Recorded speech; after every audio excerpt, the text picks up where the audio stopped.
Assalamualaikum, everybody in the venue. Also to the people who are online watching us over here at the Dubai Police Esports Tournament Valorant. And it is the fourth edition here in the Dubai Police Esports Tournament. Honestly, everything has been looking good. And I can't wait to see what is in store for us today. My name is JT, and with me is the one and only Ramon. Yeah. Marhaba, everybody, as it has been a wonderful first day yesterday over here at the Dubai Police Esports Tournament, where not only we get to showcase the best talent we have over not only in the UAE, not only in Dubai, but also in other Emirates as well, but we also get to celebrate a beautiful time of gaming as well as responsible gaming at that as well.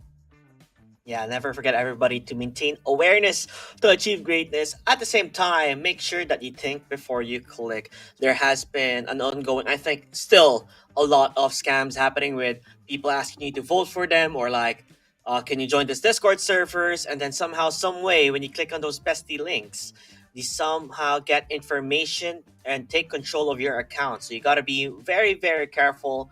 I have a lot of friends who were victims of this, and sadly enough, it's an ongoing thing.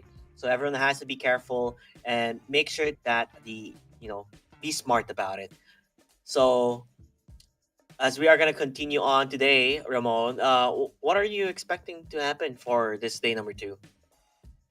Yeah, and I think we're gonna have like a view of the bracket just in a bit as we kind of talk a little bit about like how the day's gonna go. We already had a few of the teams be handed down their first loss in round one, and considering they are BO1s, they're already out of the tournament. So we're already in the part of the tournament where eliminations are definitely on the line here. There's no losers bracket. There's no second chances here on out. It literally is going to be one of those moments where you kind of have to make your first shot count, right? So you have Team Rad and Espada, one of the first games that we're going to be having all throughout the tournament, which I believe will be happening off stream. Whereas it's Sift Esports versus Marvel Aimers on our broadcast right here. We've been very excited to see how two of these teams will hand it down, since they're both also like newcomers coming in towards this bracket right here. While we also saw a few shining moments coming out from Oni Esports, where both Haven games that we have on the broadcast just showcased a lot of good play styles. We had a defensive team that actually really played like the attackers, and we also had a smart duelist off the back of Stop, who literally became Donk as we heading on into that Haven map. Yeah, it's been crazy that we've been seeing Haven. I think there was sunset happening on the main expansion, on their side of matches there, which was casted by Tucker and Q, and that was also an insane match. It was looking neck to neck, but second half was a whole different story. Now, everybody, as you can tell, we are all about awareness here in the game in Dubai Police Esports, and I believe we do have what do you call it, an ad for that as well, which we can show to everybody to ensure that everyone is aware and more careful, because we should always be #be responsible.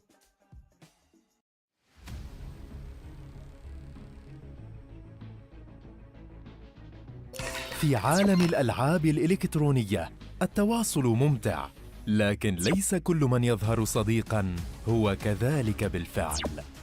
خطوة بخطوة يبدأ المجرم الإلكتروني بجمع معلوماتك. من هنا تبدأ الجرائم الإلكترونية، ابتزاز، تهديد، وخسائر تتجاوز اللعبة. لا تتردد في طلب المساعدة حين تشعر بالخطر. أثناء اللعب الإلكتروني تجنب التواصل مع الغرباء. احرص على سرية معلوماتك الشخصية. لا تضغط على روابط مشبوهة.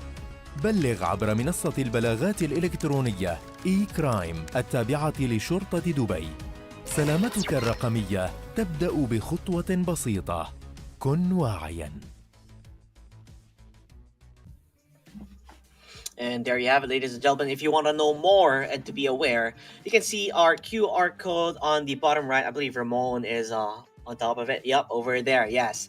You can check that QR code with your phone, put your camera up, and then you just scan it to be able to go through the slides and to raise awareness about being, to promote safe gaming for everybody.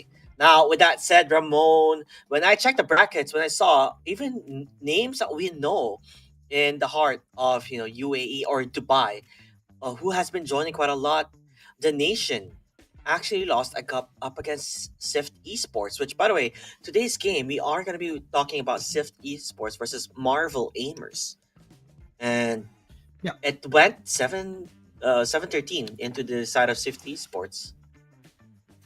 yeah, and it kind of like speaks to you that the newcomers really are coming in here with a bit of a decisiveness. Like, you know, they have a certain goal.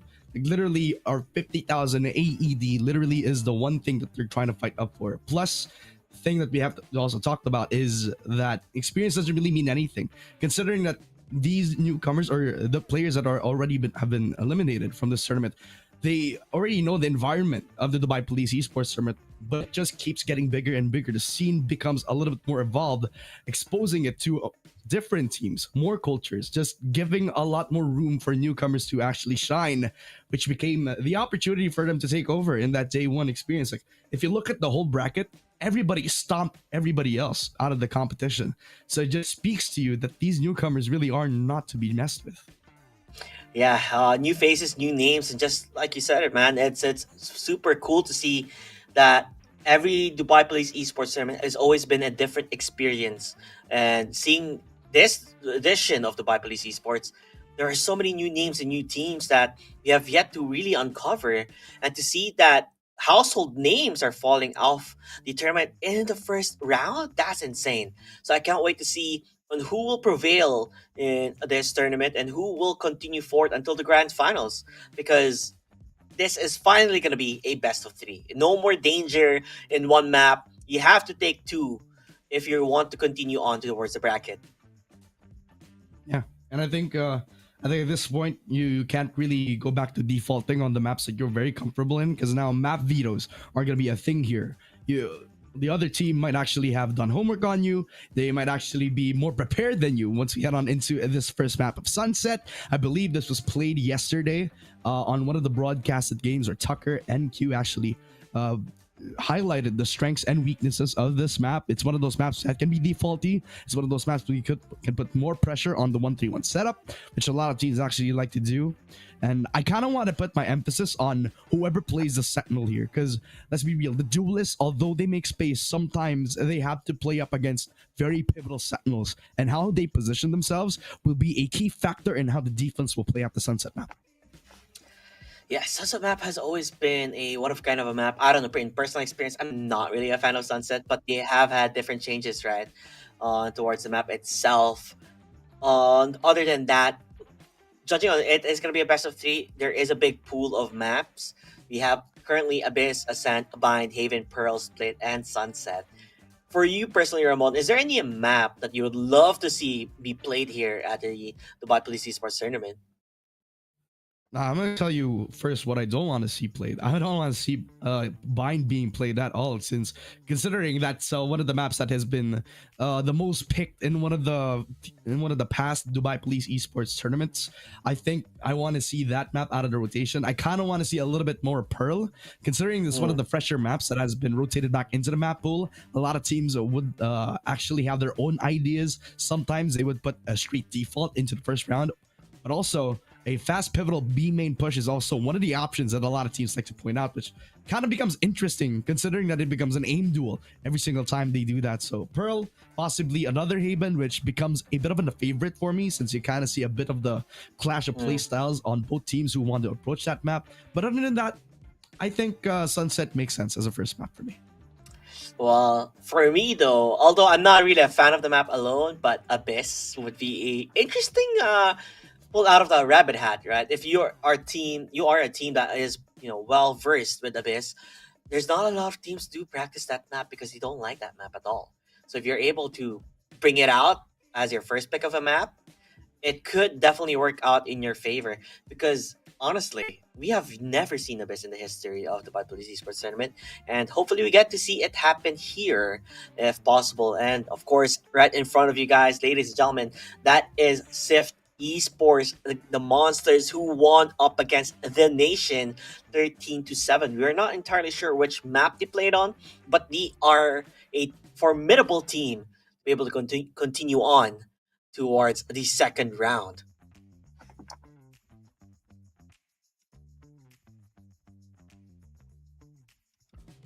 On the other hand, there you have it, Marvel Aimers as well. Uh, just getting ready, making sure that everything's all good to go. But nonetheless, It's going to be an interesting tackle between the two, Ramon. Yeah, I think one of the things that I wanted to highlight was that Sith Esports and Marvel Aimers are coming in with the same advantage, where they're both teams that are actually really fresh right out of the gate. Nobody knows how to play up against each other, so we're kind of coming into this with an unknown quantity for both teams. So we don't know if they're both going to be aggressive. They don't know if they're going to be the default heavy kind of team. Are they the type of team that has a star player up their sleeve? Will we be surprised by the amount of synergies that we're going to be seeing coming out of this game? I don't know. That's one of the things that I like watching Valorant, especially if it's a community tournament, because now we kind of are treated in a way where we're going to be introduced to new stars. Yeah, and new stars they are. I'm trying to go towards their roster here. For Marvel Aimers, we have Dice, we have Kyoshi, we have Mika, and I Enjoyer, and Yaki. Interesting names. I mean, if you are a fan of a girl group called Beanie, that is definitely they're fans of one of the members there, and even I was surprised to see that name up and showing. I'm telling you right now, whoever is Aya Enjoyer is one hell of a he has one hell of a taste. Because I'm also a bit of an Aya stan myself, but Yeah, I don't know if that's gonna bias. play a factor into the matchup here. I kind of biased, which literally is the term for if you're standing somebody or if you're a fan Mm-hmm. of like one particular Mm-hmm. girl in a girl group that literally is called bias or literally called stan. But that's out of the question. Back again into what we have been talking about, the sunset map. I kind of want to throw you a possible question, right? What kind of agents are you expecting? Because we don't know these teams, so it kind of got to go back to what is the best thing to pick on this map itself. I mean, usually Cypher mains do love this map just because there's a lot of setups that you can really play up against. I do personally like an Omen as well to be added into the fray. Uh, it's a toss ball between Neon or Yoru, which I feel like not a lot of players do capitalize on these type of agents. It always has been the regular Jet or Reina type of setup. But if you do have a really good Neon player, honestly, that agent alone breaks the server because just on how well you can really just enter in and take control with not only having the stun, but numerous ways to be able to just enter the site. There are so many hardships just trying to aim someone when they run so fast. It's like you're playing a different game, right? Apex Legends. That's how fast he moves. Other than That's a that, that's a that's a different FPS altogether, JT. yeah, I mean that's how fast Neon runs. I feel like Neon's supposed to be in a different game. Fade, it could be possible as well. Could be. I think the beautiful thing about Sunset is that it just came off of like recent changes. You see B main being changed up, meaning that Cypher is not going to be as powerful as it used to be. That opens up a lot more space, more room for more Sentinels to actually rise to the occasion. A few Sage players have actually tried to pick the mantle of being one of the few Sentinels that has been played on this map alone. I think the controllers also are being an interesting topic when we talked about what kind of team composition you want to walk forward in. Because back then, when they had this map on release, Clove was becoming one of the popular picks here just because of the B main post plant meta. But now that they kind of changed how that plays out now, it's not going to be the same. Come down onto B main after you post a spike down, and then just use the close smoke to smoke yourself up, and then just spam through the smoke every single time. Just because of a few changes. One, the B main changes. Second, as well, are the ping changes that also changed the way that we communicate in the game itself. So I don't think I don't think it's gonna be affecting how big of a pick rate Clove is gonna be on the map of Sunset, considering that on pro play, Sunset is one of the only maps that Clove is acceptable when it comes to this agent alone. As we head on into the agent selection, double initiator comp is going to be effective if you actually want to put a lot more resources in your duelist. While on the other side, I'm not really going to be surprised if Rain is going to be picked here, considering that again, one of these teams really want to feast or famine.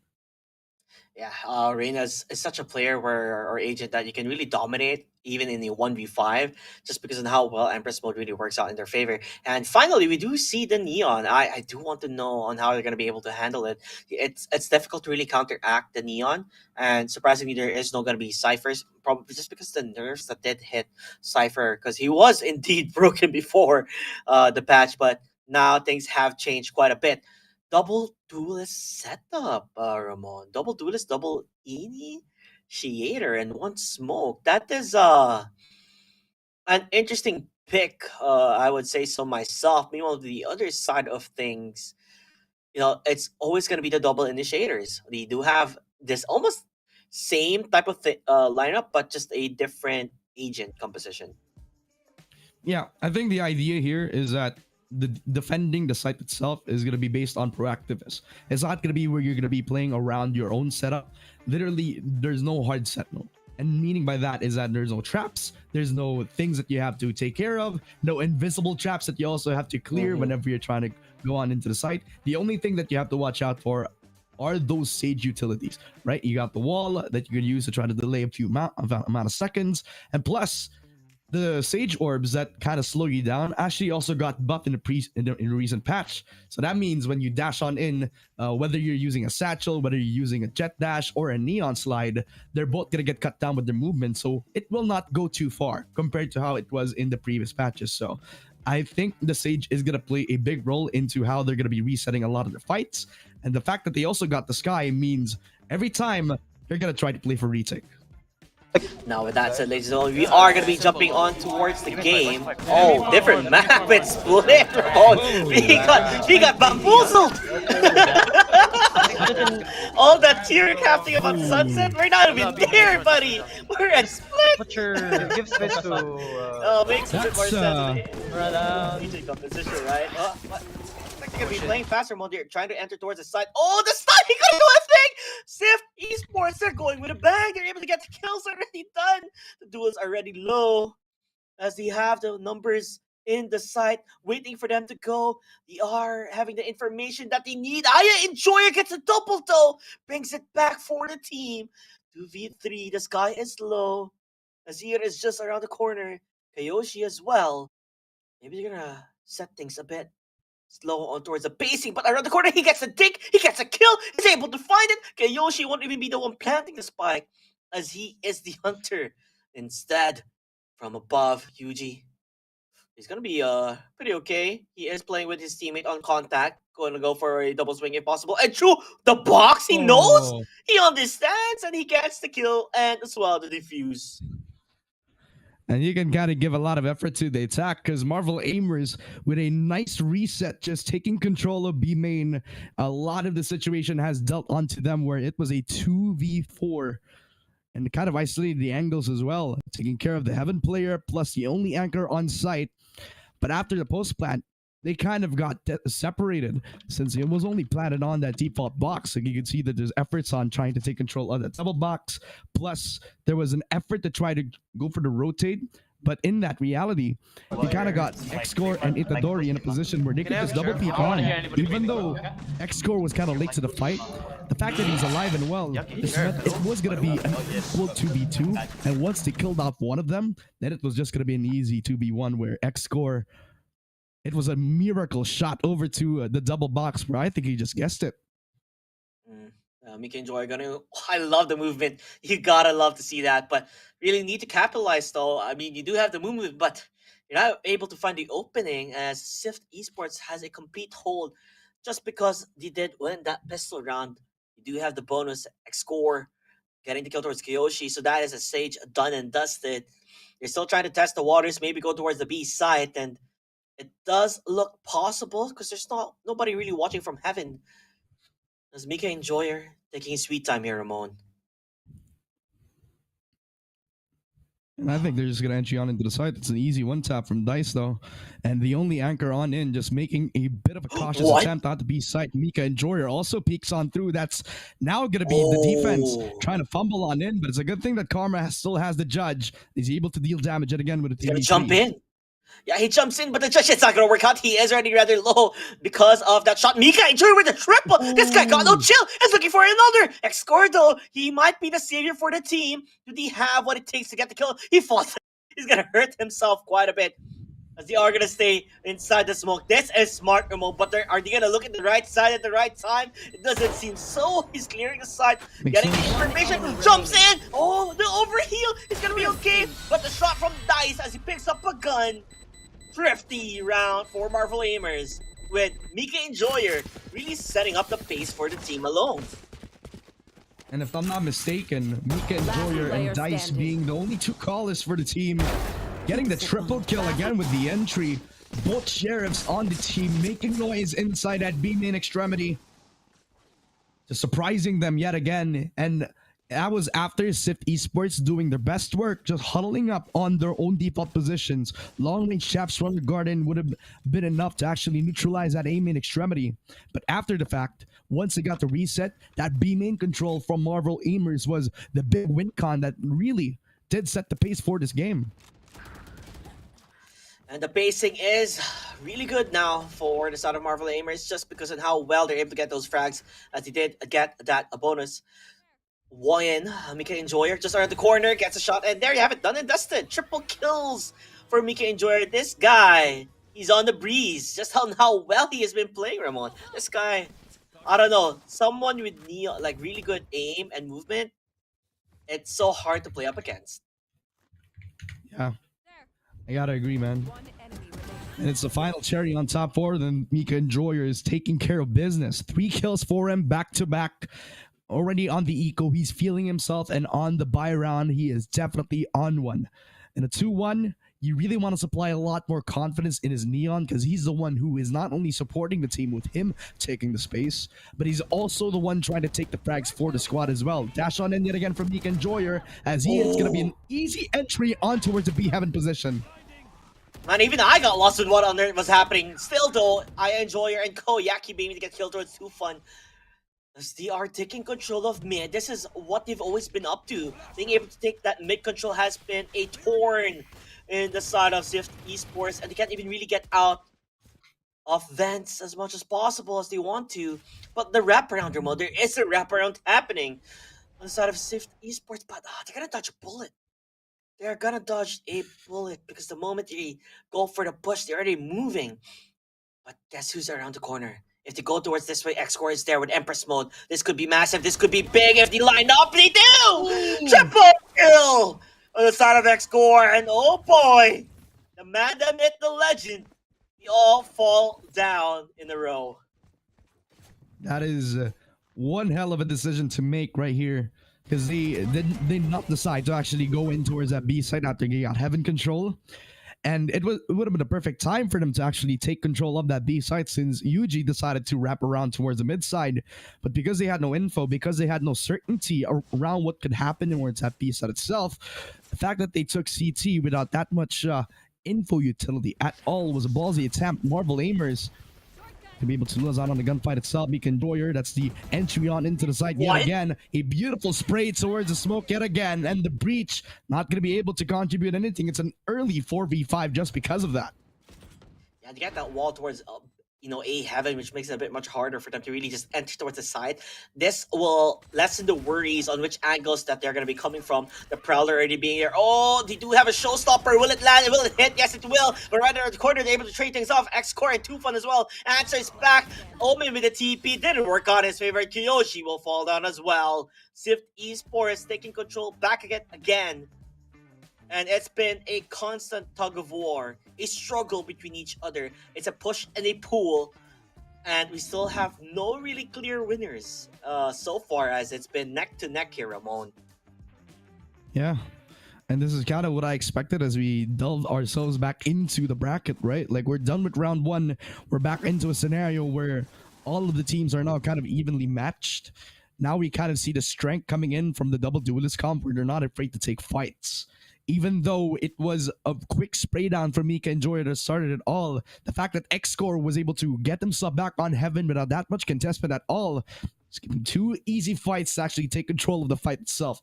3-2 scoreline so far, and Sift Esports actually get themselves the lead. They do have the Seekers, which can be useful once we head on in towards that post plant, but I think Time has other plans. Yeah, Time, 30 HP. He had the angle, but could not really get the shot done. Instead, he's gonna run away back and hope for his guy to get that heal up and running. But the push from Dice, this could be big, this could be massive. If you don't check out the corner, 2-Fun gets to kill towards Kiyoshi. I'm still waiting for Dice to really make a play here, as he's still hiding and waiting for them to fall down, but a clear answer with the Sky Blind. They do know where he's gonna be at. Goes for the push, but could not get the kill. Karma will find that one, and the spike being dropped makes it easier as there are two players inside who are stuck. As Mika Enjoyer has been phenomenal with the aim, but honestly, how far can that go as Aya Enjoyer as well finds his own? These two players back to back are helping each other to really try and dominate. Yuji just around the corner, the slide, the dash, 72 HP, needs to run away. He has the Seekers, the shortcut. He just continues with the jump. Mika enjoyed this man. That's so good. But the spike is not there. They do have the ultimate from the breach, hoping to make a work of an art, but not gonna happen. They have the crossfire. You were ready for it, and you were in control. Man, it doesn't even matter that they had full control of not only the spike, but aiming itself. They had a crossfire that actually would have been a strong defensive hold for the side of Swift Esport, but Marvel Aimers with both Mika Enjoyer and Aya Enjoyer, the two beanie enjoyers on the team, taking control of the A side itself, taking the fight over to the three anchors on the site, just surprising them with every attempt. Just great spray downs again from the Stingers. And with the sheriffs in hand, just actually surprising them over towards that CT position is going to be very costly for them. 4-2 on a round that they were supposed to lose. And this time, Marvel Aimers are going to have to fight head on, but X-Score, a beautiful transfer, just opening up the window on what must be a very pivotal 5 versus 3. This is gonna set Marvel Aimers quite a back on the foot here as they are gonna try to push towards ramp. It's gonna work out quite a bit, but you do have the resurrection for the Clove. 2 fun's gonna be A-okay. Actually, never mind. I enjoy will find that one. Meanwhile, Yaki, he knows there was gonna be a push happening. Yuji as well. I enjoy unable to answer back. Although the rounds have been, I would say, very close. You know, it was not necessarily dominating one another, but finally, there is going to be a lead on the side of Swift Esports. They're really unable to take control of Heaven as, like you said, X-Score just finds them from above with the high ground advantage that he has. Able to get that one done and dusted. Yeah. The craziest thing about the kills from X-Score as well is that he killed them while he was through the fast lane. He literally did not move an inch out of that fast lane and just taking full transfer back onto the main player with 2 fun, and he is having fun. I love the repositioning here. He doesn't overcommit. He understands if he does, spray control, not necessarily the easiest thing to do. But on the other hand, Marvel Aimers are on an eco. As much as we did see, signs of brilliance with Mika Enjoyer, you're gonna ask for more than just that. As Mika Enjoyer will fall down. Yaki does get a kill, but being blind as he is, not able to really convert much more from it. Yeah. Smiles on the faces of Swift Esports as they cannot convert again with a round that they're expected to win. The mid push really didn't work out at all since 2 fun just bouncing off of the energy that X-Score is providing for the squad. 14 kills for him, and half of that are both relegated onto 2 fun and Karma, which I would say is also pulling their leg so far into the game again. 6-2 for Swift Esports. They have a pretty confident hold on both B and the mid side, putting all their trust on the Reyna to solo anchor on A. Puts a lot of pressure on Marvel Aimers to kind of decide where they want to go from here. You can tell by the rotation already coming from Swift Esports, you kind of have a good inkling on what it is going to be. And with the amount of players on towards B, Heaven as well, there's 2 players already above. So a quick rotate for them. Meanwhile, Mika Enjoy doesn't really check behind him. He does find one, but could not really convert to more. The Seekers are out. Jason, meanwhile, Time, Azir, going to look for more if he can. Stops him at the tracks with a flash to boot as well. Now this will put them at a massive hold on the side of B Garage and Split. Are they gonna force the issue or are they gonna play it smart? Maybe bait them around because they're leaving the site open as you watch from above instead. They do still have the wall, Ramon, waiting for it to break. Maybe that's their go-to when they have to strike. Aya Enjoyer, hoping to at least be able to push one out, but from above as your time is there. Gonna go for the fault line, but not necessarily gonna hit anybody. Yaki and Aya Enjoyer able to find the 2 players from above. Gonna bring it back to a 4v2. We do have a res as well if they choose to do so. But with the advantage that they have, it could be enough instead. We do have one player in garage. Yaki has. Oh, no way! No way! He done him dirty! Yaki's able to get a kill. He finds another. What on earth was that, Ramon? The 13-year-old steps up on the B main defense. And this guy surprised Arena X-Core, the MVP from the previous rounds. Flank all the way from that mid side, surprising him with the one tap yet again. And this is off the back of beautiful resets off of that B main initial aggress. Like, if you remember the pistol round, Marvel aimers on the pistol decided that they wanted to take B main, but because of the initial pulse not working out, they decided to reset, not make any noise, not make any presence anywhere else on the map, and they did a similar thing this time around where the results literally bore the same. That reset made SIP Esports a little bit more anxious about where they wanted to hold, which is now UG in a position where he needs to take early info, but it costed them with a quick shot again from the duelist. Yeah. You know, the jump peaks, it didn't really work out in that favor. And then the boost up from the stage, able to spot one out already as they continue to dominate towards the B side. They might have finally found the Achilles heel coming from Sift Esports, as Mika Enjoyer has been playing phenomenal. You know, the nerves are finally gone when they're doing so well. Bringing it back to a 3v1 from above and from below X-Core. He understands where the player is going to be, but it's not going to be possible as Enjoyer finds that one. 6-4. As they're climbing and bring it much closer between the two. Mika Enjoyer has been a stellar entry as well. We kind of talked about like the win condition of how they're going to be able to supply a lot more confidence on Mika Enjoyer.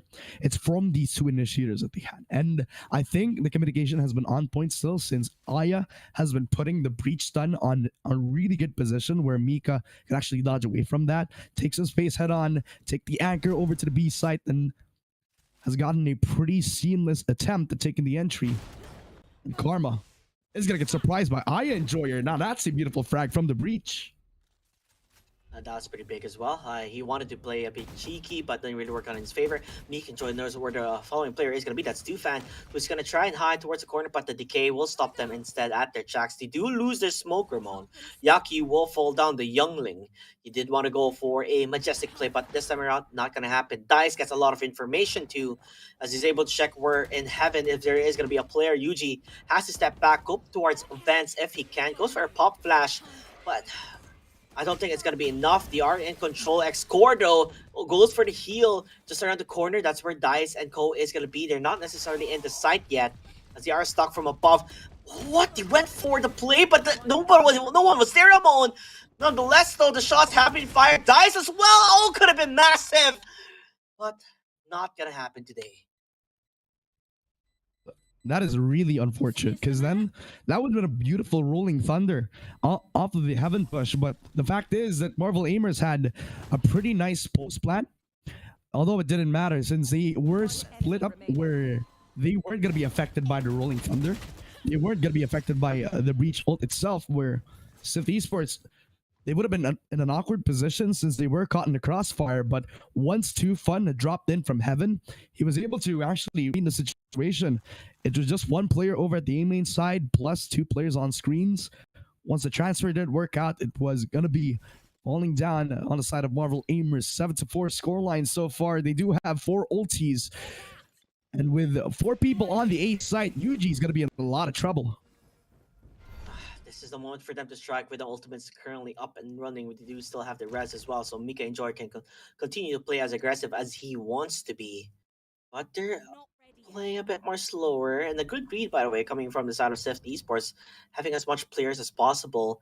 They do know how pesky Mika has been with that Neon, with the Rolling Thunder. They're going to try and enter if they can. Too Fun from above, able to shut them off. He does go for the resurrection, but they go shoot through the smoke. They're able to find it. The rocket, the showstopper, it hits too. Massive enough for them. I enjoy it though. Answers back. They still have the res. Kyoshi holding the corner instead. The spike. The spike has been dropped and they're not even planting yet. They do know where the player is going to be coming from. The res will be there on towards the sky. Kyoshi Are they gonna know? Do they know they're gonna be coming from ramps? I don't think they do. You have to peek at the right side, but they're at least undercover. Guys could be the first in contact. The flash will be there. Not gonna really hit X-Score. X-Score with the Empress Ball gonna be A-okay as their time as well. Oh, it's looking bad now for Marvel Aimers. Yoshi though, he answers back. He's gonna be okay. But the smoke could be the cover that they need. Playing for time, playing it smart. Will he push through the smoke? He does. A gun to barrel, it shows! Yoshi with a triple. He was pressured for time. He was waiting for the clove to actually reset with his smoke. But by the end of it, he needed to kind of think about where Kyoshi was gonna be. He could have wrapped around from pillar, or he actually could have been waiting inside of the smoke, two of which actually became one of the possible choices for him. A beautiful showstopper halted the push shot for Marvel Aimers, taking half of the push shot for Marvel Aimers so far. And Swift Esport kind of lost on the timing this time around, relying everything on Kyoshi and delivers on all fronts. A 7-5 where I believe both teams are neck and neck so far. And you can kind of see where the standouts lie in, where both of the Beanie enjoyers, both Mika and Aya, stepping up where they need to. In situations where Mika can't handle the frags, Aya has been working pretty well on the breach so far. But you can also see where, again, Marvel Aimers have been packing a punch. You're definitely not going down without a fight. Let's not forget, ladies and gentlemen, this is a best of 3, and just judging from the first map, it's actually even Stevens in terms of how close things can be. But never forget, everybody, hashtag click smart, play smart. And that's what they need to do if Marvel Aimers wants to go for, an even Stevens type of round, as they are in a deficit of 2 rounds. You gotta stay in control if they can.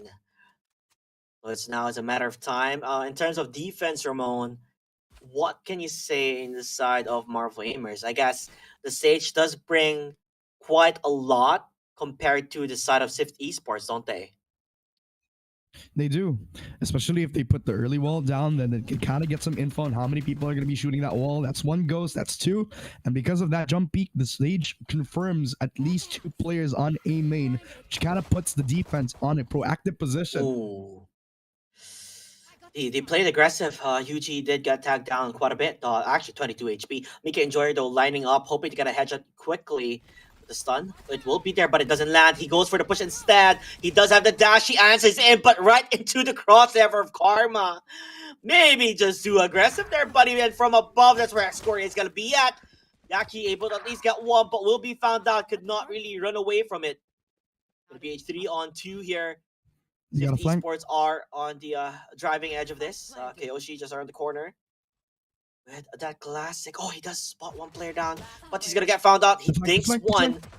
The flank, though, is it gonna be too late? It works out. The paint shells, it's gonna hurt quite a bit. Goes for the wallbang if it can. Gonna be blinded, but shots it straight into the head of Yuji. Dice played tremendous there with that flank, just like you said.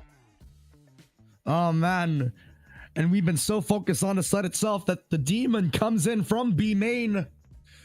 2 shots to the dome, even though he was on low HP, even though he was blinded, half the face of the earth, he could not see anything, but I don't think he needed eyes. He just had a perfect crosshair placement, and even though X-Score had a nice timing to take control of the B Heaven control, Yaki was just aware. He knew that giving up B Heaven just gave him a safe position to tuck under that hell position. But what a nice timing to take off of Dice, who was so quiet all throughout that first half. This time is where he redeems himself. A perfect flash, a nice wall just to delay the inevitable. Yet again, JT. But it became a bit too predictable in Kyoshi and how they're playing. And Yuji answers back. Yeah, you got to kill towards me. Even while flash this time around, we're going to answer back. If they can. There's going to be the bonus right on the side of Marvel Aimers. What is that? Okay, it's a Guardian. He did spot 1 down. Shots them 1. Could be another. Misses the shot. Yaki could not really necessarily get his shots to connect. But this does leave a B side up for the taking. Yaki does get the kill through Asir time. So 3v3. They do have the gun advantage. Can they make it work is the main question. Maybe with the charge coming from Mika Enjoyer as he jumps down. They do have the stun. The fault line, you understand where the player is going to be at. It's Ali. on towards B side. They're in control, Ramon. 3v3, this could be massive.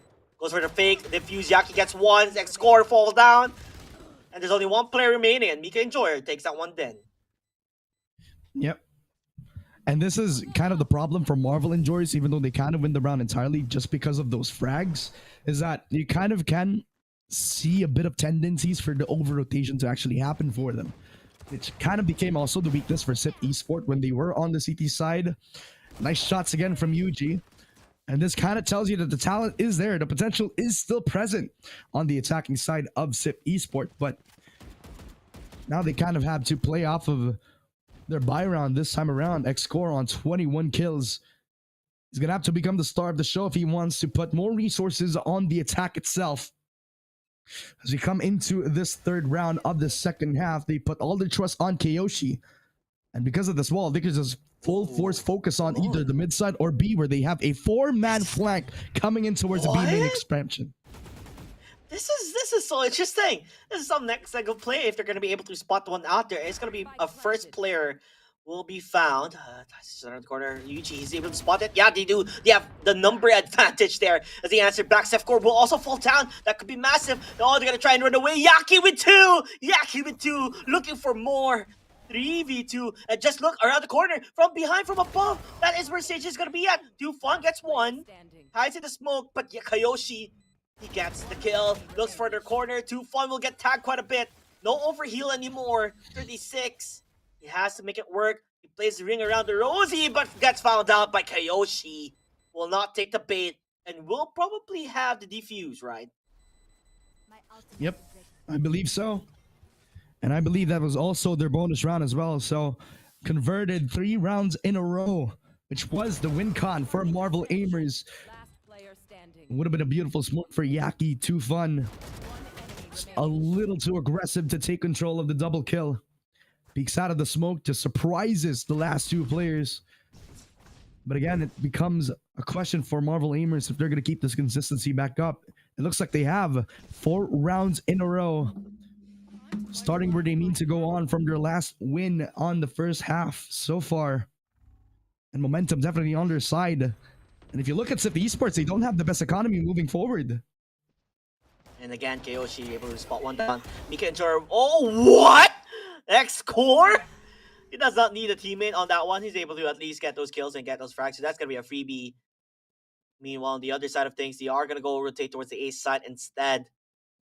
Oh, that's where they're going to meet Kyoshi. I enjoy would most likely get the information though. Oh, if he goes C's towards sewer, that's going to be a freebie. He fights it, but he's going to follow instead. Trigger discipline. Maybe not necessarily He's the a best, but he's a rat. He's playing spooky. This could be big, Ramon. Only a matter of time. Do they have the slows? I think they do. He could find a couple. Checking. They're not ready. They're not ready. He's going to go for the peak. He's going to go for the... He gets one. Looks for the other. He fights it. That's a double. A double whammy. X-Score though. Empress mode. You don't know where he's going to be. He actually jumps around with Yaki. He gets it. The savior. That would have been a total disaster for Marvel Aimers, but they make it work out. Oh, and it would have been either the ace clutch coming in for X-Core, but it was this flag that actually made a difference. And again, too much hesitation from SIP Esports, and you can kind of see where the playing field has actually leveled upon itself. The team play for both the initiator as well as the controller comes in for Marvel Aimers. Beautiful paranoia that even though hits upon Aya Enjoyer, his impact has already been felt. And a default play for SIP Esports kind of makes them question their pace this time around, JT. Being on the driver's seat no more. That is on the side of Marvel Aimers as they're playing tremendously well. But let's put a hold on that first. As we do see Sky and Koyak score. The answer back. Do have the ultimate coming from the Omen. Hoping to double down on the B side, but that's not where they're going to coming from.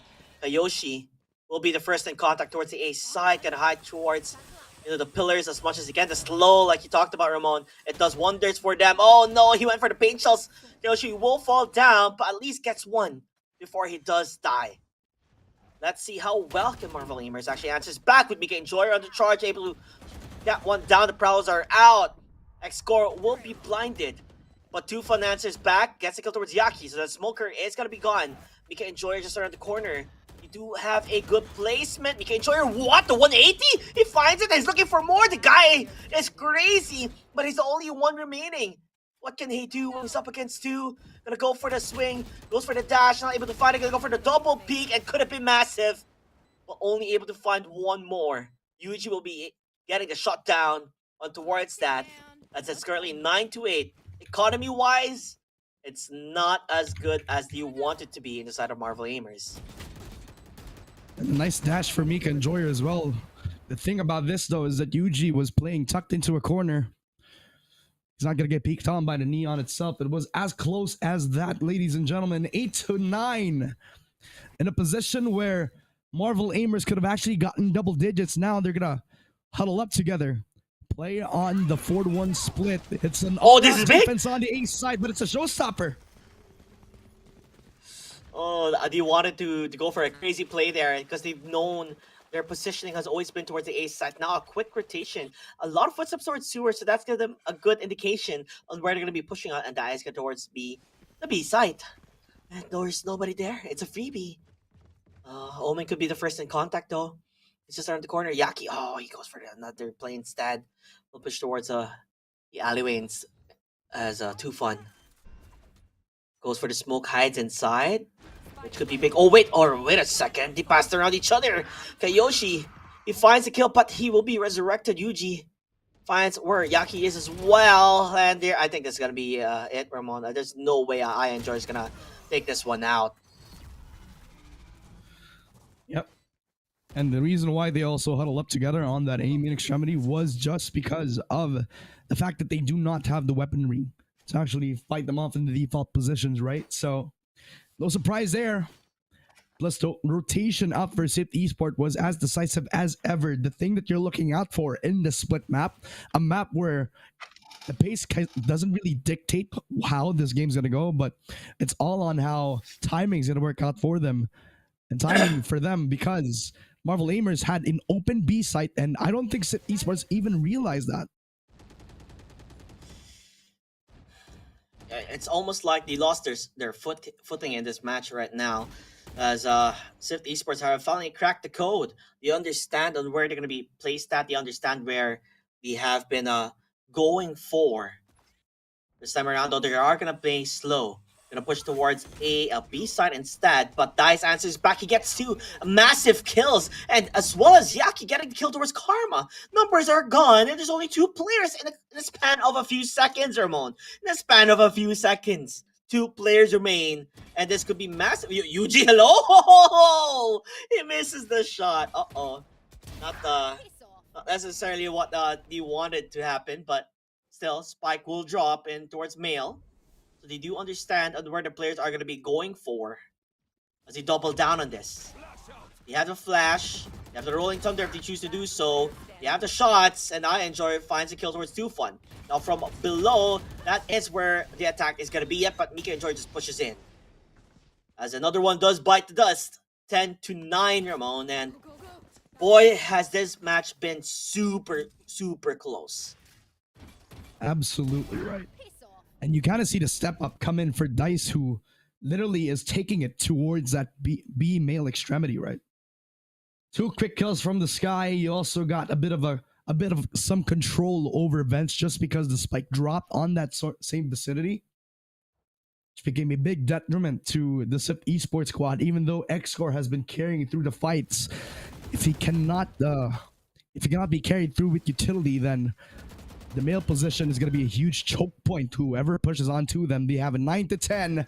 Marvel Aimers rely on the stall utility yet again from the Sage.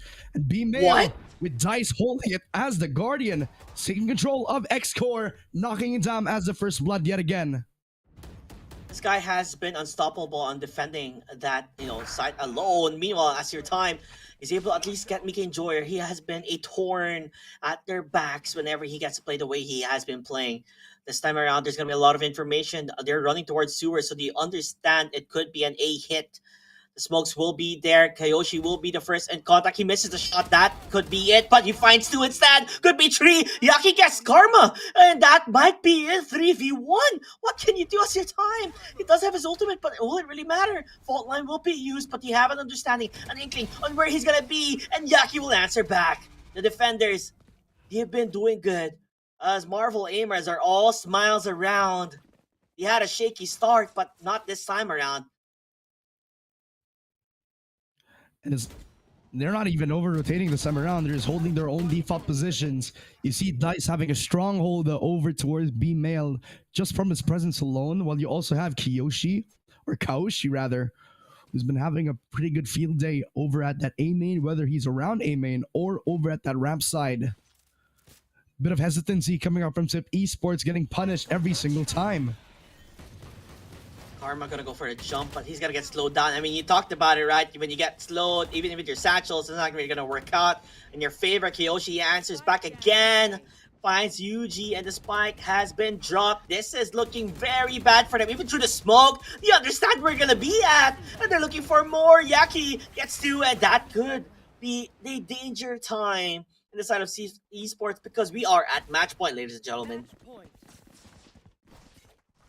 And it's only going to be as easy to take that next round. And if you look at Sith Esport, they're kind of salvaging what's left of the bank right here. Possibly 4 Guardians coming in for Sith Esport in a position where they need to kind of get a stronghold on the pushes itself. And usually these Guardians are going to be stronger when you're on the defensive side, but because they're the ones who have to take the space, they have to think about trying to not only take the space, but also kind of reset a few of the shots that they take. It's Karma trying to peek in on aiming control, but the Sage doing a really good job at trying to level the playing field. They want to play aggressive. Meanwhile, Yaki's easy pickings for him. Yeah, they're going to have the Rolling Thunder going to push them back quite a bit. Kyoshi will be falling down, but it doesn't matter. The answer back with Aya Enjoyer, as well as Mika from above from ramp, and that could be it. It is 13-9. Marvel aimers are the one who will take map number 1 up against Swift Esports. This is a new team that we haven't necessarily seen in Dubai Police Esports, and boy oh boy have these showed us who they are. Yep, and we kind of can see a bit of the strength coming in from what their playstyle has been. It's on the CT where they're not the type to actually become those proactive players. They're the ones who are just playing on the passive role, and they're kind of playing it to perfection. Every time that the team on Swift Esports try to take control of male or A main, they kind of are faced with an obstacle, an early smoke on mid or an early wall on the A main extremity, which kind of forces them to kind of react to it. Early, it makes it easy for Mika and Joy to actually rotate on the other side of the map, which kind of puts the numbers pressuring the extremities on full hold against Swift Esports, which kind of left them to the dust once we head on into that second half where their attack kind of crumbled before it even started. What can I say? DICE has been phenomenal playing on A male. They couldn't necessarily even enter towards the B side. And then you have on the other side of things on Kyoshi playing really well as well with his walls. The wall placements, the slows, puts them at a crawl here. They couldn't necessarily really enter towards the side, even if they wanted to place fast because of that stage slow. Like you said, even if you're satchel, you are gonna get that, decreased movement speed. And he could not really go aggressive as much as he wanted. He even purchased a judge, which didn't really do anything on a long-range duel, just because of that pesky slow. And so far, though, I could not wait for the next upcoming map, which, in case you guys do not know, would be Bind. It's gonna be in the desert at the heat on how hot this match has been so far. Yeah, and if I'm not mistaken, this is gonna be Marvel's map pick as well, since considering that they're the ones who picked the attacking side on split, I'm assuming that they're also the ones who picked up the bind map for themselves, so they're going to be comfortable on this regard. I believe because they're going to be on the attack, they're going to have a bit of a suitable time taking control of those extremities. What I'm looking out for is how they're going to be abusing the teleporters, because that's going to be the key factor into whoever is going to be on the attacking side, because then it's going to be an easier time once you actually have that initial push running onto the P main position. Plus, when you already have put in your initial conditioning, then it becomes smooth sailing once you know where the rotations are going to be coming from, which I believe has become the strength on the side of Marvel aimers. Yeah, I feel like 18 composition wise is very direct. Even if the game plan, let's say personally in towards bind, it's very direct in a sense of either you take hookah or you take all of these things. But never forget the MVP will be coming from Sith Esports X Core. Actually, if he was not dead, if he falls down immediately, it feels like it's much more harder from the side of esports to really answer back because we did see how much frags this guy got. He was already at 20 ahead of in terms of like his teammates who were still in single digits. And then after the second half, he ramped up, I believe, into what 29, and that's how well he has been playing. Sadly enough, he could not carry the shoulders of his teammate just because it's so hard to even try to enter. But how well the defense side of Marvel aimers are, and truth be told, Bind, it could be different for him this time around. Could be. It could be the limitations of his agent, although I don't feel like he's playing with limitation. I think he's on form as Arena himself, but I do believe that there's a bit more legwork to be required from his other teammates. I believe that the Reina itself has been a good answer, but I want to see a little bit more variety coming in from this team itself, where they kind of struggled when they were on the attacking side, and now on the bind map, I think they're going to struggle a little bit more, considering that this is going to be the map pick of their opponent. Again, agent composition wise, you could either get a Cypher, you could either get a a Sage here again. Kyoshi did play a really tremendous Sage, and Sage would also work wonders for them if they choose to do so. Yoru's is another thing, another factor that could play really well on Bind. We've seen this back in the day with Tens, and on what else could there be? There's just so much with Raze being able to enter as well quickly. On towards hookah and everything of the sorts. So it's very one dimensional. It's not like how it was before with normally you get the Viper, but nowadays Viper is not really get necessarily picked because just amount of nerfs that did happen on towards her. I don't know if Deadlock is also optimized well here. I feel like it's a 50-50 just because of the wall. Unless you are a Deadlock fan, then maybe possibly it could work out, but it's a big question mark on that end. Typical Sovas, I think, should be entering the fray as well. I think Sky should be seeing a bit more play, even though there were recent nerfs dealt onto her as well. I kind of disagree with the Viper pick that you actually touched upon. I think Viper is still going to be a pivotal pick if she is not going to be the only controller. I think as a secondary, she's still going to be played well. She's still going to be dealt with over at the Asia extremity, where you put the walls down for both conditioning as well as protecting yourself. But other than that, I think we have a lot of variety in terms of agent compositions. I think double controller, I think double initiator will also be a good thing to point out. But since both of these teams actually, especially for Marvel emus, like to play the double duelist comp, I think I wouldn't be surprised if they pull it out right here. I believe the double tools was on Sift Esports. Yes. So Sift Esports did go for the double duelist, which could also be possible with the double Ini if they would like to choose to do so, which has, we've seen them shine during their defending, but attacking is where they were supposed to shine more. But it just did not happen. Maybe this time around it would be different, right? When you're done with the first map, all those nerves, all those shakiness in terms of your aim and shot calls, it will be calming yourself down. Now it is finally going to be okay. As you can tell on who have picked the maps. There you have it. So the bands are shown, Sunset and the Sandbane band by each other. Marvel aimers are the one that actually picked Pine. And Sift Esports decided to pick Split, and that was their map that they lost on. Now Marvel aimers, they're going to be on the map that they wanted to play in. Wow.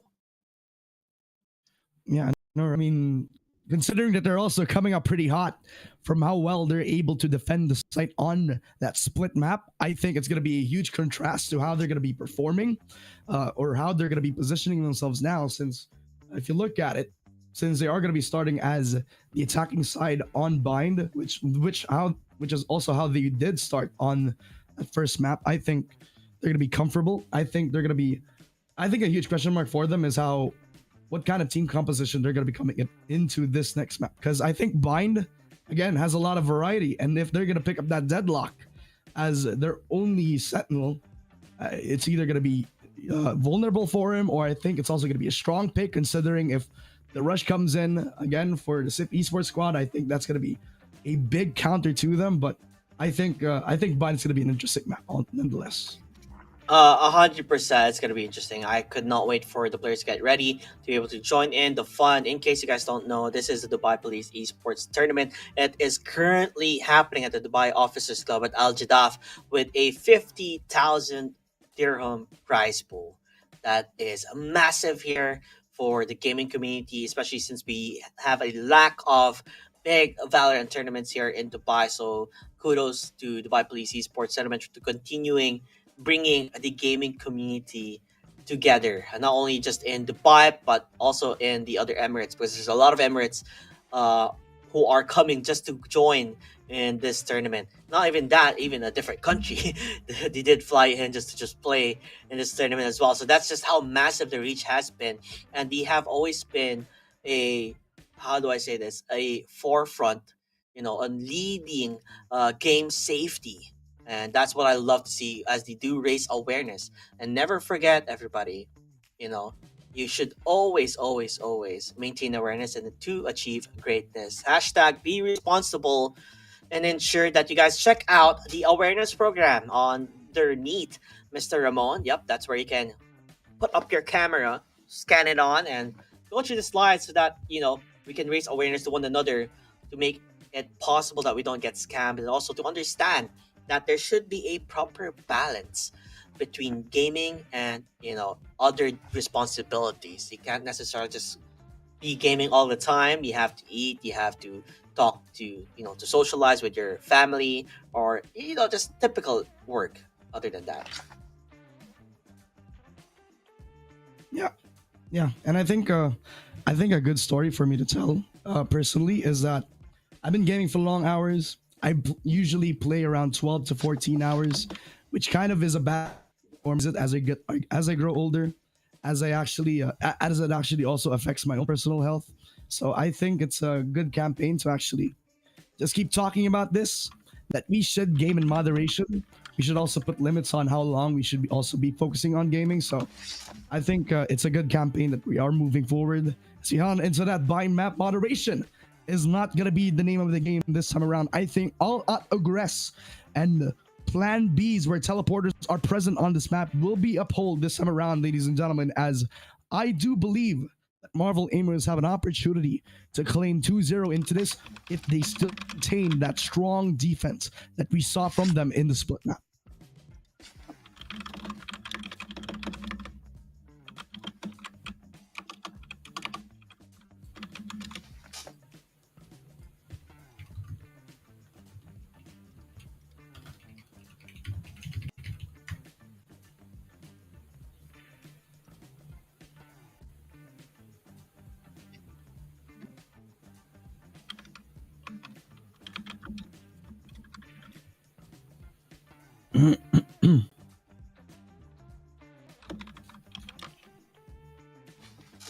I think we kind of had a good idea about what the bind map looks like now, since we kind of took a bit of a minute to kind of appreciate the landscape. I think JT's also has a bit of thoughts about what his expectations are about this bind map. What do you think? Do you think close game? Do you think it's going to be 2-0? What do you think? I don't think it's going to be a 2-0. I think it's going to go to the distance here. Hoping to see how well so far this matchup is going to be at. And honestly, I'm all for it. I'm stoked to see on who will continue on. And I'm stoked to see if we're going to even see a map number 3, if I'm being honest with you. Yeah. So let's see the team compositions right now. I did talk about the single deadlock. And will he be vulnerable in his demise? I don't know if that's going to be the case, since in a rush composition, a double duelist comp would like to put out the rush, and I think the deadlock is a suitable answer to that, but only if he is a single controller in this, or the single sentinel in this demise. So it's going to be a big factor into this. Okay then. I mean, I kind of called it, right. Deadlock was gonna happen. I've always been interested to seeing Deadlock, and I'm so happy to see that being picked again this time around. Your double duelist Yoru with Neon and just having a clove in the sky. I think this is going to do wonders for them. This could be a massive advantage if they do play it right with the composition that they have compared to the normal composition of Sift Esports. Uh, I don't know, Ramon. It's going to be looking like a close matchup. Could be a double-edged sword. Yes, you have double duelists, but sometimes it just doesn't work out. Yeah. And I think in this regard, I kind of want to put a lot more emphasis on the Yoru pick. A lot of teams would hesitate to pick on it just because they don't think that Yoru is supposed to be the star player when you are playing the double duelist comp. I believe that the Yoru can do amazing things when you put them on the right player. And I enjoy his play phenomenally as somebody who can support the team. If he is the one who wants to step up right now, I think he deserves it. Okay, let's see how things will go here on towards the pistol round as Marvel Aimers will be the ones on the aggression here with Yaki leading charge with his fellow teammates, Kayoshi. Dice, I enjoy and Mika enjoy. Look, he's ready to go for the bang. Gonna jump in towards the side if he can. Goes for the stun. Concuss, not gonna be able to find it. The paint shells will be there to stop them at the tracks. Even the fake out. Let's see how that works out. I Enjoy is able to get the kill. He just runs around, chases him down, goes for the right click. I Enjoy gets two actually. Mika Enjoyer just roams around, looks for a kill, pick and prod if he can. Karma will find him though. He finds a double. X-Score from behind. He finds a double as well. Only one player remaining, and that is Yaki falling down. Quick and easy work coming from the side of Sift Esports. It is rather shaky whenever Marvel Enjoyers do play, but Sift Esports this time around answers back and finds the solution. Being able to at least get those kills. Make it work in their side. Never forget, guys. Hashtag game smart, hashtag click smart, and play smart. Definitely a smart play coming from Sift Esports. Yeah, and not only that, they also kind of doubled up, surprised the two players on the anchoring positions on Showers. Got to cut the numbers up pretty early on, made a pretty promising attempt. Sift Esports, off the back of this retake, just taking control and securing their play, like hashtag secure your play. So far in the pistol round, pretty promising to show for Sift Esports, but Marvel Aimers, they kind of want to force themselves with a buy round. The Prowler will be there to scout things out, so that's a lot of information going to be given, as they do know where they're going to be coming at. They continue to push towards bats. I guess, is that a force buy on their end? I didn't necessarily see the guns that they had. But I don't know. Oh, it looks like it is. Enjoy did got a stinger. Hoping to get something out of it. Goes for the right lane through the smoke, maybe thinking there's a player that actually passed by. 1 minute remaining, and they have to go for a play. They got to move fast. They don't necessarily have the much time in terms of freedom here. So they do decide maybe fake out A and go towards B, but guess who's there? X-Score. He has been tremendous with his aim, with his shots. He's able to shot one down already. Bring on for his teammates to at least anchor in towards the B side. Mika Enjoyer could be the one leading the charge. He does have the dash. He has been playing tremendous with this neon of his, with the amount of space that he can create. Looks around the corner, the shots have been missed. X-Score goes for the peak. He's able to dismiss out, and the UG answers back. They have the crossfire. They're finding the shots. I Enjoy with that stinger. Look for more, but 10 seconds remaining. He has to fall down or else he's not going to have much money. Hoping to at least get the kill if he can, but X-Score, this guy, you know, he's Mr. Consistent for the side of Sift Esports, as he has been racking up kills again. Yeah, same story from the previous game, as Reyna picking up all the frags in the world as much as he can. And that's been the key factor for them and how they're able to rack up wins, right? Just putting a lot more resources into this Reyna. It's putting him in an environment to thrive. And with those 5 kills, he just needs to keep going. But now Marvel Aimers have the buy round in check. Now they have to face up against the Guardians. But Sift Esports have decided to pick up the B side itself, but they're going to have to play for the retake scenario, considering that Marvel Aimers already have the default position.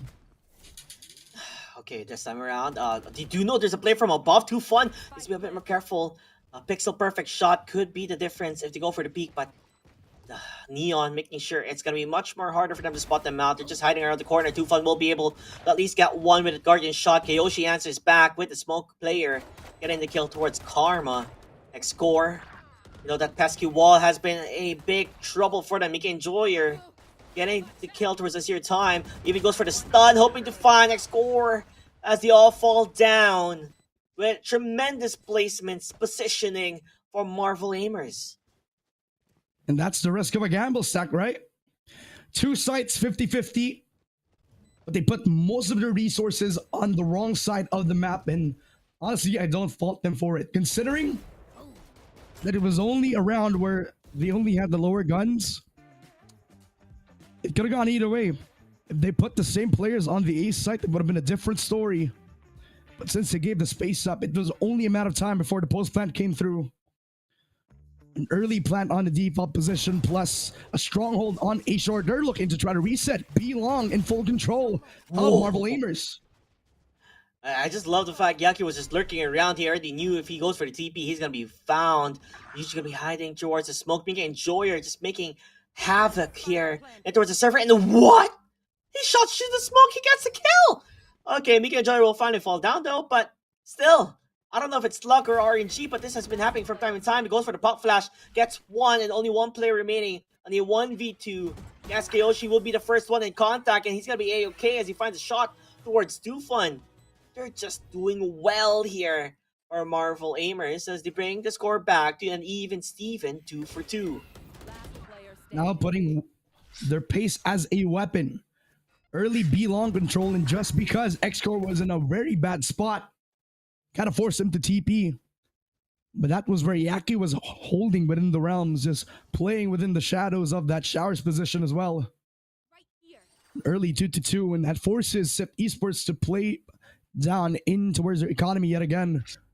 Majority on the sheriffs, plus already trying to take space over the shower spot. The problem is though, nobody's gonna face up against that. Marvel Aimers are gonna be safe within their reach. A better room to breathe here. That's what SIP Esports really need. But how can you breathe when there's so much trouble in the side of Marvel Aimers, just on how they're playing? They do have the judge. This could be massive. He finds one. Oh, that's actually the Bucky. They're able to find one. And the Bucky does the wonders! As Mika Enjoyer is able to fall down the Prowler? Oh, rather interesting. I was hoping that they're not going to go for the push, but they do go for that instead. X-Core gets killed towards Yaki, so we'll bring it back to a 2v3. A split push if they can. He's going to hide under tube if possible. As Enjoyer will be shot down immediately. Kyoshi's left alone. Does not know where he's gonna be playing up against. He goes back immediately. Wants to answer back and go for a fire shot. But as your time will be the one finding that one instead. I'm not sure about using your ultimate immediately on that aspect. You could have saved it for the next round, but you gotta love the plays, the confidence that they have for just doing that. I think he was thinking that the radar was still wrapping around B long and considered that distance, thinking that it was going to be a 1v1 against the Gecko, right? But still, the key factor here was the short-range weaponry. The Bucky from Yuji, rather, as well as the Sheriff in hand over to the hookah position. They both surprised the two-prong approach that Marvel Aimers were attempting to do, which kind of made it a harder attempt for them to take the site itself. So even though they had a better guns, they still got surprised because the man count disadvantage was present. And there you have it. Enjoyer. He's going to be able to at least spot the players. All he has to do is just trace him, actually. He can shoot through the smoke if they choose to do so. As he's able to spot one, he goes out with a judge, and he does fall down. Asir time will finally fall. But with the trades being done, that is wonders for them. Karma, he finds three. This man, he's finding the shot somehow, some way. Maklov is left alone. One man in an island where he does not want to be in. It's gonna be hard for the side of Kyoshi to, to answer back if he can. The pressure is on to him. As in terms of economy, I'm not sure if Marvel Aimers has a lot more money in the bank.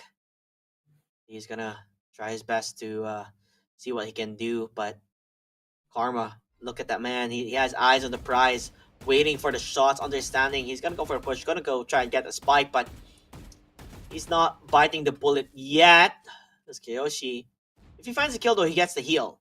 I think that's what he could look for, but Yuji's just around the corner. The wall bang, he knows, he understands. What? He already knew where he was going to be hiding. He goes for the wall bang, but will fall down. The over the hill will be there. But he's going to get lurked from behind. I don't think he understands. But there's a player right there. Oh, he touches the bullet. He TP's out. Now he's going to survive for quite a bit. The Prowler will be there to chase him out. But Reina, X-Core, he's been playing phenomenal. This guy could be the full stop, and he does. Traces it out. He knew where he was planting all along. 4-2. Swift Esports wanting to get that lead bigger and bigger. And you can tell that Karma is also feeling himself with that defense all the way from U-Haul. This controller is doing everything for the team. 3 kills in fact from the long range taps. And they could not even push the spike back on towards A short itself. 4-2. The defense of Swift Esports now climbing on full confidence, taking fights head on. Even though they're not the duelists, they really are feeling themselves. A lot of confidence now coming from the side of Swift Esports, and this is what they needed to get a good call or a good play. I guess it goes hand to hand with the Bucky play just a while ago that really put themselves forward with the advantage that they've been trying to pull more on. But let's not forget, this is the map of Marvel Aimers. This is the map that they love to play it. And so far, they have been put to a full stop with how Swift Esports has been playing. X-Core is ready. The Seekers are out. Gonna try to chase them out. X-Core, he tugs down quite a bit, but the stun, the concuss, it will hit. Will they jump in towards the fray? It looks like not. X-Core, this could be massive if they're able to find it. The showstopper will be there. It will not land. X-Core gets a kill. UG as well towards Yaki. So the law players are falling down into the floor. The bodies are hitting. X-Core again. He's just at the right place at the right time. And there's only one player remaining. That's Kiyoshi, who's just hiding around the corner. And I believe they do know that he's hiding in hookah. They have the shots fired, and they get the kill. 5-2. A 3-round advantage this time around. But I believe there's still a bye in the side of Marvel Aimers on the next upcoming round. I think they also have a timeout that they could have used. And honestly, with still the resources still alive for them, I could have used that in this regard right now. Kind of see the tempo changed up for Marvel Aimers. They can't take the space. They can't fight them off on long range angles anymore. And while X-Core and Karma are kind of building their confidence over towards their comrades, it becomes a good conversion. So far, 5-2. Swift Esports on their defense is not relying upon proactive positions anymore. They're very strong on holding as a passive. Well, that's big. They're able to get the first frag there, and that's going to be X-Core falling down. This is, could be the start of something new for the side of Marvel Aimers, as Yuji will fall down as well. They're making it work out so far. Now with the judge jumping around, he had the blind, goes for it, gonna fake it out, goes for the amazing play as they're able to shut them off. This is what Marvel Aimers is all about. This is how they're able to just take control if they find that early frag. And, a big name such as X-Core, if he falls down and dies, there's a much more room for leeway for Marvel Aimers to play around with. Yeah. And honestly, realizing the strength of their double duelists is that they're very strong when it comes to the rushes. And this was the only time in this bind map where Meek and Joyer was comfortable to take the rush again. This time it converts on through taking hookah and already taking control of the B side itself.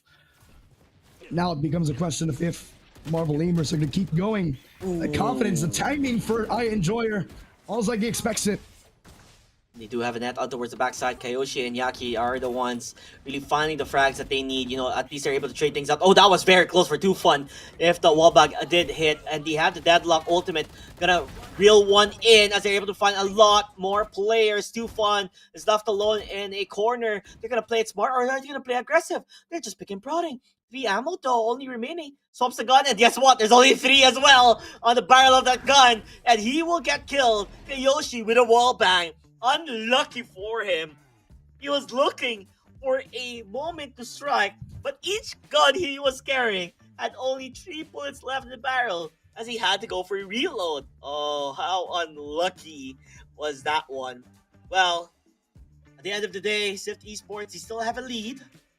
Not a massive lead, but still a lead nonetheless, which is, I guess, one round. You're gonna, I guess, call a timeout. You gotta, I guess, regroup and talk. What can we do? How can we hashtag game smart? You know, how can we, hashtag click smart and play smart? It's all about being able to be the ones in control. And so far, so good in the side of Marvel Aimers, but Swift Esports, they're slowly losing the essence of what makes them strong. Especially when X Score is the first one out. You can't have that guy die immediately because, like I said, Marvel Aimers, they capitalize immediately when they lose such a player already. It's going to be big for them. If only they can activate their double duelist comps pretty early on. Got to see some potential from Mika and Joyer coming back into the game yet again.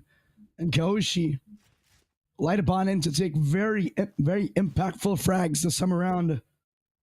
Now he can kind of make do as one of the entries for the team, considering that he has the NGY. They do have the finger, and Mika and Joyer just want to take full advantage of that.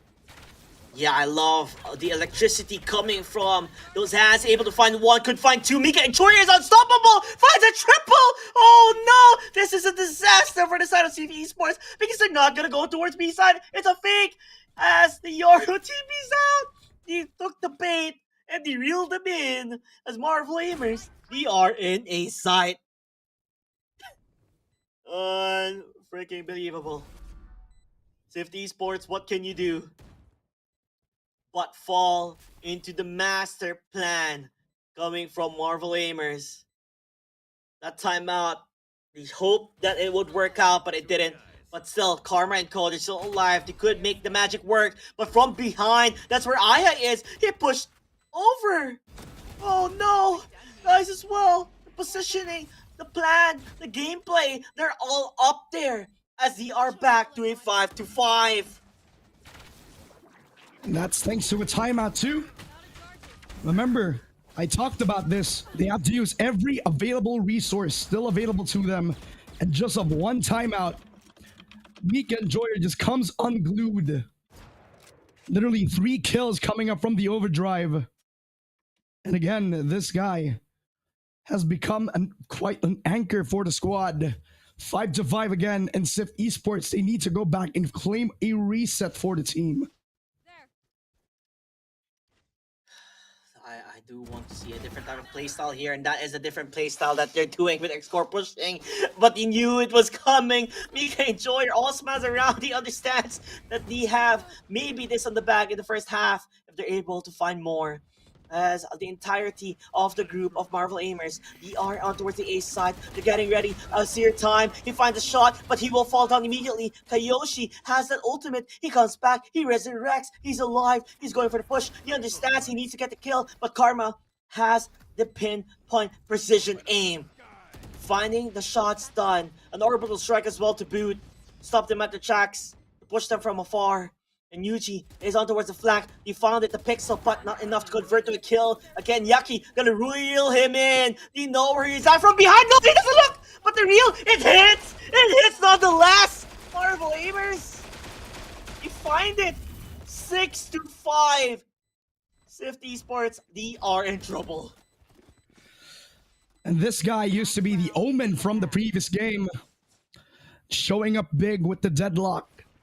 Being one of the only anchors on site, being one of the teammates that they really needed to call upon after the push shot from, again, the Clove Kayoshi, who really has done well with his NDUI, buying a lot of time for Yaki to come in, pick up the pieces for the squad. And with a 6-5 like this, Marvel Aimers are back in the driver's seat. Swift Esports now needing one more round to try to force out a 6-6, but honestly, it's a formality at this point. It could be a formality seeing how things have been going, and honestly, it's just so hard to see and how well they've been playing. It's just phenomenal. It feels like a whole different team compared to where they're playing in and split. So far, though, Kyoshi gets a kill towards Yuji. They're gonna look for more. Kyoshi gets a double. Could look for more as well with X score from above. He wall bangs it. Oh, that is big, but not gonna put them for a stop. They have a lot of ultimates remaining though. The Empress mode will be used. This could be the game changer that they need. Even the ultimate coming from Gecko, trying to get information if he can, but guess what? There's a wall. But around the corner, he finds it. X score, gonna try and enter in. Empress mode out, has the blind, hoping to get the shot. He does find it. There's only one player remaining. That's Yoru. Trying to sniff them out. He gets two. I enjoy her. What on earth was that? A dimensional fake out. Gonna go for the peek. But does he know? No, he doesn't. Half already. Gonna go for a full commit. He does go for it. Rose on fake. Rose on fake. But the wall bang. Oh, I enjoy her. Calculated. Could have been the big difference. Actually, wait. The defuse was there. It's 6-6. Yeah. It didn't work out. Yeah, I was about to say, he did stick on the defuse, and just before his dying breath, he actually got the defuse on full. The saving grace for X-Score, despite heroics coming out from Aya Enjoyer, would have been the 7-5 that they were looking for, but X-Score, with pros not faking anymore, keeping this close 6-6 so far, not a swap sides. But remember, back when they were on the CT side, Marvel Aimers were a formidable opponent. But will they be the same once we head on into the second half? Only time will tell, Ramon. As X-Score able to get the kill already. That could be big. And the right click again. X-Score is actually able to find the kill towards Mika Enjoyer as Karma is down to 20. Regardless of that, though, they're able to answer back and shoot a smoke. Karma finds it. It's just the duo. The dynamic duo finding frags. Only 2 players remaining. And they are separated with one another. B-side will be up for the taking. No surprises. How open is it going to be, though?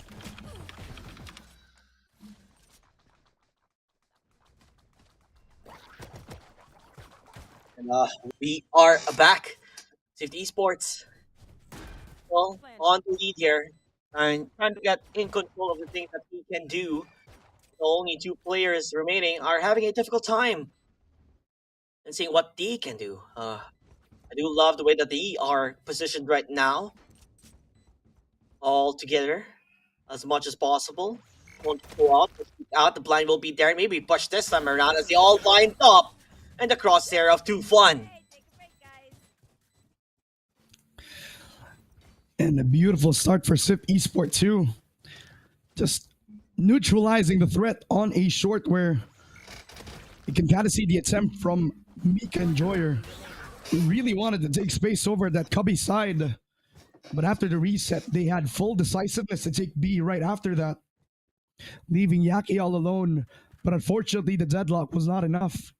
7-6. SIP Esports well on their way to possibly make a comeback in the series. Maybe a comeback is what they want, but it's gonna take some time before it does happen. I enjoy her able to get the kill, and I love the stack that they're doing. You know, a squad, a unit. We are not gonna be alone. Everybody are up against each other, hand by hand.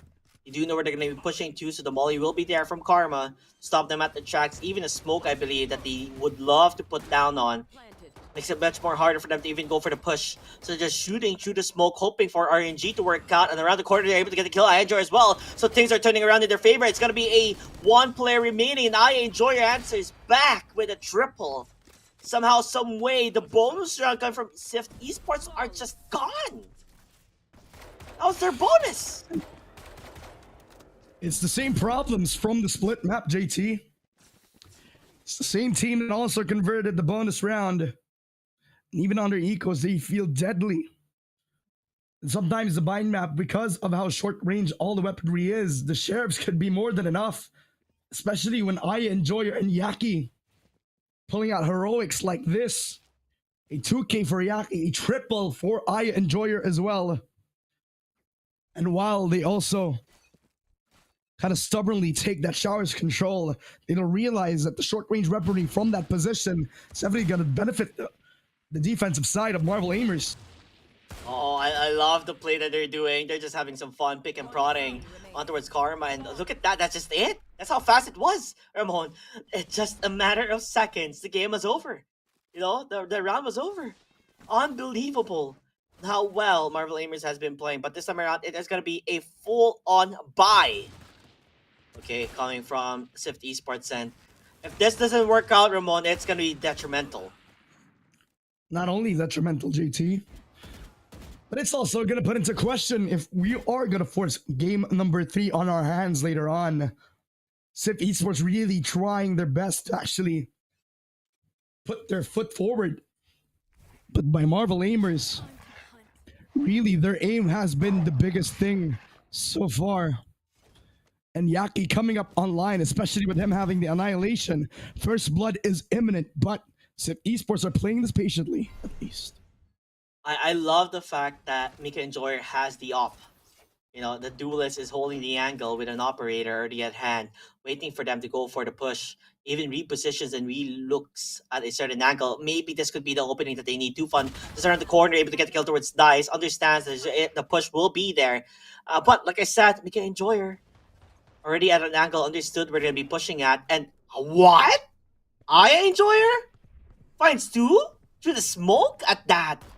I don't know, man. The RNG with the shots that they have been landing has been a bit crazy, I would say so myself. I did not expect for that to happen. Nonetheless, though, they do still have the concuss. Gonna stun them as much as possible to push them at their tracks. That's just around the corner. That is where Yoru is at with his teammates. Again, another phenomenal round. And that's the buy round, by the way, from Swift Esports. So, economy is not looking good. Another forced buy on their end with Rifles and Guardians. And that can only bring so far. Yeah. And the thing about this, right, is that their confidence is definitely on a high right now, especially after the eco round win. I believe I saw an operator in the hands of Mika Enjoyer as well. And that tells you something, JT. The shower is not going to be the safest place, but he's the only guy on site. I mean, this is not the first time they've done this, but they're going to do it again. Hoping to find if they can stop the... Oh, they do stop it. Still, Mika Enjoyer is going to have a hard time because guess who's there? From behind, another player is just watching. He has to go for the shot. He has to go aggressive, but the shot, it's just not landing. Karma finds 2. Dice finds his own. Now they are in control again. Kiyoshi also answers back. It's just up for the takings, up for grabs. Swift Esports somehow, some way, able to find an essence back into the game. If they can, the shots, it's not connecting. The overheal will be there. He knows where the player is going to be at, but 2 fun answers back. Finally, they stop. You know, the momentum coming from Marvel Aimers.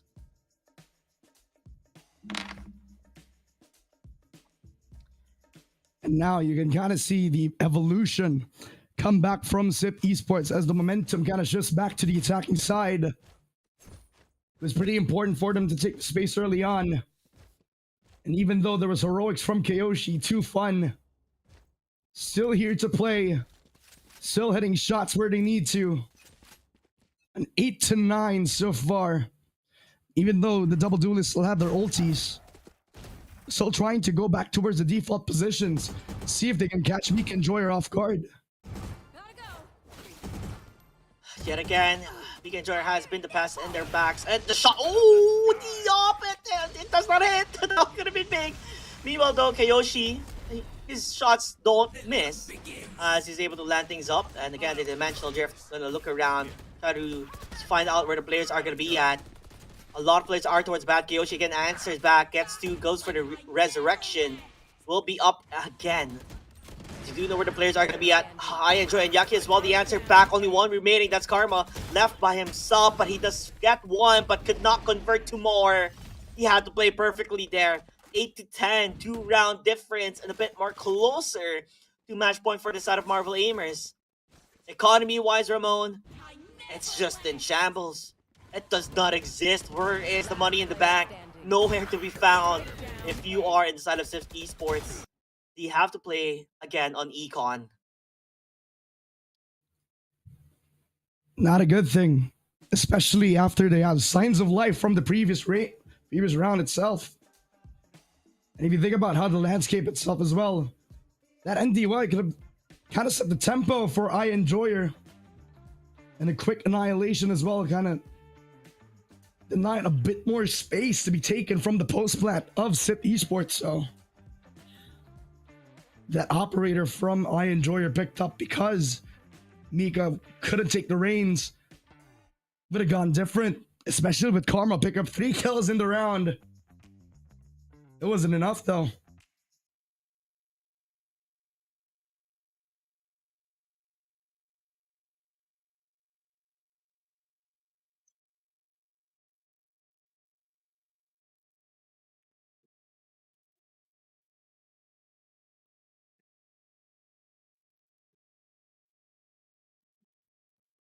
There.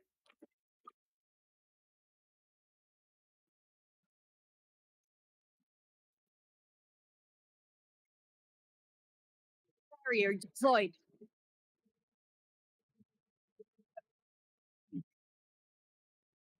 Stop. Beacon here.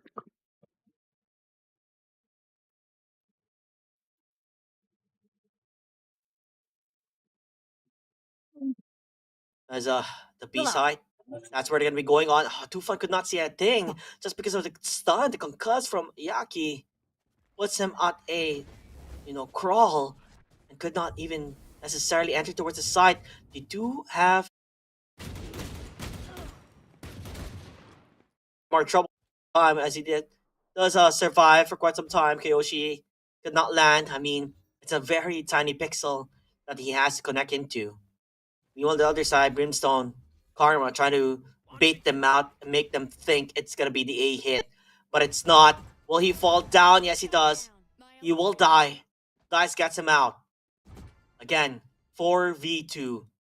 We do hold 2 Seekers, and the upshot, it's perfect. You know where the last player is gonna be at. That's towards Hookah. You have the blind, they go for the play. The blind again for 2 players as your time. He does get the op, hoping to find the shot, but not gonna work out. It will not convert.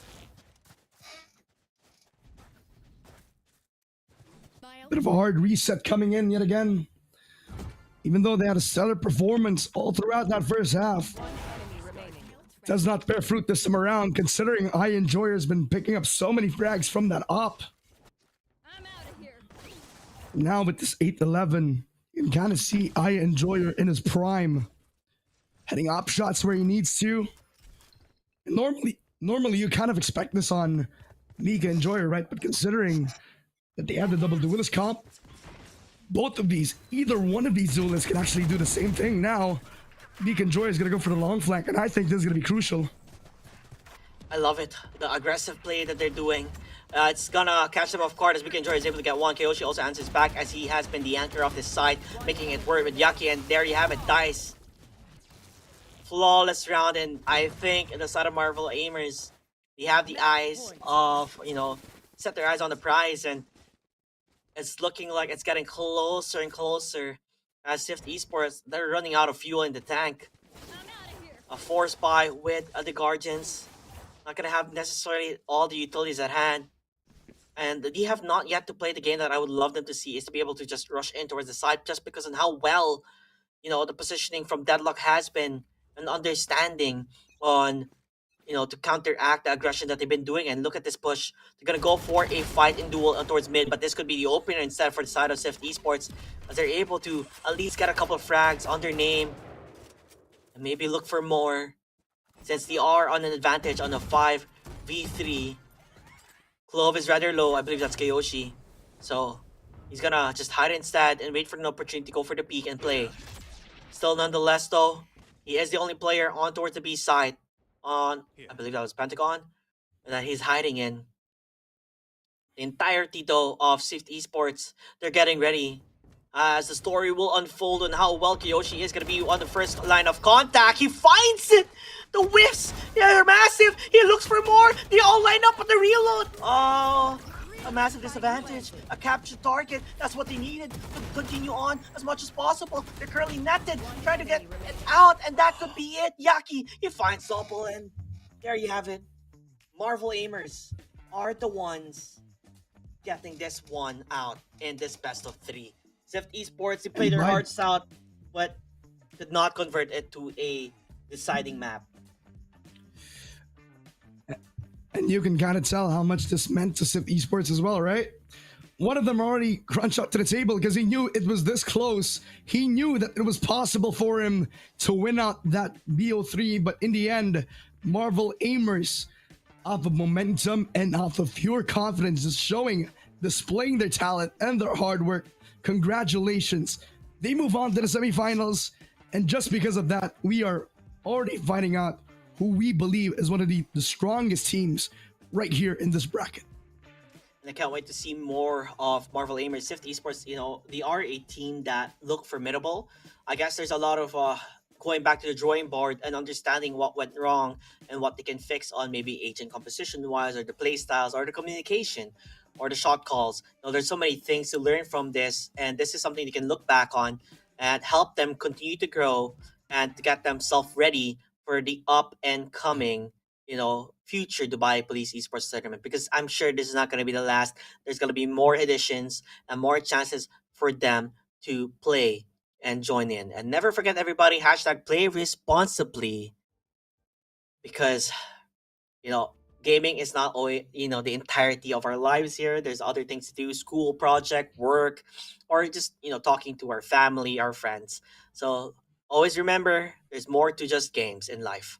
Other than that, though, GG's again on Zift Esports, and congratulations, as we will see more of Marvel Aimers in the semifinals. They have secured the top 4, which means a big pedestal to be in for the first timers who have joined this tournament, and I would love to see more of them. I mean, I've seen new faces here, even young faces, very young, and they're playing out of their minds, and that's crazy to see.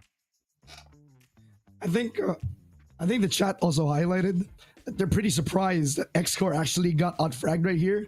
As you look at the bracket, Marvel Aimers being one of the first teams coming in towards the semifinals, as everybody else is still sorting out their own bracket, sorting out their own opening games. I think it's not a huge surprise that Marvel Aimers have come in, since it was a hard game against Misfits. But now you're kind of looking at the landscape of how the game has been coming through. And so far, I think it's been a done, well and dusted effort coming up for Zift Esports. Even though X-Core is pretty talented, I think the game plan has been set foot well for Marvel Aimers. You know what they say, right? It's a team game, and one man is not enough to carry the entirety of the team. It is a bout of how well can you really play off one another and to capitalize that. We did see star players coming out from them, but that is the end of their story. And now, if you are on the other side of Team Rad or Espada, your eyes are looking on. Oh, so this is how Marvel Aimers are playing. It's very interesting to see that they love playing that Neon and how well they play that Neon. Even Yoru, which is a treat to see. Deadlock Yoru, some picks that we never get to see necessarily, but they played it to their hearts out, and kudos to them again. Those shots through the smoke, somehow I even question myself how they do that, because I am not that lucky. Even from the first map, they've been doing it, and until now, they continue to get that luck on their end, but maybe it's just skill and understanding on their positioning. So I would love to hear more about Marvel Aimers. I'm pretty sure there could possibly be an interview about it with them talking to them. So maybe we get more insights on how they are, how they prepared for the tournament, or more insights on what made them decide to join, or even understand what is the age range of Marvel Aimers, because I feel like there are some very young teenagers and the team who are playing phenomenal, and being at that age and having that skill, that is amazing. And you could imagine more as we nurture more future professional esports players in this tournament. And that's the reason why we love to see tournaments like this. Yeah. And I think one of the things also that we're fighting up for in this Dubai Police Esports Tournament is that we got to remind everybody to raise awareness on the possible pros and cons of gaming all throughout. Yes, you are practicing a lot and trying to refine your craft as a gamer, as a professional esports player, but too much hours on the PC can kind of limit your and can kind of affect your own mental health, your own personal health. Sometimes you can get older, you realize these things. So kind of want to tell everybody that you got to game responsibly. I think this is a perfect time to kind of put a limiter on how long you play games, because I know that this could be a good thing for your future, but nevertheless, it's also going to be a bad thing. Yeah, you always have to have the proper balance, everybody, and like we always say, hashtag play responsibly. Again, I would just like to say, if you guys do have your phones out while watching the stream, you can scan that QR code that is under Ramon to raise more awareness. And now, with that said, though, we will continue on as there's so much action packed in this day alone. There is Teamad versus Para. There's Only Esports versus Next in Esports. There's Fraggers versus Domain. And I'm looking out for Fraggers versus Domain because I've been a massive fan of Fraggers for a very long time because they have joined, I believe, since the start of maybe Dubai Police Esports Tournaments, the first editions. And I'm looking forward to it. And I would love to see more of them to continue on. But like I said, new faces, new teams could possibly have some upsets. I mean, it's a 50,000 prize pool, everybody. That is a big number for a lot of these teams here, and it could be game changing for them if they do win that out. And you could get probably a massive PC upgrade, maybe a 1490 or something. That would be neat. I mean, I would love to have a 1490. Who wouldn't?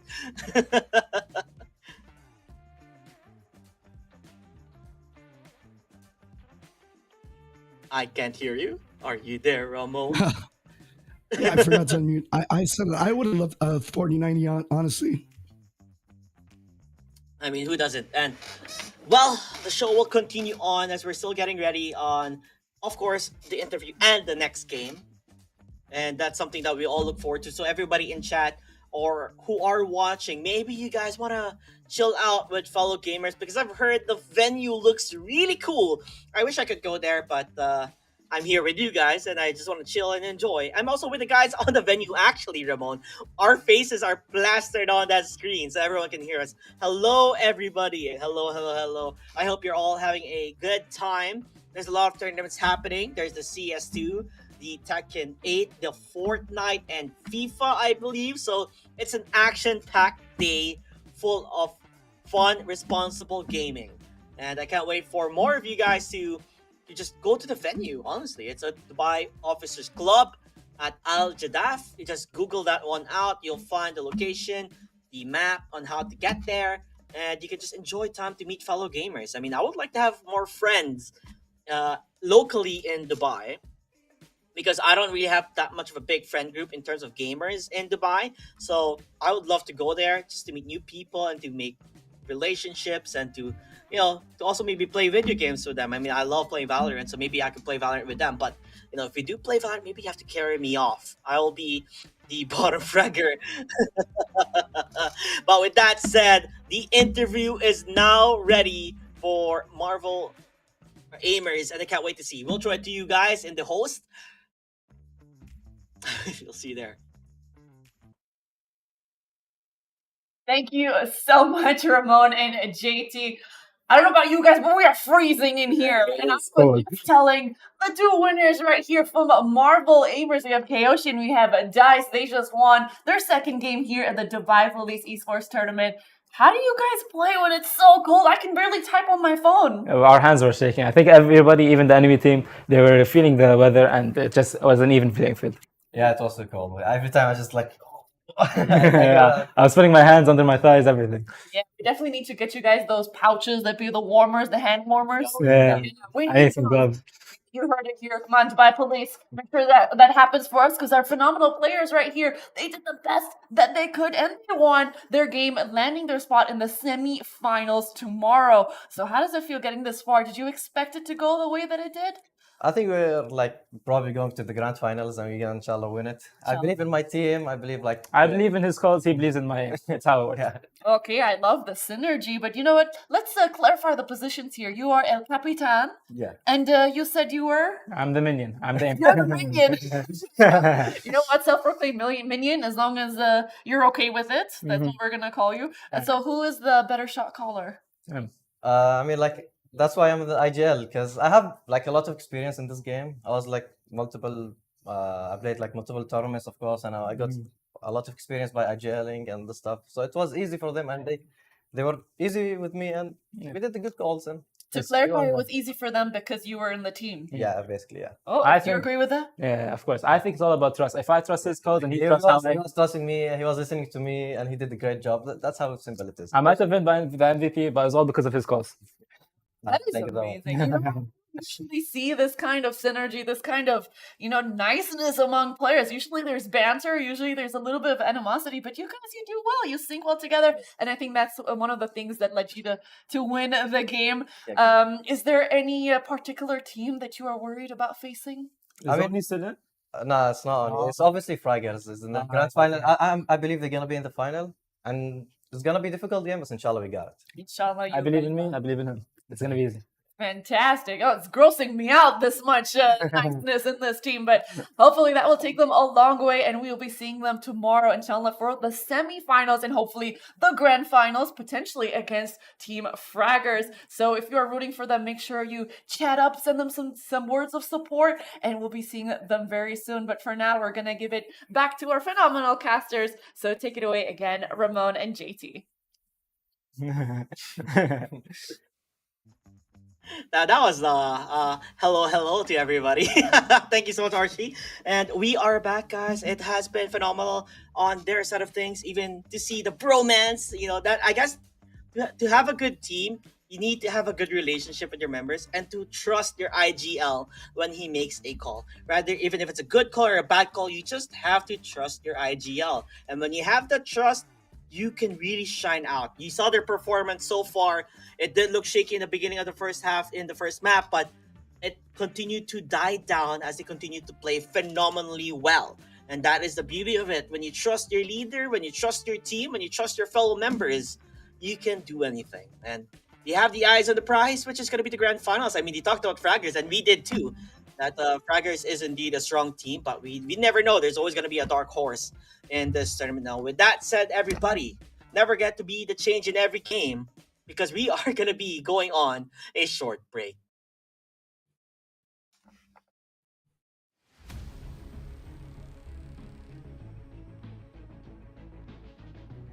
في عالم الألعاب الإلكترونية التواصل ممتع، لكن ليس كل من يظهر صديقاً هو كذلك بالفعل. خطوة بخطوة يبدأ المجرم الإلكتروني بجمع معلوماتك. من هنا تبدأ الجرائم الإلكترونية، ابتزاز، تهديد، وخسائر تتجاوز اللعبة. لا تتردد في طلب المساعدة حين تشعر بالخطر. أثناء اللعب الإلكتروني تجنب التواصل مع الغرباء. احرص على سرية معلوماتك الشخصية. لا تضغط على روابط مشبوهة. بلغ عبر منصة البلاغات الإلكترونية إي-كرايم التابعة لشرطة دبي. سلامتك الرقمية تبدأ بخطوة بسيطة. كن واعياً.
Spike planted.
في عالم الألعاب الإلكترونية التواصل ممتع، لكن ليس كل من يظهر صديقاً هو كذلك بالفعل.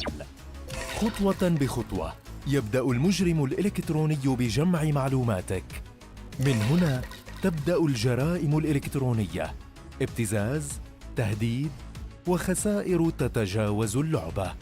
لا تتردد في طلب المساعدة حين تشعر بالخطر. أثناء اللعب الإلكتروني تجنب التواصل مع الغرباء. احرص على سرية معلوماتك الشخصية. لا تضغط على روابط مشبوهة. بلغ عبر منصة البلاغات الإلكترونية إي-كرايم التابعة لشرطة دبي. سلامتك الرقمية تبدأ بخطوة بسيطة. كن واعياً.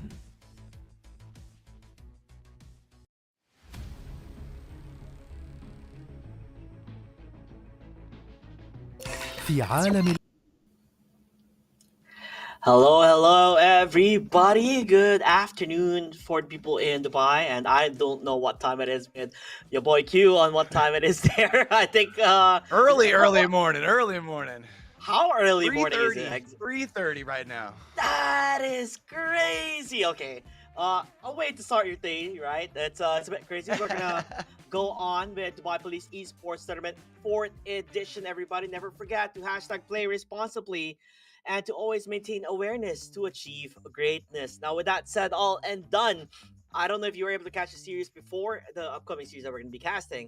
Sift Esports versus Marvel Aimers was an interesting matchup between the two, where it did seem quite neck to neck. But whenever the second half starts, Marvel Aimers were able to really show who they are as they shined throughout the entire series, always dominating that second half up against Sift Esports. So it was an interesting game. We did go to split and bind, and hopefully we get to see more maps in the future. I mean, I don't know. Are you a fan of Abyss? I mean, I'm a big fan of Abyss. It's a new one. I like that the middle sometimes seems to be a nice little standoff. Honestly, I'm a big fan for really wherever we go. I feel like the later we get into this tournament here is when you see teams dig deeper into that, into the map pool. They're wanting to give away too much early. So hopefully as we get it, later into today, maybe more so tomorrow, that's when I expect the real fun map picks to come out. Yeah, I mean, it's either you want to continue on to live to see another day, because let's not forget, it's a single elimination. And the only chance Right. for you to go on, if you get to the semifinals, at least there is that third placer that is there. So if you want to gamble it out, that's on you. If you are confident that you can play in any map, then so be it. Because Team Rad versus Team Espada will be the game that we're going to be casting on. And if you look at the previous results in the bracket, the first game that we casted yesterday was Team Rad versus some guys, and it went 13-1 in Haven. Now, Espada, on the other hand, they also had an easier way out with a 13-5 up against Team Burgess. So when you look at that line there, you can tell that these guys had a breeze throughout the first round, but this time around, in the second round, it is a best of 3.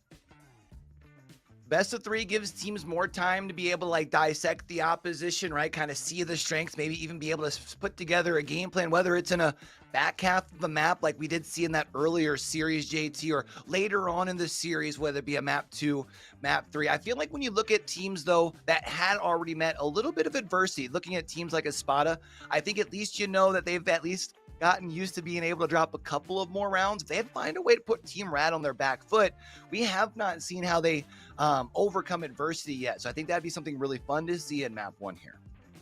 Definitely, and adaptability, I feel like, is the name of the game. If you can't adapt onto your opponents, that's going to be harder for you to find the solution on solving on how well they've been playing. If you're able to adapt and able to at least talk things through with your team on what your game plan is going to be at, if you're able to strategize and to also use your skills correctly and time it up at the same time, then definitely it can put you ahead against your opponents.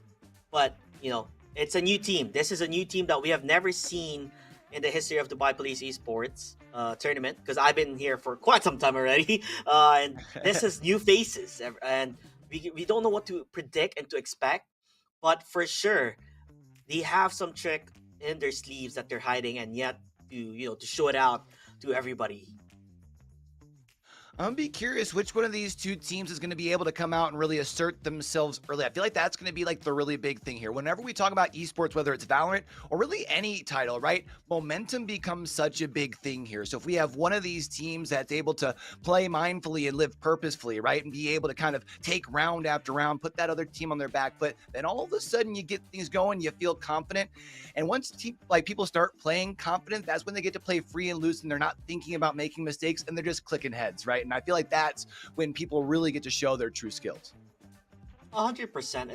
And another fact is about warming up, right? Sometimes when you do join Right. the tournament, it's your time to play, and then you go in the match alone, but you're not really that warmed up. Your aim is a bit jittery. The communication is not there as how you have practiced.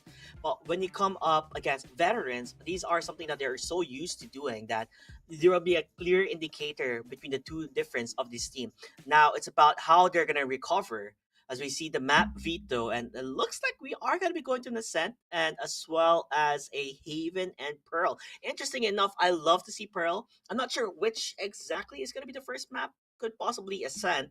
And what are your thoughts about it?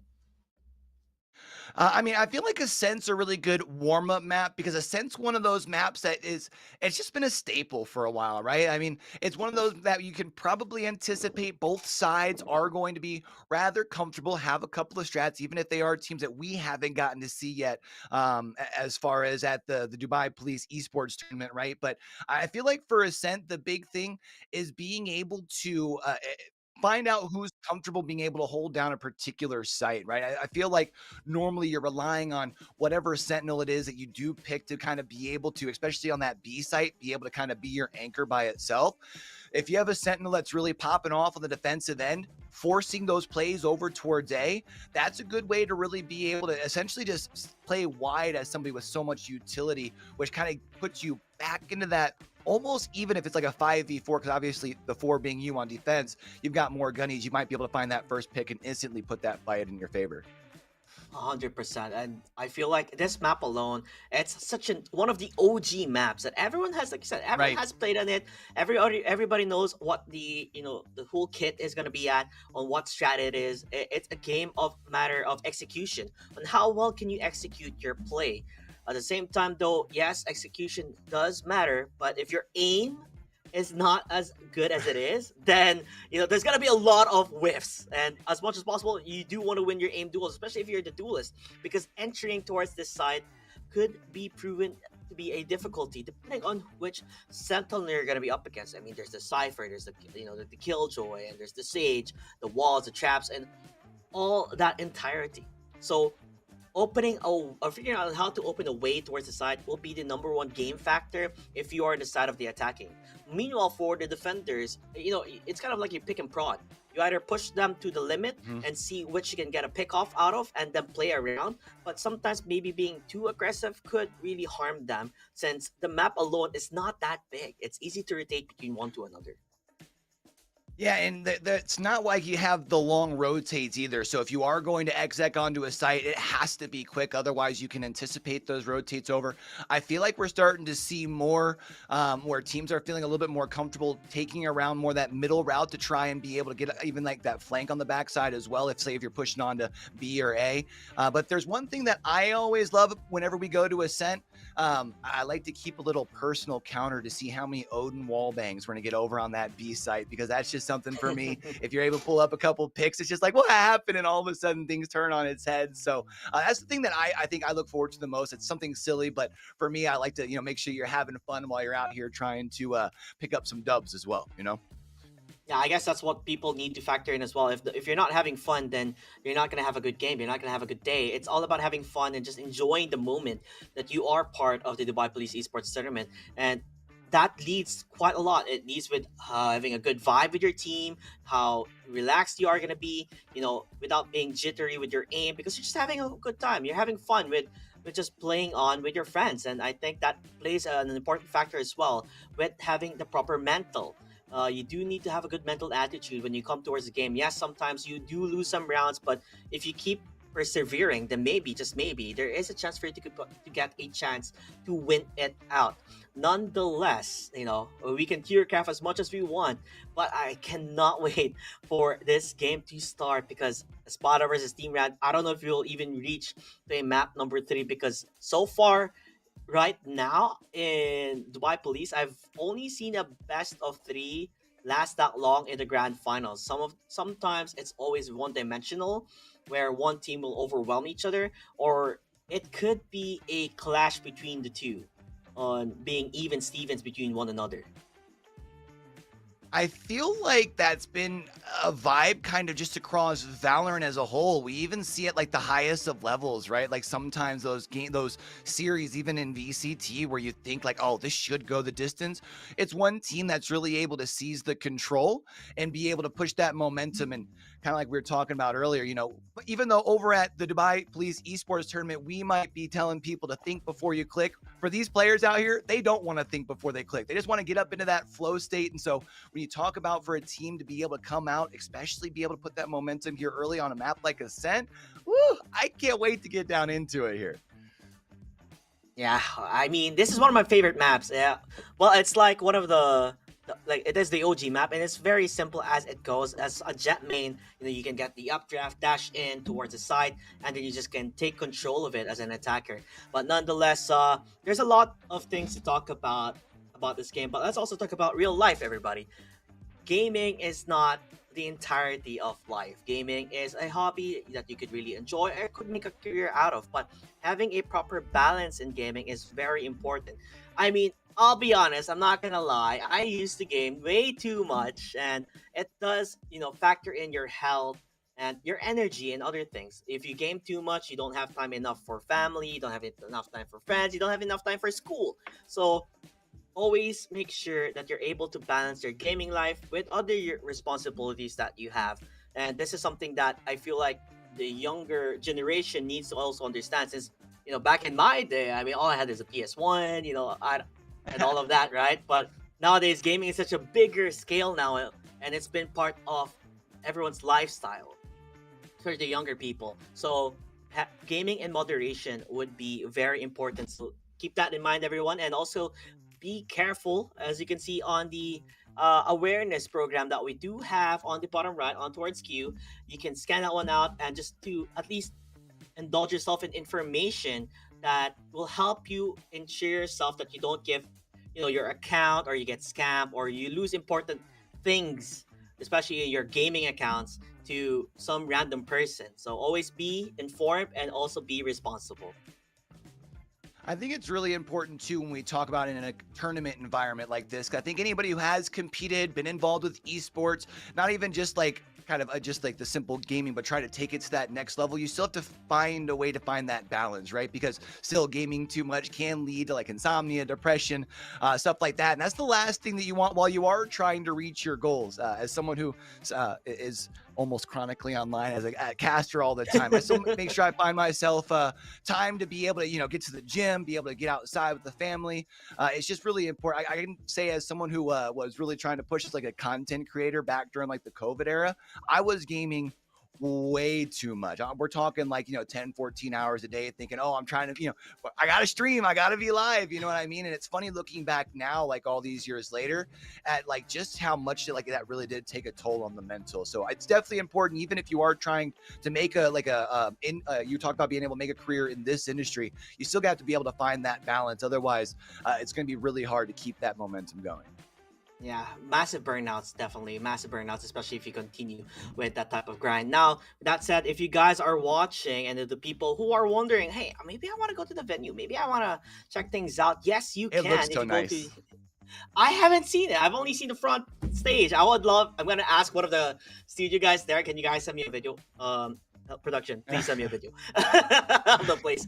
But yeah, you can go to Dubai Officers Club at Al Jadaf. You can Google that one out to get the Google Maps and how to get there. And let's not forget, this is a 50,000 dirham prize pool for Valorant, and there are multiple tournaments going hand by hand. There's the Counter-Strike 2, there is, I believe, FIFA, there's Fortnite, there's also Tekken 8. So there's a lot of action packed. You can meet fellow gamers in the community and, you know, expand your friends and see, you know, it's always nice to see a community within Dubai for your fellow gamers.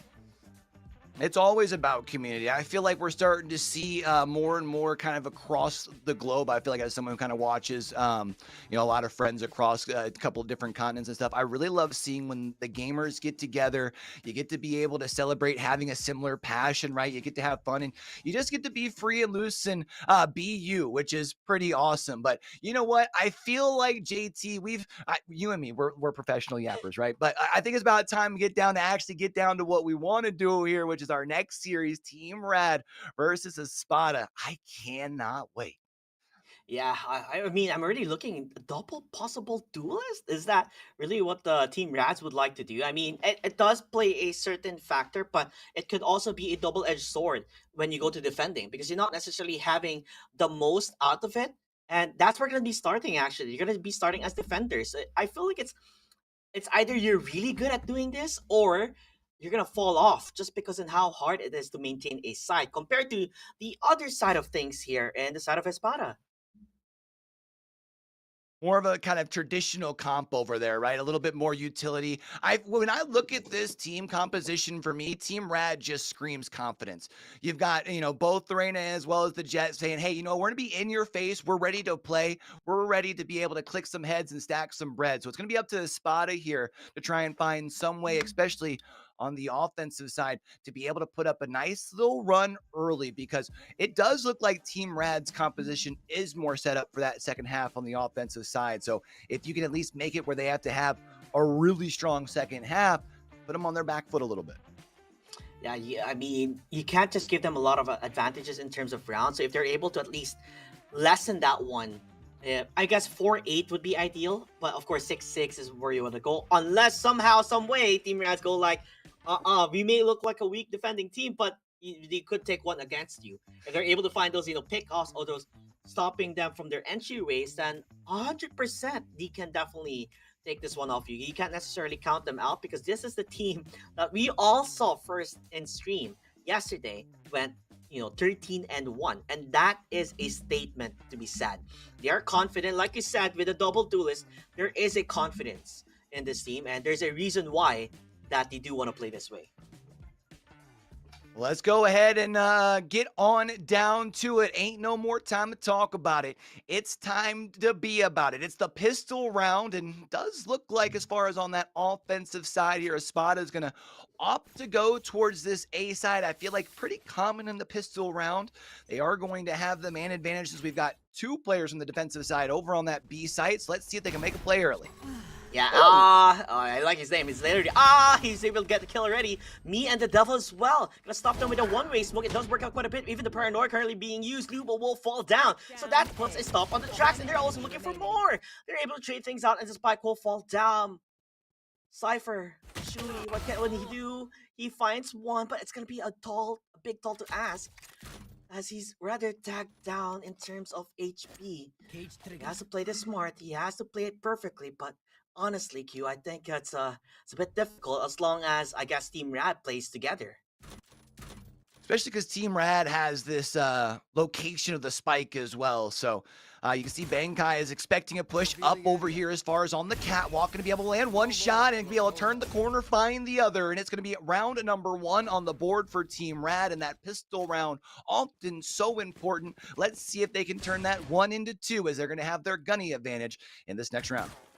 At the bonus round, and it all is because of that smoke setup. That smoke setup did them wonders with Rads, making it easier for the double duelists to push out towards A side and get those pickoffs. That set them up for a sure line of victory. This time around, though, it does seem like they do like having Mashu going on a lurking type of play, while the other side of things, the group from Espada, are all there together. So the push will be there. Me and the Devil is getting ready for that scope shot. Maybe no scopes, actually. He's able to chase that one up, but it seems like Espada, it almost looked like they were going to play aggressive, but they're going to put a, slow push in towards things. Jet still doing a good job of being able to hold down on this initial push through. Everyone gonna fall back. It does look like Espada gonna opt for the long rotate over towards B. Mashuka. Hardy's been able to spot. I think that you've got the one player over there in mid-market. I think they're anticipating that being the sole player, which is Bankai, and right now going to be aiming down sight with the Sheriff looking for the one. Here's the push coming across, so the rotate will come in, but they do have access to the site. Shot through the smoke twice actually here for Rad, and they've already got themselves a man advantage. Yeah, it's definitely because of the recon coming from Bankai. He's able to spot them out, and just because having that extra information, you just gotta put the traceability on your crosshair, and that's it. Shebang. And Bankai currently on a 3-0. The entirety of Team Rad. I mean, we talked about confidence, and my, are they confident in retaking the side? I did put a question on this double duelist on the defensive side, but they're making it work so far. But this is gonna be their main challenge. They have the rifles now, they have the Phantoms, they have the Vandals. This is very important for Espada to win, because if it doesn't work out, it kind of sets them back quite big. Yeah, you don't want your econ reset here if you're Espada, especially already being down 2 rounds. You're on the offensive side. It feels like you need to start being able to put some sort of points on the board. Sammy behind you. Luckily, they're in the smoke, so they're not going to have to worry about it just quite yet. It's a pair of kills from Dwayne's. Going to be able to find one as well. It's left to a 2v2 on site. I do believe they should be able to get the spike down, though. Yeah, but still, it was their buy round, and it's already looking bad. A bit damaged already on towards the Sova. Raz is going to look around. Sammy already gets the kill towards and there's only, I guess, a couple of players remaining. That is going to be Raz. Does have Paranoia, does have Teleport, so he can definitely play around it. Still does not know or give sample information on where Sammy could be. But, he might have found it. He understands the possibility that he could be hiding there. But the timing, it's not going to work out. He can push towards it, but Jet's still holding. He get it, Raz, he finds it. 1v1. Goes for the defuse, gonna fake it out. He knows where Sammy's gonna be. Just waiting for him to go for the peek. This could be really detrimental for him, but he's not gonna fake it out. He holds it, goes for the smoke, maybe for a Sheriff kill. Wow. Sammy playing the round on Rads. Still, a not so bad fight coming from Team Rad. It did go to the nail biter defuse as much as possible. I like the patience being shown by Sammy while you're up there kind of just playing the back and forth peeking game, realizing that time's on your side, right? And you do a great job of being able to secure that round. And we talked about the importance of that round going into it, right? You're able to make sure you put 1 point on the board, but more importantly, you don't reset your economy. Unfortunately, it was a little bit of an expensive round, so I think we have more of the regen shields. We'll have to see if they can make it 2 here. Empress mode off already. He gets the kill towards Sammy. That's their duelist dead. Gonna be much more harder for them to enter the side, but he pushes it to the pedal. Maybe just too much. Schnitzel is able to get the answer back. Double duelist done and dusted. But the side still not taken. It's still under fire as Mashu. He's able to get the kill towards Red. The A split could be phenomenal as he takes on control towards 3. Bankai in the side, not able to convert it to a kill. He tags them quite a bit, but he's rather low. Wallbang galore, and Schnitzel was the guy to make sure that this round is theirs. What a bounce back from Team Espada here to be able to get 2 rounds on the board, and now after those 2 rounds, it is going to be a Shiko round over on the side of Rad. Basically, Sheriffs and those regen shields, that's it. You still got those rifles in hands over on your side, and you have the ability now to be able to put that first lead onto the board. I feel like we're starting to see the gunnies warming up over on Espada too. We were seeing some more headshots coming across this last round or two. They're cleaning up, they're picking up their ones, and they're being able to get those early picks as well, which is giving them the advantage. Again, with a one-way smoke, I just love this because it makes it much more harder for them to really just go for the push and go for the play. But still, nonetheless, you do have the fault line gonna try to stop them at the track. Sammy spots one out, hiding already currently towards the smoke. That is being the devil. Gonna go for the updraft and run away, but still found out somehow, some way. The shots have connected. Schnitzel as well. Oh, this is a total disaster. Bankai's left alone by him lonesome and through the smoke to get the kill. It's not luck. It could just be skill. Espada, they are definitely on fire. Feeling the force, apparently. I mean, being able to shoot through the smoke, multiple players to be able to pick up multiple kills. That's the type of play that's going to have this squad feeling good, I would imagine. Gives themselves their first lead onto the board as well. And now when you look at the side of Team Espada, they've got 3 ults at their disposal to be able to try and find a 4th round here as well. When you look at the econ this round, now you have the ability to possibly break that bank one more time. It's a very important one. Rads, if they can do something about it. Even with the one-way smokes, it does not necessarily stop them just because of how fast they're playing. Amazing updraft, even hides from the shots from not gonna work out in his favor still. It is a split push. They're picking and prodding. They're not really showing on where they're going, but the push from he finds a shot, he gets the kill. But the resurrection will be there for Schnitzel. He now has to go for a kill as much as possible. Gonna be the guy jumping in towards the fray, but will fall down. Got denied immediately. Meanwhile, on the side towards PQ, that is where the action is at. Mashu is able to get the kill. Sammy as well could convert to more, but will fall down. Still, a lot of damage has been done. And this is going to be a 2v2 on the B side. Yeah, unfortunately for the side of Team Rad, though, the location's going to be revealed with that neural theft. Mashuka going to be able to turn the corner and find one. It gives Team Espada the Manny advantage one more time. It is unfortunately low health for the side of Bankai's opponent, which is going to be able to get down to the last one. Is Mashuka sitting on 5 HP in a dream? This is going to be so close. He gets tagged down quite a bit. He's not faking. Pros don't fake. Those pros don't fake. Now he does. Oh, but he spots ahead. Pixel perfect. Going for the wall back. Not like this. It's history repeating itself. The spike, it wouldn't explode. He has enough time. 1.2 seconds. Again, very close match between the two. Down to the bitter end of things here, Q. Wow, able to have the ice in the veins here as Bankai to be able to get round number 3 on the board for Team Rad. But you got to keep in mind that was a rather expensive round. We're in the point here in half number 1 where when you're winning rounds, you would really like to be helping to start to bank up on the economy. So let's see if they have the ability to do that here. Of course, it's tied 3-3 right now. It's been back and forth. This is exactly what we were hoping for our second series of the day. Could possibly see a fast push here coming from Sammy, leading the charge. They're able to find where the player is going to be, and that's towards Boathouse. Gonna try and stop that Killjoy lockdown, but the shots, it's not hitting! It's not hitting! Bankai finds 2 as well!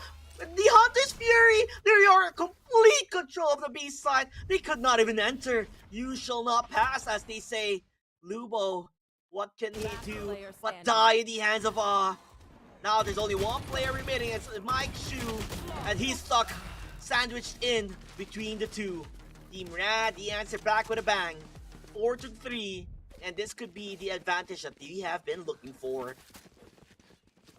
CJT, those are the type of rounds that you need to be winning right there. Being able to keep all 5 players standing, obviously you can't expect a flawless every round, right? But now we're starting to see that economy starting to bank up a little bit for Team Rad. They're starting to feel themselves a little bit here, and you do still have the knives available. You've got actually 2 ults available on either side.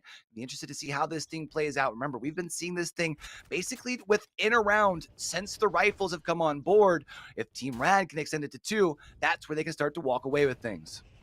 And I mean, you've talked about taking mid control, and this is the first time we're ever going to be seeing it in the side of Espada, as they are going to see if they can find an inkling towards A3 maybe. As Bankai is just around the corner, he doesn't necessarily have the drone or the recon, but he does hide towards the corner. The push, it comes in at the wrong time. Sammy was ready with a crouch shot, looks for more. Could not get the kill towards the heal will be there as the Devourer brings up into a perfect, full armor.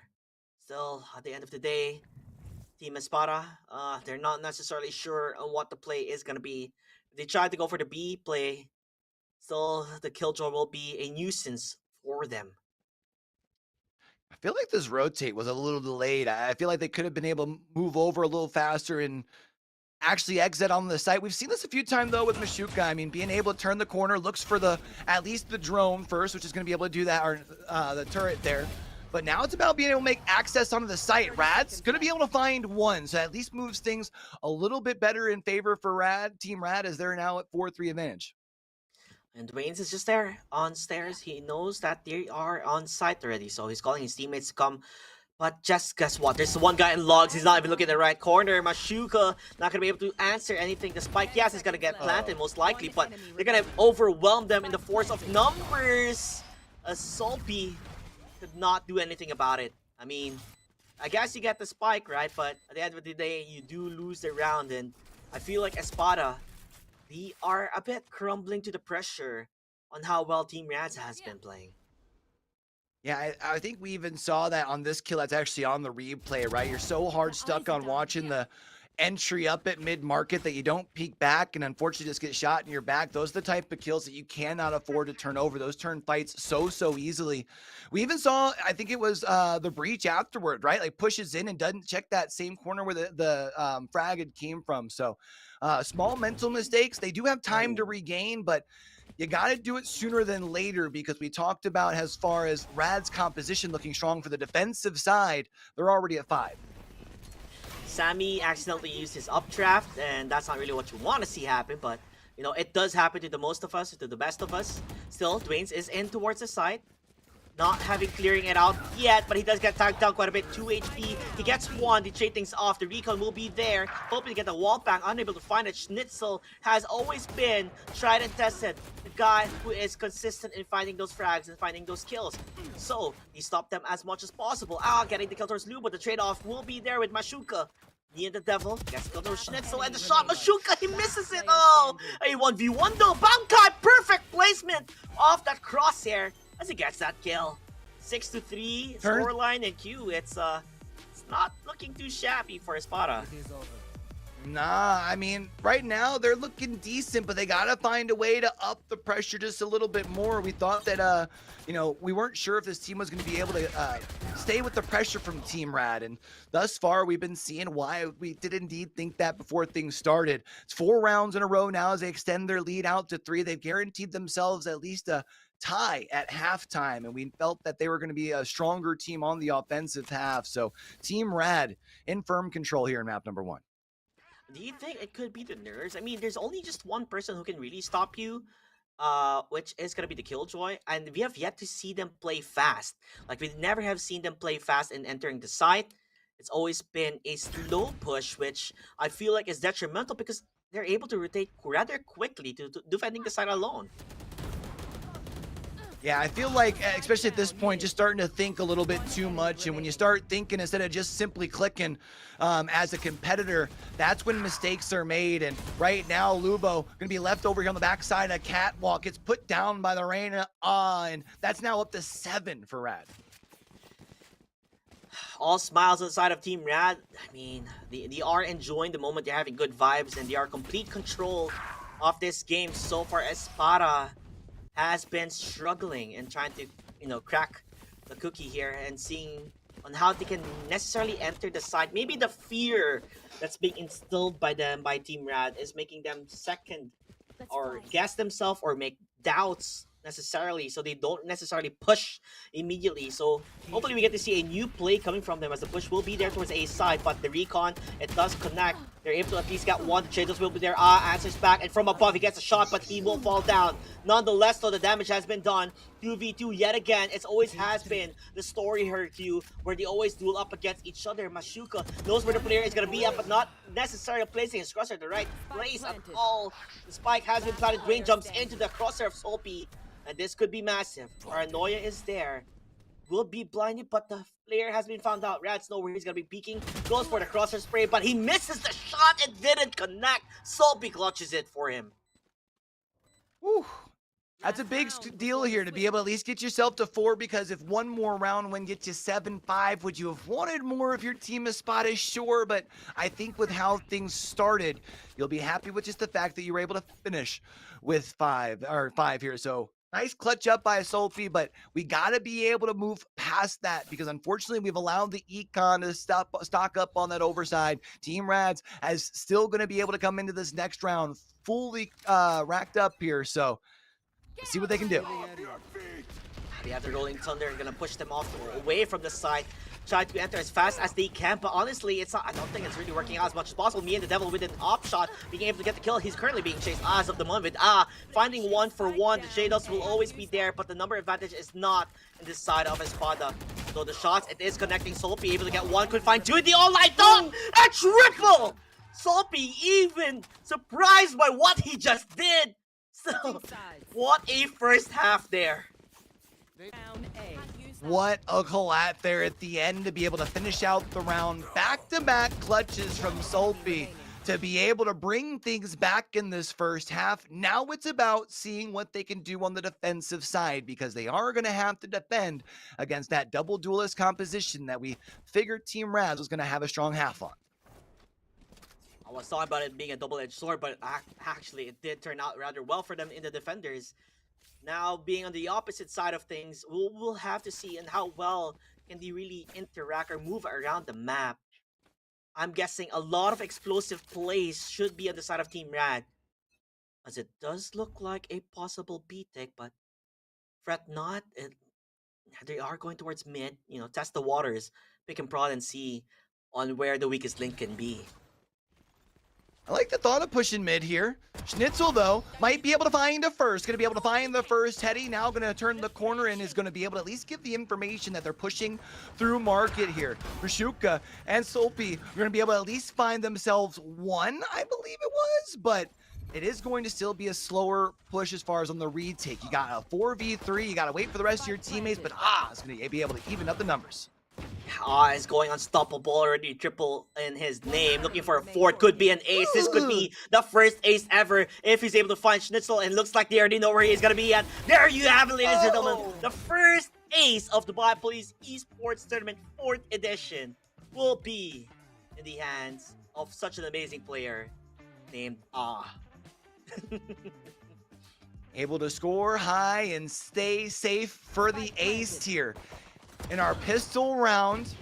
And we talk about how important those pistol rounds are, especially in a case like this for Team Rad, where if you drop it, all of a sudden you could very well be looking at a tie score if the bonus doesn't go in your favor, right? Or that second round didn't go in your favor. But now all of a sudden you're the one with the lead. You're 2 rounds away from double digits, and you're starting to feel pretty good about what that scoreboard's looking like. Looks like we didn't really get that on camera, but Sammy was able to get the kill towards Dwayne. Could be a start, and the trap, it made it work out. Me and the Devil will fall down. Same with Bankai. The trap has been so pesky. These Cypher players make it so hard to play up against. And sometimes that's the reason why you don't want to push the side where Cypher is going to be at. Currently blinded, they already know where Rad is, as they're able to win that thrifty round. Bonus from Rad, and it didn't really go towards their favor, just because of how well the trap placements were from Cypher. Really big round from Espada here. Able to bounce back after dropping a second pistol round here on our first map of this series. And now it's about being able to carry forward, because now all of a sudden it's Team Rad who's going to be at the disadvantage. They're going to have 4 sheriffs over on their side, only 1 regen shield, right? Whereas now at this point, you're able to get a couple of rifles in hand for Espada. You have to walk away with round 15. Goes here. I do love the way he's really placing his traps. It's very unconventional. It's not the typical trap placement, but nonetheless, though, looks like Sammy falls down. Has been really a demon in the server. Is able to get so much kills right for free, actually. And me and the Devil have a lot of information now that he's in mid-market. Could be the guy who's able to flank things around. If he's able to find Schnitzel, but the shot did not connect. Schnitzel will be able to get the kill. Lubo as well with a flash will stop them at their tracks. Has also the fault line. You already know the call is that they're already here hiding towards the short side. A short will fall down. Schnitzel answers back. Perfect combination with the utilities that he have. Schnitzel could have gone for his counter ace, but Lubo will take it instead. This is what you'd love to see here, Q. The combination of utilities. Doing a really good job of working together to be able to lock down Tree. They push around. Schnitzel finds the first couple, but has the assistance, which gives them the confidence to be able to swing wide and be able to find the shots. And now able to move themselves to within 1 here. But rifles are back on the board. And remember, once those rifles were up on the board, it might have taken them a couple of rounds. But once Rad got rolling, they got rolling. Espada has to keep the momentum on their side. If they can continue to take that is the main question, but still, In the mid, that is where the gun push is gonna be. Sova will confirm that there is nobody in B garage, so they're gonna go for A short instead. 8B. They have the stun, they have the concuss. Let's see if it's gonna work out with the fault line. Even a way to push them away. Lupo already getting the kill. Yes, he's been phenomenal, but what can one player really do? Somehow, some way, he is gonna continue the push, but Schnitzel and Cole, they're ready. They have the double peak, the proper placement of crosshairs, the crossfire, if I say so myself. Time and time again, this A short push is just not working out for Team Rad. Able to do a fantastic job to protect what's yours here. I mean, they've been locked down on the defensive side. And I feel like the big thing that opened things up on that last round, Sammy being able to find the early pick on who ended up being your spike carrier on the back side of that a catwalk, because then all of a sudden everyone converges in. You have to worry about behind you as well as in front of you. They just had nowhere to go, and Espada just started laying them down. I'm still waiting for the explosiveness coming from Team Rad with the double duelist setup. But sadly enough, they're getting stopped at their tracks just on how well, the Cypher has been playing and connecting. Meanwhile, the shots from Sammy, look where he is. He's already in mid, scouting them down. Yes, he falls, but he finds two. It does give them quite a lot of an advantage here on the side of Espada. So they could definitely play around it, and you can see Cypher already wrapping around, which could be massive. Me and the Devil, watching towards market, not gonna be able to find anybody, but guess what? Who's already in mid? It's already Mashuka. Eyes on the prize, he gets the kill, and he already has a good camera position. So that's all gonna be able to see the players just around the corner. This could be massive if these two players don't look at the right time at A3. They're going for a big wraparound Q. Schnitzel kind of knows the number, goes for it and finds it! Schnitzel, that is disgusting, my man. This guy has been playing out of his mind. See him popping off, and even had the shaking of the head down the bottom left-hand corner after the shots. Yes, Schnitzel, you just did that. What a play to be able to give your team the lead. Beautiful spray transfer. It's 4 rounds in a row for Team Espada, the team that went into the half down, and we were concerned due to this double duelist composition, but they have been able to stop Team Rad dead in their tracks. The double duelist, it's not as explosive as we thought, just because of how well, Team Espada have been playing on. Ooh, the shot, it will miss. That's it. The operator not connecting, but still, me and the Devil maybe just a bit too greedy, too aggressive for the liking. It does fall down. As they continue on towards the B side, but guess what? Cypher is there. Same with the Sova. A lot of information can be heard with them passing on towards the cage. Mashuka waiting for this drone to give information. Dwayne's gonna get the kill towards Snitchel, but Snitchel is gonna go for the resurrection. The wall banks not able to find it. Rads as well. As is taking in control of the side with Bankai. You have the side currently, even the heal will be there. The Devourer looking for the player on towards mid. The stun already been called. He knows he's just around the corner. His hands are up in the air like he just don't care as he dies in the end. It's not done for business. Even gonna go for the classic kill. Just one more is all it takes. He chases him down. You're not gonna run away, he says. The upshot, it misses. It's a 4K, and man oh man, the pure confidence is there. I mean, if you look at his kill score, it's already 30 Q. It's a 30 kill already on Oz name. 30 bomb is impressive, but when I look at Team Rad, that just tells me, hey, who else is going to be able to step up to help push this thing across the finish line? Because as proven thus far, not going to be able to do it all by themselves. We're heading into round 19.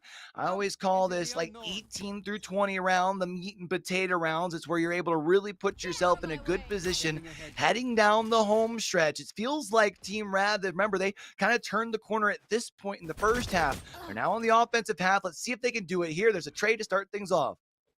And that is a good trade though. Gonna see and hopefully be able to enter towards the ace side.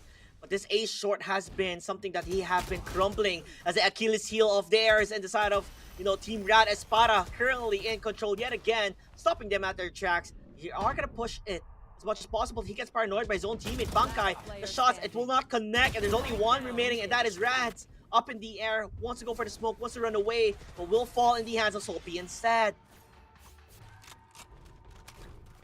Soapy keeps clutching up these rounds, finding these last frags that started in the first half.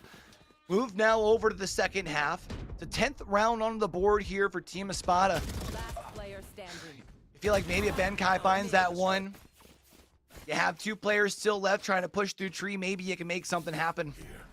Instead, though, now you're looking over on the side of Team Rad. If you aren't able to win this round, not only does that team put Team Espada 2 rounds away from winning, that will break your economy as well. This is as much of a must-win round as you can have without it being a final round of a game.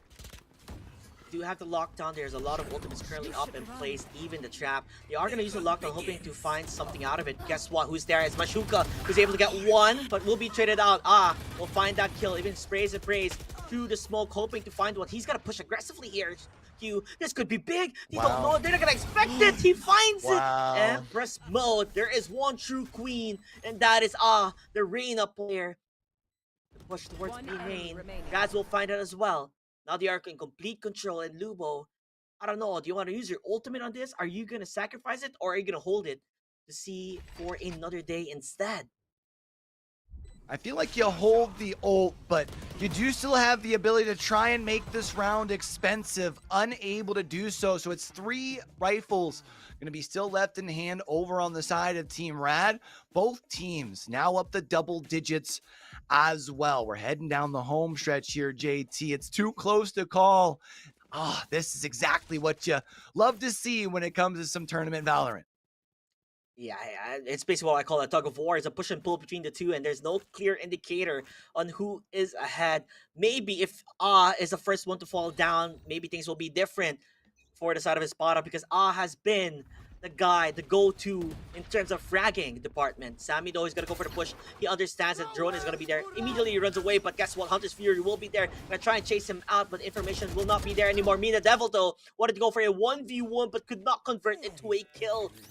So the firepower coming from Team Rad will be lessened, and they get the information with the neural theft, as Mashuka will fall down because of the push towards in mid-market. Should be enough information for them to realize that the push is coming over towards A, and I think we're starting to see a little bit of that with the one player still stuck back in wine. You do have though, lurking in mid-market. Might be able to find a rotator or two. There's going to be one. Going to push for a second, tries to turn the corner, has the assistance from Benkai, and it turns it into a 2v2. I didn't even know where Schnitzel was going to be on A1. Like you said, it could be big, and it stops the tracks for that plant. Schnitzel could go for a repeat here, but it's a bit difficult to repeat against when Schnitzel, actually, they're not looking at the right side at the right time. They weren't really playing off on contact. Espada answers back mid a round under their names, and we're getting closer and closer to match point here, Q-Wid. It's neck and neck, T to T, and it's on. I really don't know who is gonna really be the victors in this matchup. They're in a tough situation here now for Team Rad, because we were talking, remember earlier, we had mentioned how it was worrisome as far as for the economy. Well, Team Rad, they haven't been able to stack back up that money in the bank, and they're in a similar situation here now. And if Espada wins this round, you could very well be going into this following round where Espada's on map point, and you're having to have a really low buy. So you've got to find a way to tie it up. Decided to play rather slow, go for maybe a B-split play on towards market. They're going to be in contact on towards Lubo, but he does have the fault line, but will be pushed with his arms up in the air. Not necessarily what you want to do, but he had to go for it. Sammy, though, goes for the push. Understand where Bankai is going to be, goes for the pre-fire, but not going to be finding it, as Dwayne from market able to answer it back. This is Rad answering and saying that we're not done yet. He is from above on towards the boxes, but will fall down in the hands of They are in control of the B side. There is only one player left, and that is Schnitzel. We did see him show brilliance in this game. He has gotten a lot of multi-frags, a collateral, but will he find it again? Is the main question, Q, because they're all hiding in both house. You have 3 players all sitting back site here. It does not make this an easy challenge, or does not make this a very easy task, and time becoming more and more of the essence. You've got so many corners you still have to clear. You've been able to see that's one back there. 2 players turn, and it's going to be finding the 3K.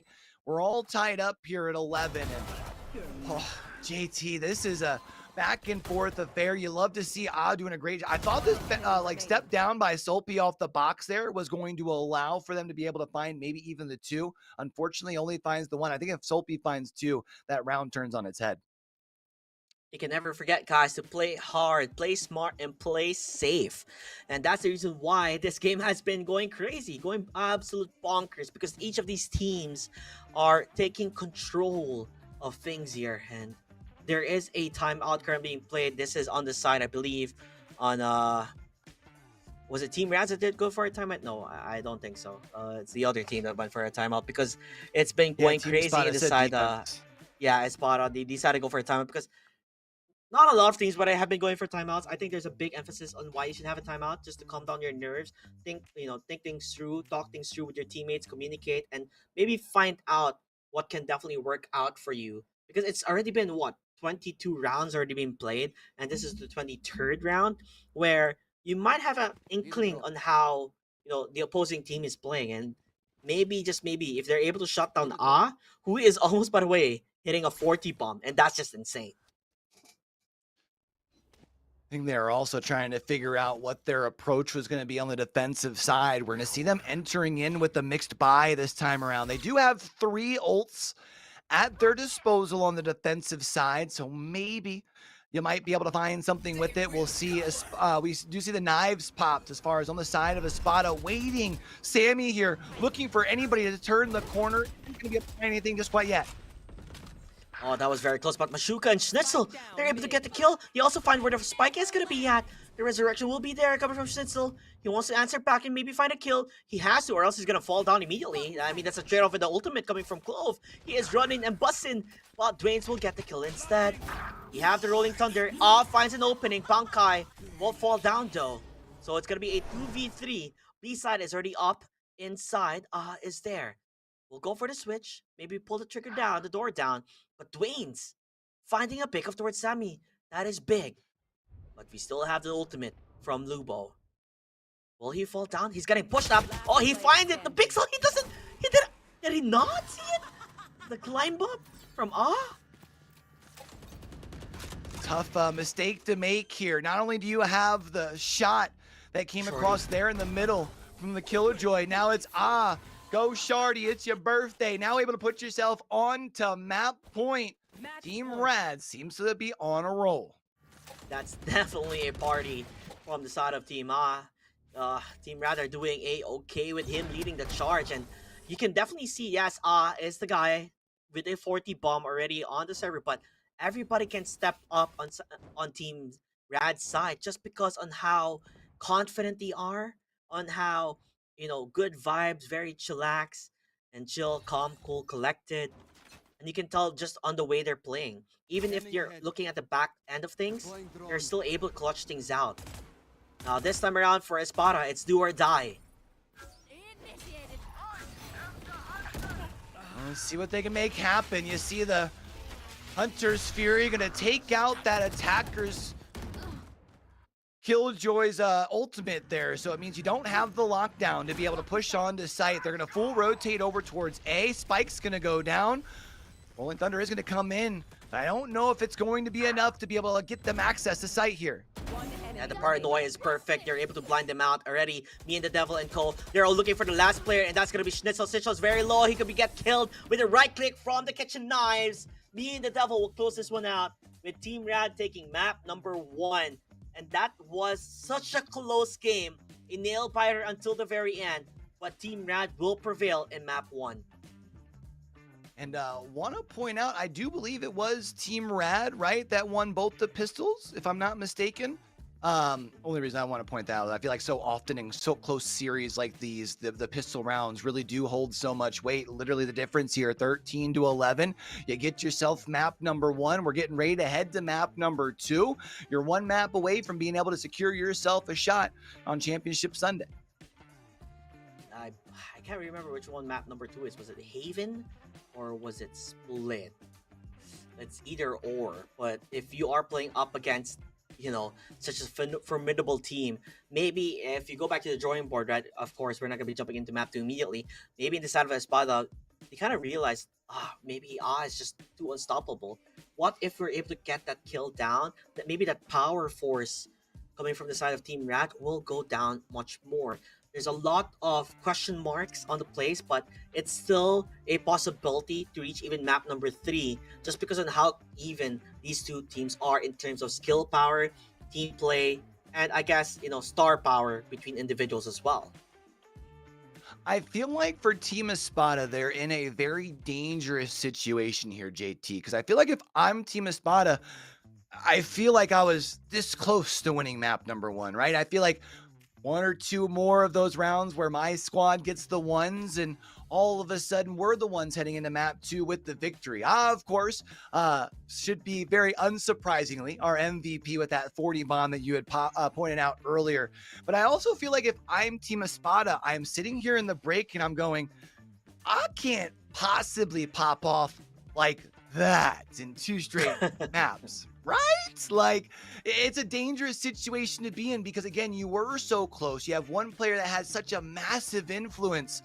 I don't know if you've got to go adjusting your game plan too much, Well, you do have to play with what you're comfortable with, right? And maybe that's the eyes on the prize, but to a certain extent, you have to adapt. And I guess when I look at things, I was the one adapting the most with the unusual plays that he has been doing. It did look like rather bad in the side of Team Rad earlier on in the second half, right? They were having so much struggles just because of how well Mashuka was playing his cipher. When you were able to crack the code, you were able to solve the problem.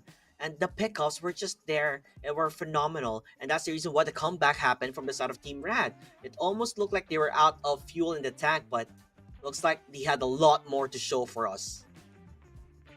I guess the question from me to you, JT, after such an important or such a big game from a singular player like right? Do you think that they're the type of player who can be the change in every game, or is this going to be a situation where you do need one of those second players to step up here in map number 2 if you don't want to allow for Team Espada to try and fight their way back in this thing?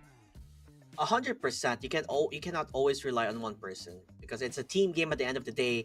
And even if you have the star power, you can't carry the entirety of 4 players at your back.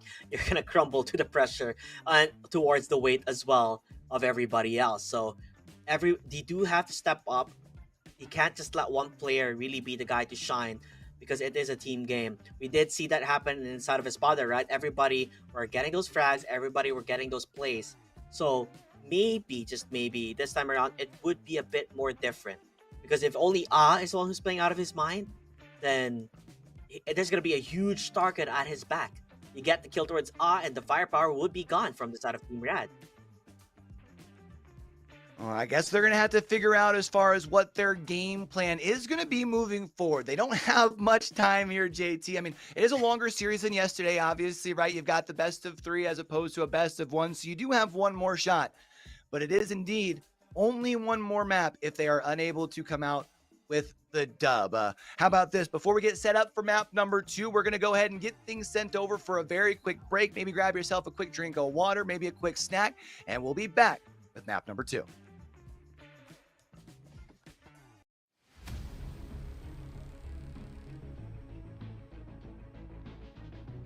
في عالم الألعاب الإلكترونية التواصل ممتع، لكن ليس كل من يظهر صديقاً هو كذلك بالفعل. خطوة بخطوة يبدأ المجرم الإلكتروني بجمع معلوماتك. من هنا تبدأ الجرائم الإلكترونية، ابتزاز، تهديد، وخسائر تتجاوز اللعبة. لا تتردد في طلب المساعدة حين تشعر بالخطر. أثناء اللعب الإلكتروني تجنب التواصل مع الغرباء. احرص على سرية معلوماتك الشخصية. لا تضغط على روابط مشبوهة. بلغ عبر منصة البلاغات الإلكترونية كرايم التابعة لشرطة دبي. سلامتك الرقمية تبدأ بخطوة بسيطة. كن واعياً.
في عالم الألعاب الإلكترونية التواصل ممتع، لكن ليس كل من يظهر صديقاً هو كذلك بالفعل.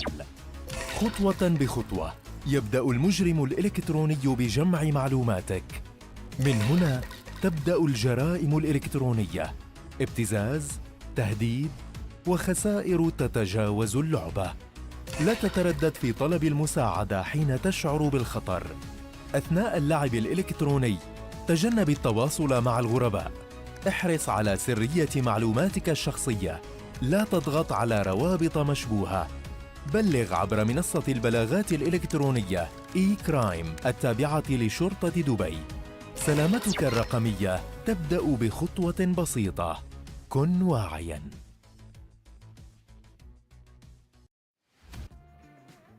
Marhaba everybody and welcome back to Dubai Police Esports Tournament 4th edition. And with me is the one and only Q. How you doing, Q? Oh, first map here for the day, at least for me. I know, third for you, but it was a banger for me to be able to start off my day. Hopefully we get to see 2 more in this series. I would love to see it go the distance, but loving things so far. How you been, JT?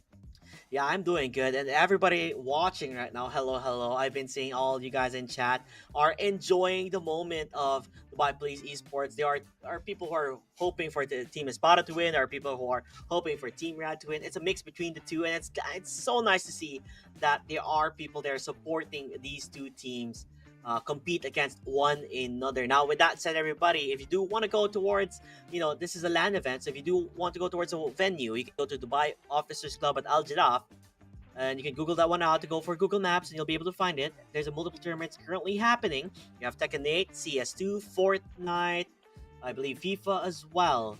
So quite a handful, and there are also booths there, by the way, because I just saw a video, Q, of a highlight of the place, and it looks amazing. I'd love to go there and just to chill out and be with fellow gamers. I know the snippets that I had gotten to see. Looks like it's a phenomenal space to be at. We talked earlier about being able to get a community together. That's what it's all about. Map number 2 here, though, we're going to Pearl, one of my favorite maps. I feel like one that we don't get to see nearly quite as often. I feel like you got a lot of space in the middle that some teams do like to be able to utilize to their benefit. But I feel like with it being a map that doesn't always quite get picked, I'm going to be curious to see which of these two teams comes in with a better game plan. I mean, before I continue now, I just want to give a huge shout out again to Dubai Police. You guys can follow them on towards their socials in Facebook, YouTube, Instagram. We have it all. And other than that, though, Pearl. Pearl is a map where I feel like Neon is a monster. If you have a Neon player, it's such a big map where you can really just run around and create havoc and towards any sites without even giving full information on where your team is going to go for. And Neon also has a stun, which also works out in her favor in terms of the utilities that she can provide. So I would not be surprised if a Neon is going to get picked. I'm not sure on how well Cypher plays in this side. Occasionally we do have the Sage, Killjoy, like these are ones of the go-tos when it comes for defending, I would say. Yeah, I feel like probably more so more surprise, or not surprised, but more of a map where we are likely to see like a Sage to come out on the defensive side, right? And then when you talk about that Neon, even despite some of the nerfs that we've seen recently, I do think this is one of the maps that we are still going to be a little bit more likely to see that. So this is one of the things I do like about Pearls. It opens things up just a little bit as far as within, I guess you can say, your composition meta, allows a little bit more agents to be put up onto the table. So hopefully that allows us to have a little bit more diverse palette when it comes to our agent select going into map number 2. I'm trying to knock my jogging and remember like which agent have I yet to see. I mean, we've seen Phoenix and I guess day number 1. Well, who else in duelist type? We have not seen ISO. I think ISO is the only duelist that we have yet to see. And I don't know, ISO is a 50-50. I mean, he's really good for fragging, really good for duels and fights, but other than that, if your aim is not hitting, it's just a massive, I guess negative or a con if you're not able to get your shots done. And especially on such a crucial match for Espada, right? This is do or die for them. I mean, if you win the map, you get to see map number 3. But if you don't, it's goodbye. There's no lower brackets. Yeah, you don't get that second opportunity until you at least make yourself your way into Sunday, right? So I feel like if you are Team Espada here, probably a little less likely to take the risks when it comes to playing off meta, bringing in maybe those, the ace up the sleeve, so to speak, when it comes to the agent select. I would even dare to say for Team Rad as well, because of how close things were in map number 1 compared to their one map that they did play yesterday. Obviously, quite a bit of a stark difference between the two results. You still walked away with a dub in both of them, but I think Team Espada has shown the ability to pretty well go toe-to-toe with you, and I think because of the fact you can anticipate that they are also not going to want to really throw any risks down, Team Rad might play a little conservative here as well. But to a certain extent, you kind of don't want to be outside your comfort zone. At the same time, if you are in your comfort zone, you could definitely take a game, but if it's not working out, you got to really move around. And agent composition wise, Astra, I feel like is another agent that not necessarily being utilized as much, but Astra does do well on this map alone, in particular with the Cosmic Divide and the amount of smokes and pulls that you can do with stuns and gravity well. So I would love to see maybe a diverse type of setup here. Maybe double duelist may not be in particular the go-to, but for sure, as you can see, both of the teams are getting ready to set on in this map number 2, which is going to be do or die, and who will continue on, like you said, on Sunday, where the semifinals are going to be at. A lot of pressure, I would say, in the, shoulders of Espada, because if you don't win this one out, it's goodbye. And you can tell we did have quite a long, not really a super long break, but a break nonetheless, where you can get a lot of mental reset. And I'm not sure if you played competitive before, Q, but what can you say in terms of being able to reset yourself coming into this map? It's interesting, right? When I played competitively, I kind of preferred the shorter break because I was the type of person, you gave me too much time. All of a sudden, I start overthinking things. So hopefully not the case for Team Espada here, because you did mention a little bit longer of a break. Not going to lie, I was kind of hoping Team Rad was going to do this as much as you were doubting the double duelist. Looks like they're hovering to potentially give us just that here in map number 2. Switching over to the get-go, though, actually seeing a couple of switches up, maybe even seeing that Astra that you were talking about as well. So actually, the way that this Team Rad composition is coming together, I'm going to be excited to see what they can do.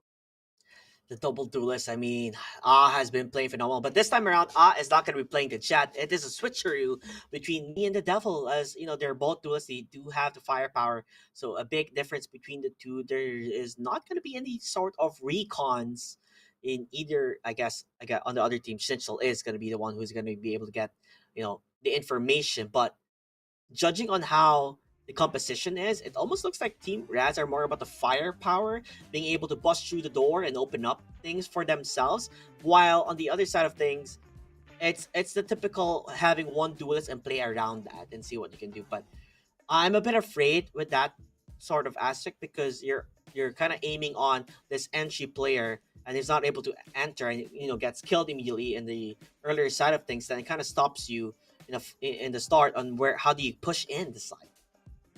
I think especially after we saw the way Team Espada played on our first map there on Ascent, right? Like oftentimes playing a little bit more of a slow and deliberate pace, right? Sometimes being a little bit delayed on those rotations over the other site. When you talk about not having much access to that here, it does mean that they're going to need their gunnies to be on point. So it's going to be up to them here in the first half over on that attacking side to find some way to set the tone. So let's see who will be #stay in control in this game, because it's going to be a total bloodbath between the two.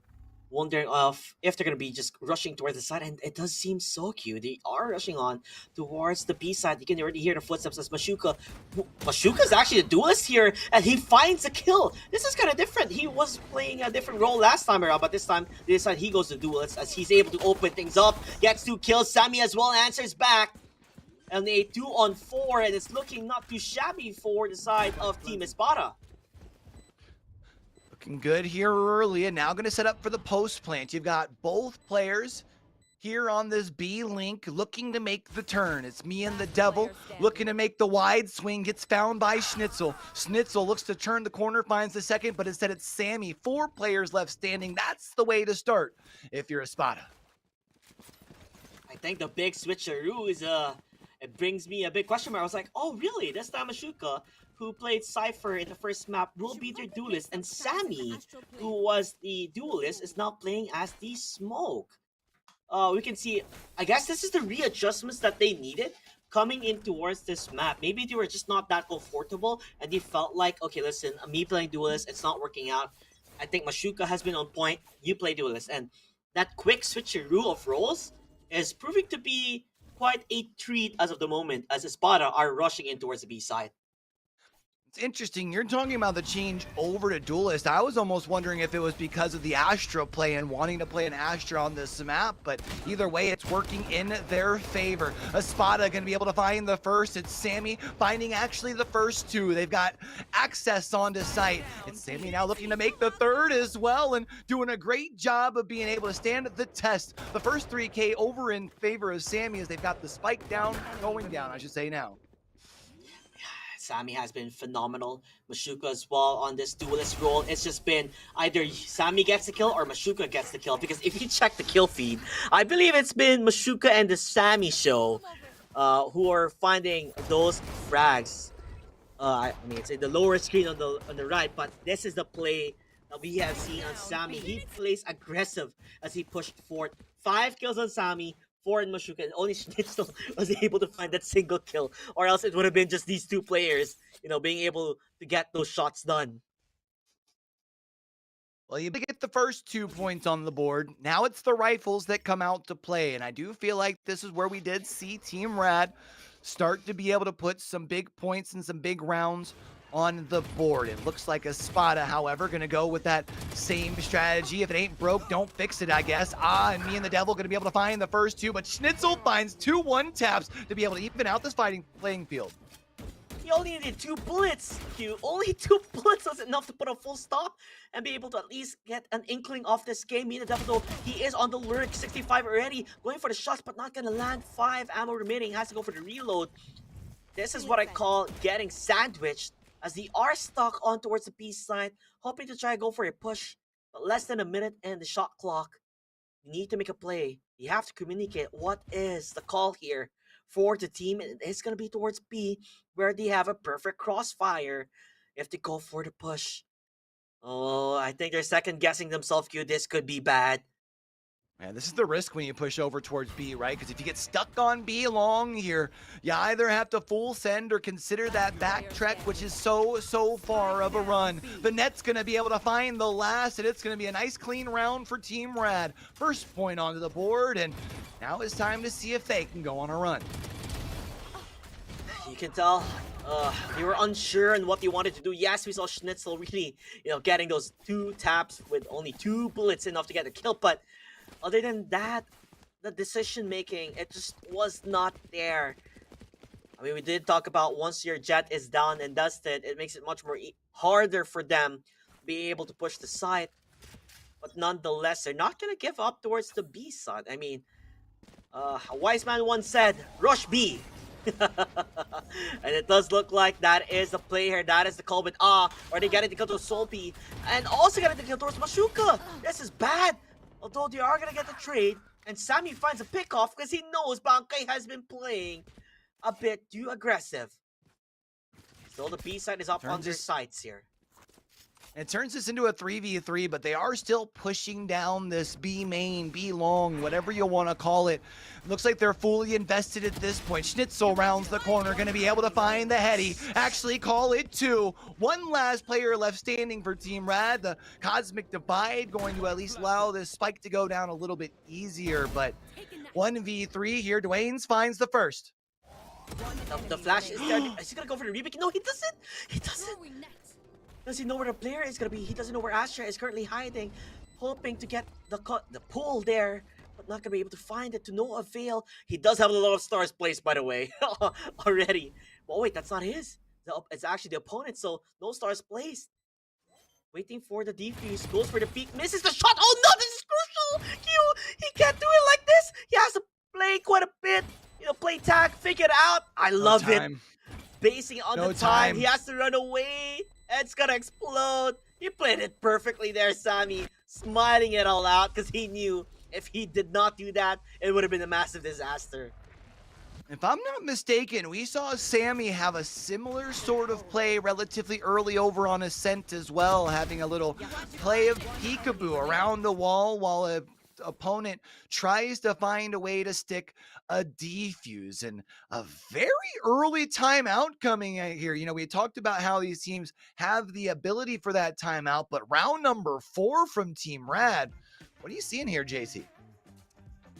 It's like this team alone is having a bit of complication on their communication, and the team is finally huddling around, talking to each other, and figuring out, you know, what went wrong. We need to stop this, because the moment they don't, it's just gonna look bad. Espada, this pick and Pearl has been doing wonders. I mean, let's be honest. They've just been rushing B. They have been only going towards the B side non-stop, and nothing was stopping them. Yes, there were a bit of occasionally, you know, hiccups here and there, but they solidified themselves, maybe to a certain extent, a bit too hard on, I would say. But if it ain't broke, why stop? Like, it definitely is. I love the story of 2 different tales that we saw with the little kind of check-ins with our teams on the cams, right? One team, Team Rad, very locked in with one another, trying to put together a game plan. Not saying the Team Espada wasn't, because it does look like that there were some talks, but it was all smiles over on the side of Espada, and for good reason. They're up 3-1, and round number 5 here could be huge. It's the judge, the jury, the executioner here for Mashuka, going to be playing forward, but gets found by Benkai. I mean, they did have a good start, but did not expect them getting pushed upon already. Team Rad, because of that early timeout, it is looking rather good, but I could not miss his shots. These are important. He has to make sure they connect, but Solpi spots him out immediately. The peeker advantage. Seen Solpi been able to get a couple of big multi-rounds on that last map to be able to put Espada within fighting range. Right now they've got the lead. It would be a big round for him here, but Benkai finds one. I thought was going to find a second, but Sammy being able to find 2, left in a 1v1. Sammy needs to find a way to get this spike down. You do still have 45 seconds, but it looks like it's dead. He's going to look for the frag. Has to worry about behind him. Dwayne turns the corner, and that cuts this lead to 1. Oh, I almost looked like he knew where he was going to push and he was ready for it. But he started second guessing himself. Maybe too much noise on towards the comms and made him second guess. It ends up not being the right one. I think he was looking to rotate there. Yeah. I think he was expecting like the defense to rotate to A there, right? And expecting either from either spawn, and instead literally the defenders coming from the one way you're looking to rotate. Just unfortunate timing. It's always gotta be the timing. And they're gonna go back against the drawing board. It's one of their favorite plays to do, which is on towards B. But mid-control, there looks like there will be a clash here. There's a lot of players there. And Sammy, he does find one. Mina Devil and are pushing in, but they're blinded. Could not see a thing! Just because of how well they're playing their utilities. Shuka giving a lot of information as well. You're gonna push from high and from low, but Bankai is ready with a shot. Sammy answers back with a free vandal, but he's gonna be caught surprised by Rads. 2 on 2. Yes, he have the side, but never mind. Dwayne says nay. The spike, it's not in his hands at all. Solpi needs to move back, but I'm not sure here. He doesn't want to move back at all, Q. He's just gonna be a bit more hard-headed and stay and hope to find a pickoff, I guess. Well, Solpi has the benefit of having the information of where the spike is and probably realizes that Team Rad doesn't necessarily like know it. They might just think that the spike's here. Try to just push forward. Instead was running into 2v1, was playing into a disadvantage on the gunny side as well, which now allows this game to be brought to a tie at 3 apiece. Eco round nonetheless, so they're able to go for a full-on buy round, I believe. Or maybe a forced buy. As you can tell, they don't necessarily have much money in the bank, but they did play rather well on towards that mid take, as Team Rad did go a bit too hyper aggressive for their likings, still able to take in control of things. And when you look at the ultimate status, almost everybody from Team Rad has it. Question is, how do they try and stack them? You've already lost your 2 duelists here all of a sudden, and Team Rad needs to make a play. Mashuka playing aggressive, finds the 3K, and is going to look to buy as much space as possible, rotating towards A. Last two players left from Team Rad in the middle of the map. It's going to take them a while to make their way towards this plant. Just when you think, you know, it's looking bad for Team Sparta, they're able to just climb things away with Sammy and Mashuka just being monsters in the servers by getting so much kills out of it, the 1v1s. And then the only player here is Dwayne, who's stack 33. Mashuka will claim his 4th kill there on that round in particular. It's again a big tug of war here, Q, between the two. No one really ahead of each other. It's a push and pull. As you can tell, they're not making it easy for the opposing team. Yeah, I'm not sure what resolution y'all are watching this thing in, but that definitely looked like a 4K to me. Mashuka with an amazing pop-off in round number 7 gives Team Espada the lead. And now it's about, can you build on it? Because we've been seeing this thing going back and forth, not just here on Pearl, but throughout the entirety of this series. Of course, Espada 2 rounds away from at least guaranteeing themselves a tie at the half. You would like to be able to walk away from the half with a lead, I feel like, if you're on the offensive side. Sammy on the lurk, being able to get the kill towards Bankai on mid. I love that they're not really putting all of their forces, you know, into one place, but they're always going to have a lurk to catch them off guard, which is proven to be something difficult. And the combination, the symphony of skills, they are going to push towards the side, and they're able to find it. Mashuka, or they finds one, finds another. Yes, me and the devil is able to run away, but gets killed by Schnitzel instead. Only the deadlock left alone, and that's Dwayne's. This will be figured out by the lurker, Sammy. Really good play here. A massive heads up inside of Team Espada. Sammy and Mashuka are just a dominant duo right now, and getting so many frags between the two of them. I mean, really leading the charge. 24 between the two of them. That's absolutely wild. Also doing a great job of being able to stay alive as well. And for this squad, they're the team that needed to be able to find a response in map number 2. Looks like they have their best game plan here, and I'm hoping they send us to a map 3. This could possibly be it. I mean, this is the best performance I've ever seen on the side of Espada, and it's not looking like it's gonna get stopped anytime soon. Although the deadlock trap is another scenario where they could definitely stop them at their tracks. They can shoot through it, but no lucky shot so far. Oh, I think he tagged down Schnitzel quite a bit, but not enough to get a kill. We did talk about the ultimates being up and running. Dwayne's is gonna get hit by the Rolling Thunder, but not gonna die yet. As he go for the push towards that side, Mashuka finds one. Sammy as well. He told about it, the dynamic duo. And if you add in Schnitzel in the fray, he can pop off as well. It's almost not fair. I had forgot about Schnitzel because thus far here in map number 2, it's really been the Sammy and Mashuka show. But yeah, when you add in Schnitzel to the fray, that is a dominant trio between the 3 of them, and they seem to be cooking for now. They've got themselves at least a guaranteed tie at the half. They put 3 rounds together on the board here as well. It will be a low buy, so potentially turning that thing into 4. They're rolling. Interesting to see the going for a force buy. He doesn't necessarily have the amount of funds that he needs. I guess the pressure is there for him to really make a play. Or looks like he did sell his gun, but nonetheless, Holpe, ooh, he finds one, but won't fall down from me and the devil. Gonna hide through the smoke maybe, but besides, second thoughts about it. As the A side will be up for the taking, or they're going for the switcheroo. It does seem so cute. They went for the switcheroo. They're able to get one on towards and they're shooting their hearts out as Mashuka has been dominating so far. He does know where the other player is going to be at. He could dash in, but he's going to fall towards his crosshair as he gets the turn.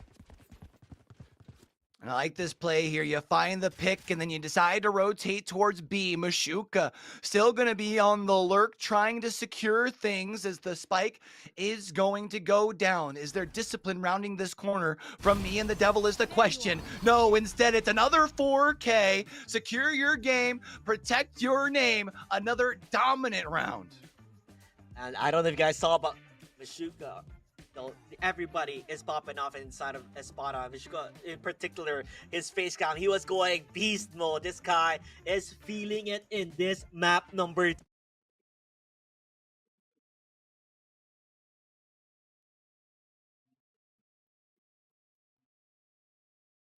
Take 'em.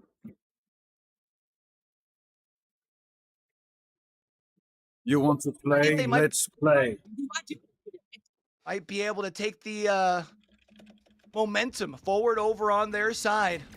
Right now, it's the knives out for Mashuka. Feeling good after those last couple of rounds. Here on the site. Yeah, they're gonna have a much more difficult time trying to enter. Looks like Schnitzel will be the one destroying the trap as much as possible. They're not gonna really hear much information because of that Cosmic Divide. Sammy will get picked off immediately. Mashuka gets the kill. Another secondary Cosmic Divide with an ultimate coming from the Gecko, but Lupo is able to get that kill instead. Me and the Devil answers back. The double duelist trying to do wonders, but it's not working. 1v2, there's just too much to aim on as you pushed him in terms of numbers. Mashuka with a triple. Last round in the half. We had talked about the confidence that we felt like with the pick going into map number 1 from Team Rads. Feels like every time we look at those cams in the bottom left-hand corner when they're showing from the players from Team Rads, that confidence has dissipated. Espada has been able to now put up 5 rounds in a row, and they are absolutely cruising here, looking to potentially end this half up by 6. Phenomenal play, masterclass, I would say. They're not stopping anytime soon here, Q. They're just jumping in. The shots from Q. It misses! The knives, the kitchen knives. It was not landing, and P with that operator. Finding quick and easy picks. Already getting 2. He says, I'm still in this game, lads. And I am showing you why. On a 4 versus 2, I don't know, Q. It's so hard to clutch this one out, but we just have to see what Team Rad has to offer. I mean, you don't have the option of saving. It's the last round of the half, so they got to make something happen. But you mentioned 4v2. That's quite the odds stacked against you here. And, of course, with the spike being down as well, that means time is of the essence. All the stars going to go down to be able to give you some little bit of cover with the smoke. With Schnitzel and company sitting on this other side, as soon as they turn here, they should be able to know exactly where they're at, but that haunt's going to get destroyed. Sammy going to be able to find the first, Schnitzel going to be able to find the last, and that's going to be a 9th round on the board for Team Espada. I just love seeing all the smiles coming from Team Espada. They're just hyped up on seeing how they're able to recover in map number 2. This is the map that they have shown us a different side of them. As team play, it's all there. Star power, it's all there. You can already see 20 bomb already on Mashuka. 20 kills. Sammy, not just too far off, as he is the second fragger of, in this entire server with 16 as well. Let's see if on the side of Team Rad, they're able to turn things around on the offensive half, because of course you drop the pistol so often. You drop round number 2 of the half. You do that here to Team Espada. Team Espada is 2 rounds away from being able to force a map number 3. It feels like if you're going to be able to surmount the comeback, it has to start on the pistol, and it looks like they're going to go with a very similar play style. Full send down towards B, and it looks like you've got everybody just about here from Espada about ready for it. The quick rotations, they even have the fault line gonna concuss them as much as they can. He is gonna go for the push, but Solpi able to find 2. That would be a good stop on towards him, but Rads answers back. Schnitzel as well, getting a set of kills, bringing it back to a 2v2. Rads did get rather hurt, 70 HP, but not necessarily low enough. As the guy who can do the smokes, the concuss, the stuns, could be big. Could be massive. I say so myself. Bankai with the crossfire. Mashuka, phenomenal with the sheriff. 1 shot is all it takes. 2 bullets goes for the reload. Bankai going for the inkling for the shot. Oh, he's rather low. Both of them are. But Mashuka, look at him pop off right there. This man, he is on point and he ain't stopping here, Q. Protect what's yours. Espada able to clutch things up on the defensive side, and that puts them up to 10, JT. We talked about the importance of the pistol round. And unfortunately for Team Rad, as close as it looked like as they were to being able to secure it, close ain't gonna cut it, which means now they're gonna have their backs up against the wall as there's going to be a disadvantage on the artillery side in this follow-up round. You have to try and make this thing expensive for Team Espada. That way you can still try and find some way, somehow to turn this map back over on its head. It almost seemed like this is the time we see Espada really wide awake, showing why they are a team to watch out for. As Mashuko again and again and again, he finds those kills, he finds those frags. Schnitzel up and low, he has to find it. He does get it through a wall bang, and they're all lining up. They're all lining up for Schnitzel to get the kill. Has been a non-factor so far in this match with only 5 frags under his name. He has been struggling here. And Rad is up against everybody here on the side of his spot, and Schnitzel will claim the turn. Ay. It's looking like a complete disaster for the side of Rad, and it doesn't look like it's gonna stop anytime soon.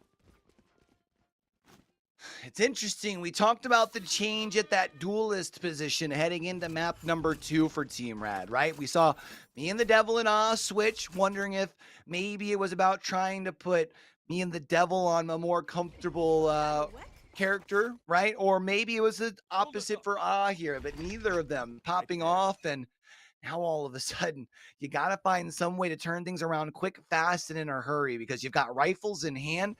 This is a round that you most definitely need if you're Team Rad. 100% now.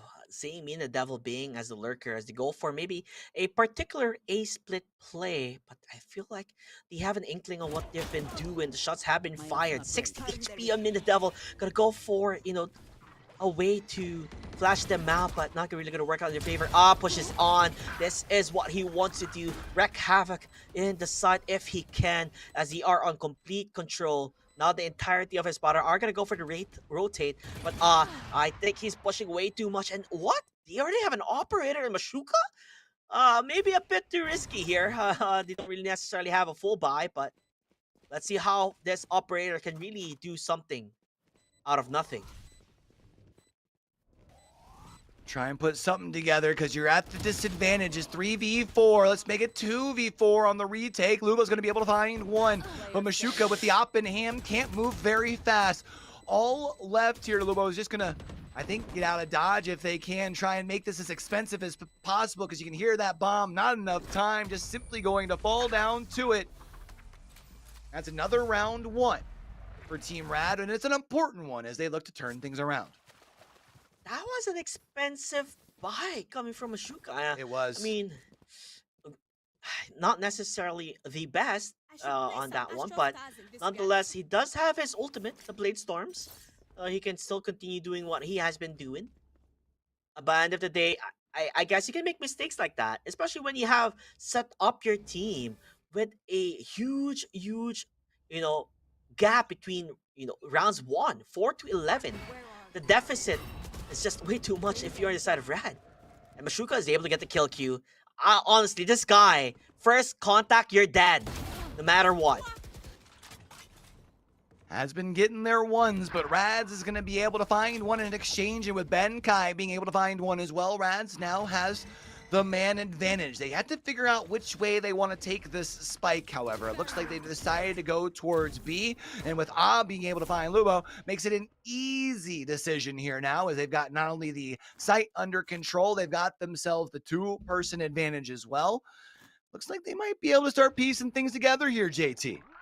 Spike planted. 100% Espadas at the same time, economy-wise, they're not necessarily the wealthiest of people, but they're trying to make a clutch play if they can. But the shot, that was so close. I thought he would be missing, but they're able to land those crucial kills as they are still climbing a tall mountain.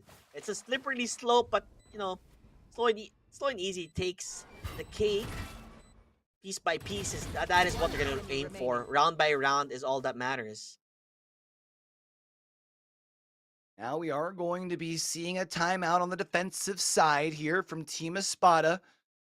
I like the call to, pump the brakes early, I gotta say. Sometimes we'll see teams Wait until it gets closer to that like end point of the comeback, and at that point, the momentum too much to stop, right? So you pump the brakes here real quick. Not sure if it's more about trying to ice the side of Team Rad who's starting to catch fire, or if it's more just about trying to calm things down as far as within the comms over from Espada, because we did see them look very, very dominant in the first half. And yeah, they've switched sides, they're on the defensive, but you only need to win 2. You got to try and find those 2 quick. This timeout.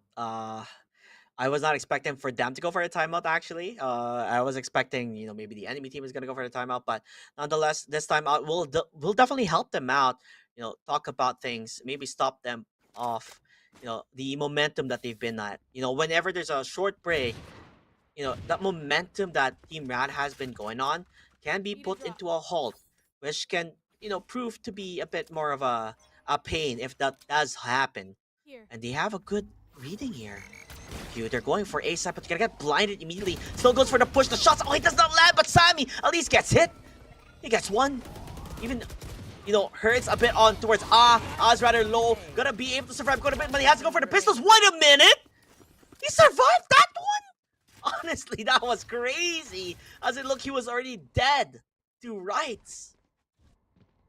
Had the assistance from Rads there, and now it's 3v1. Sulpy, the last one left alive, and with the sheriff in hand at the disadvantage. Sulpy, no, it's actually who's going to be able to find Sulpy. I thought it was going to be the opposite way around, but 3 left standing, and now all of a sudden you're piecing things together here, JT. It's not a matter of when the rounds come across, as long as they do indeed come across during regulation, and they're starting to build a little bit of momentum. That's 3 in a row.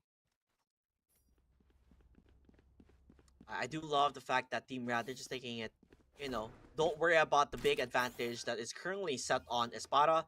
Just think about what's happening now, and you can tell that they're just enjoying the game as of the moment, regardless if they do lose it or win it. And the peek from above, I love it! From he knew this player gonna be from Art. He looks, he peeks, he gets the kill. Mashuka answers back, but does not look that there's a player just right around the corner there. As he understands the site is clear, Q. And this could be the move for Rad to climb as much as they can. Waynes finds one. Sulpy is going to be able to put down which puts an end to the reign of terror on the knives. It's going to be Sulpy and a little bit of the last 2 left. They're going to have to find a way to get this first pick to be able to put the numbers back onto an even playing field. Because as for now, Team Espada does have more angles that they have the ability to cover. And of course, time of the side. Thrash might even be coming out here as well. Rad's going to be able to find the first. Dwayne's finds the second. And Team Rad on a run. They're up to 7. Looking good. And honestly, you gotta worry quite a bit. And look at this updraft. I just heads up play from them. Sammy was like, where on earth am I getting shot from? And it was actually from above. There's a peeking hole right above Art, and that's the reason why they're able to get those pickoffs. Now, economy-wise, it's just not there. They do not have the money to make a play, and they've been doing time and time again, push out towards A, which could at least find a couple of players if they're able to get a successful pick. With Mashuka leading the charge, the Prowler is there, it chases them on. Mashuka getting the kill on 1, getting the kill on 2. They thought the push will be there. Meanwhile, B side, I think that's where the tour de force is activated. With the shot, it's not connecting. He has to go for a repeat, but he will be found. He has a teleporter. Could go for it, but will not be able to. Raz will find that one. Sulpy will fall. And they have the side up for the taking. You are divided. Get the spike down. You get the tour de force out of play. Dwayne's going to be able to find another as well. And all of a sudden, it's a 3v3 on the retake. Mashuka going to look to make a push here through the Cosmic Divide. Has the help from the Prowler. And that's a 3K thus far. Make it a 4K. And Espada puts themselves on the map point. I have not seen much pop-offs in tournaments in Dubai Police, but my boy Mashuka, this guy knows how to pop off. And I'm just enjoying the fact that we can see him pop off. In this replay, you'll probably be able to watch it out as he does get that 4K. He cut short, but he did pop off. This guy was just saying like, "This is me. I am in control," and he already has 32 frags. Q 32. I mean, he was playing amazing in Ascent, but this time around, Mashuko's not playing nice anymore. The gloves are officially off, and I mean, really, right now, leading the charge for this Espada squad. Probably not going to be able to get up to that 40 bomb unless we happen to see this thing get extended out a couple of rounds. But Team Rads now needs to put up 5 in a row if they want to force an overtime. Me and the Devil going to look to turn the corner, but unfortunately gets cut short there by the Prowler. Schnitzel trying to hold things down through the smoke. Going to look to pop through. So many players here. Finds one, but then gets caught in the cocoon.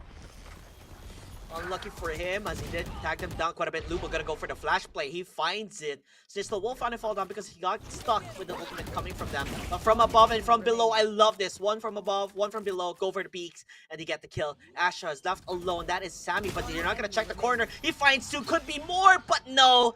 Bankai puts in a stop. That could have been it.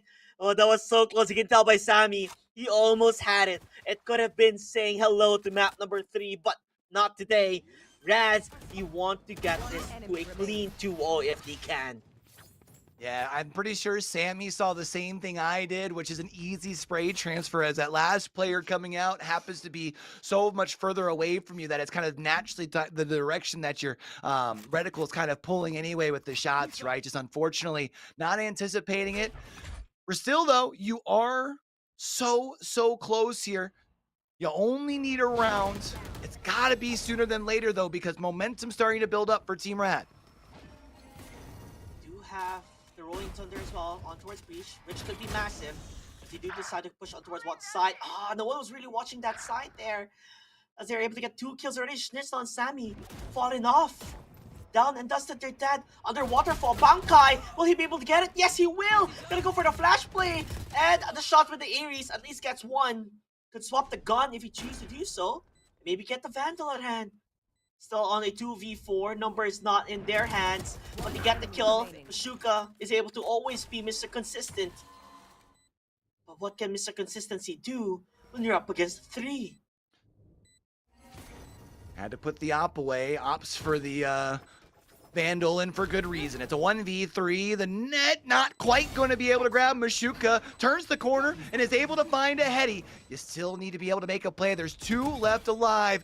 Can you find 1? Me and the Devil going to get put down. That's 3. 1 player left, but I don't think there's going to be enough time. 5 HP in a dream. Doesn't have the ability to stick. Rads turns the corner, and we're going yet another round. Round 22. Here we come.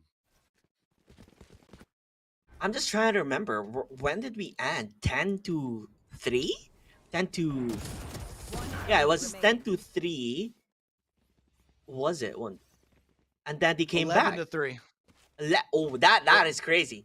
11-3, and they came back. 12-7. Now it's literally a 3-round difference here, Q. 3 rounds. From such a tall mountain to climb, they came back, and that's just going to show when you play with heart, you can definitely get it done. As Team Espada, now they're a bit afraid just because of how much they've been giving. Soapy will be the guy who will get the aim hunter with the headshot. Could find more. He does. Soapy, he's done. He wants this map gone. He wants to end this now. They have the utilities. They're gonna get the concuss. They're gonna get the stun. Hoping to find more. And guess who's on their other side? That is Miss Mashuka getting 2, and that will be it. That's all she wrote. 13-9. What an anticlimactic way to end. But Espada will say hello to map number 3, and they have another date with Team Rads. Able to push this thing the distance here. That's exactly what they were looking for in map number 2. I was starting to sweat a little bit, not gonna lie, with the momentum that Team Rads was starting to build up. But hey, you know what? A win's a win. Now you find a way to reset heading into map number 3. And judging on how things are going, I mean, was a bit luster in the first half, but come into the second half, we did see his star prowess. But after some time, maybe it was just too late, right? We saw that big deficit that they climbed on, 11-3. What if the rounds were much more closer if they did well in the first half? But nonetheless, It's neck to neck between these two, and I love to watch a close game of Valorant, not one-sided. You can never predict on what will happen between these two. And going to map number 3, oh my gosh, it's gonna be a lot of heat between these two. You wonder with the ability for Team Espada to jump out to such a big lead, if a similar sort of response to start off map number 3 is necessary, because we did see, right, Team Rad slowly starting to scratch, or not even slowly, very quickly in that second half, being able to put themselves within arm's reach. You mentioned it. You don't go up that big of a lead. All of a sudden, instead of it being only 1 round left, you need a couple of round lefts. All of a sudden, you're sweating, and that thing can turn on knife's edge. So I feel like it's going to be very important for Team Espada to try and find some way to be able to reduplicate that success, because with the triple-headed monster they've got right now between Mashuka, Sammy, and Schnitzel, I feel like you need all 3 hitting, you know? Yeah, when they do play really well. And I mean, let's not even forget, this is also them changing their roles here. Mashuka, like I said in the first map, he was not the duelist. He was playing the Cypher in Ascent. But this time around, you give him the duelist, we see a whole different version of Mashuka. That was such a treat to watch. He was just unstoppable. You can see the confidence that he has with his teammates as well. The way they're able to play with their utilities, with that flash from Lobo, he just dashes in because he trusts his teammate to hit those utilities perfectly. And honestly, I'm all for it. Map number 3 is going to be an intense map. It's going to be difficult to see who will be on the edge. Maybe we're going to see A go back to his Reyna, because he did shine on Reyna in particular. And I guess Mashuka, if I was the team, I would say let him continue playing the duelist, because he has been playing out of his mind. And, you know, the pop boss, you can tell he is feeling it, that today is his day. Doing a great job of being able to score high and stay safe for sure. I mean, we've just been seeing since the switch over from Mashuka. I feel like sometimes that switch over to a character like the Jet, where it's not necessarily a get out of jail free with the tailwind, but it is kind of a nice little get out of jail free card. If you can play a little aggressive, you don't hit your shots, you can kind of peek back really quick. But for Mashuka, didn't need that peek back very often. Instead, starting hitting those one by one, and ones quickly turned into 2s and 3s, which allowed for Espada to get some big leads in a lot of those rounds. It's always been an impressive play between them, and just, I guess, you know, I thought it was like a dynamic duo, but it's apparently a dynamic trio on the team of Espada, where you can really see them do so well. Map number 3, though, I believe, was it Haven that was picked in map number 3?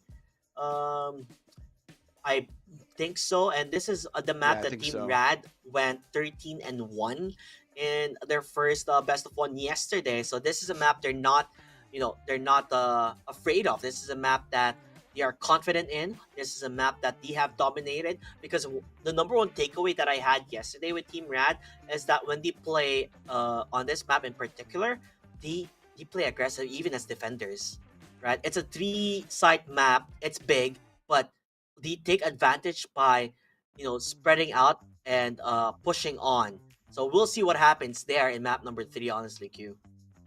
Yeah, I feel like from between what we saw yesterday from Team Brad and even what we've seen today with them mostly piecing together their rounds kind of together in small little clusters, they feel like a very big momentum team. So going back to a map where they were able to see a lot of success yesterday might be exactly what the doctor ordered. But how about before we get ready to head into that third and decisive map, how about we take ourselves a quick little break here, grab yourself a drink, and we'll be back with map number 3 right after this.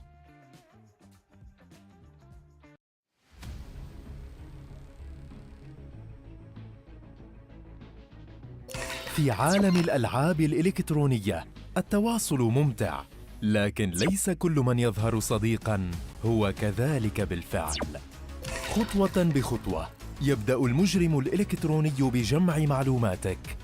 من هنا تبدأ الجرائم الإلكترونية، ابتزاز، تهديد، وخسائر تتجاوز اللعبة. لا تتردد في طلب المساعدة حين تشعر بالخطر. أثناء اللعب الإلكتروني تجنب التواصل مع الغرباء. احرص على سرية معلوماتك الشخصية. لا تضغط على روابط مشبوهة. بلغ عبر منصة البلاغات الإلكترونية إي-كرايم التابعة لشرطة دبي. سلامتك الرقمية تبدأ بخطوة بسيطة. كن واعياً.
في عالم الألعاب الإلكترونية التواصل ممتع، لكن ليس كل من يظهر صديقاً هو كذلك بالفعل.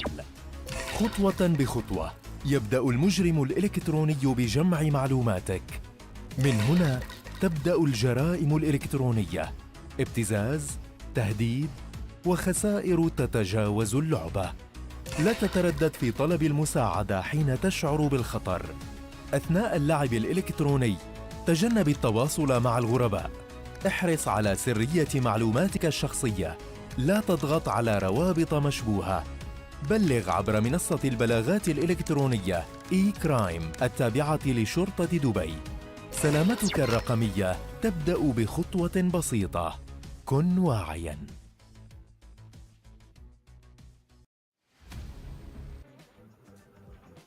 Welcome back, ladies and gentlemen. This has been so far one of the most interesting matches in this tournament between Team Rats. It's been going crazy with how well Espada has also been playing here. My name is Caster JT, and with me is the one and only Q. I'm excited to get down to it. Map number 3 for, my first one here on the day. I know you're second, but I don't think we could have asked for a better matchup so far. It's really been back and forth. That first one went the distance, right? 13-11, I think was the final score, 13-10, something like that. And then map number 2 was a nice little back and forth despite what the score showed at the end. So I feel like map number 3, we can expect the same sort of thing. We're off to Haven, and we talked about it a little bit before the break. With it being that 3-site map, things change up a little bit. You really have to make sure, especially on the defensive side, your shots are on point, your communication's on point, and that your synergy is there from the start. It's such a very hard map to play. It's a bit more complicated, but I have seen, like I said, Team Rats, because it was the first team that was casted towards the stream yesterday. And the way that they played it is that they go aggressive on their takes here. Either they push towards A long or A short, and then they wrap around towards mid, or they even push towards mid and garage to take mid control, which is a bit crazy to think about it, right? You don't necessarily push the side that you're defending. And the way to play is to play aggressive. And the moment they get that confidence that they have, it's hard to stop. But this time around, though, Team Espada is not a team that they can just take advantage of. This team is a strong team that can pop off. And the moment you show signs of weaknesses or show signs of openings, they will capitalize. And we have seen that in the side of Pearl.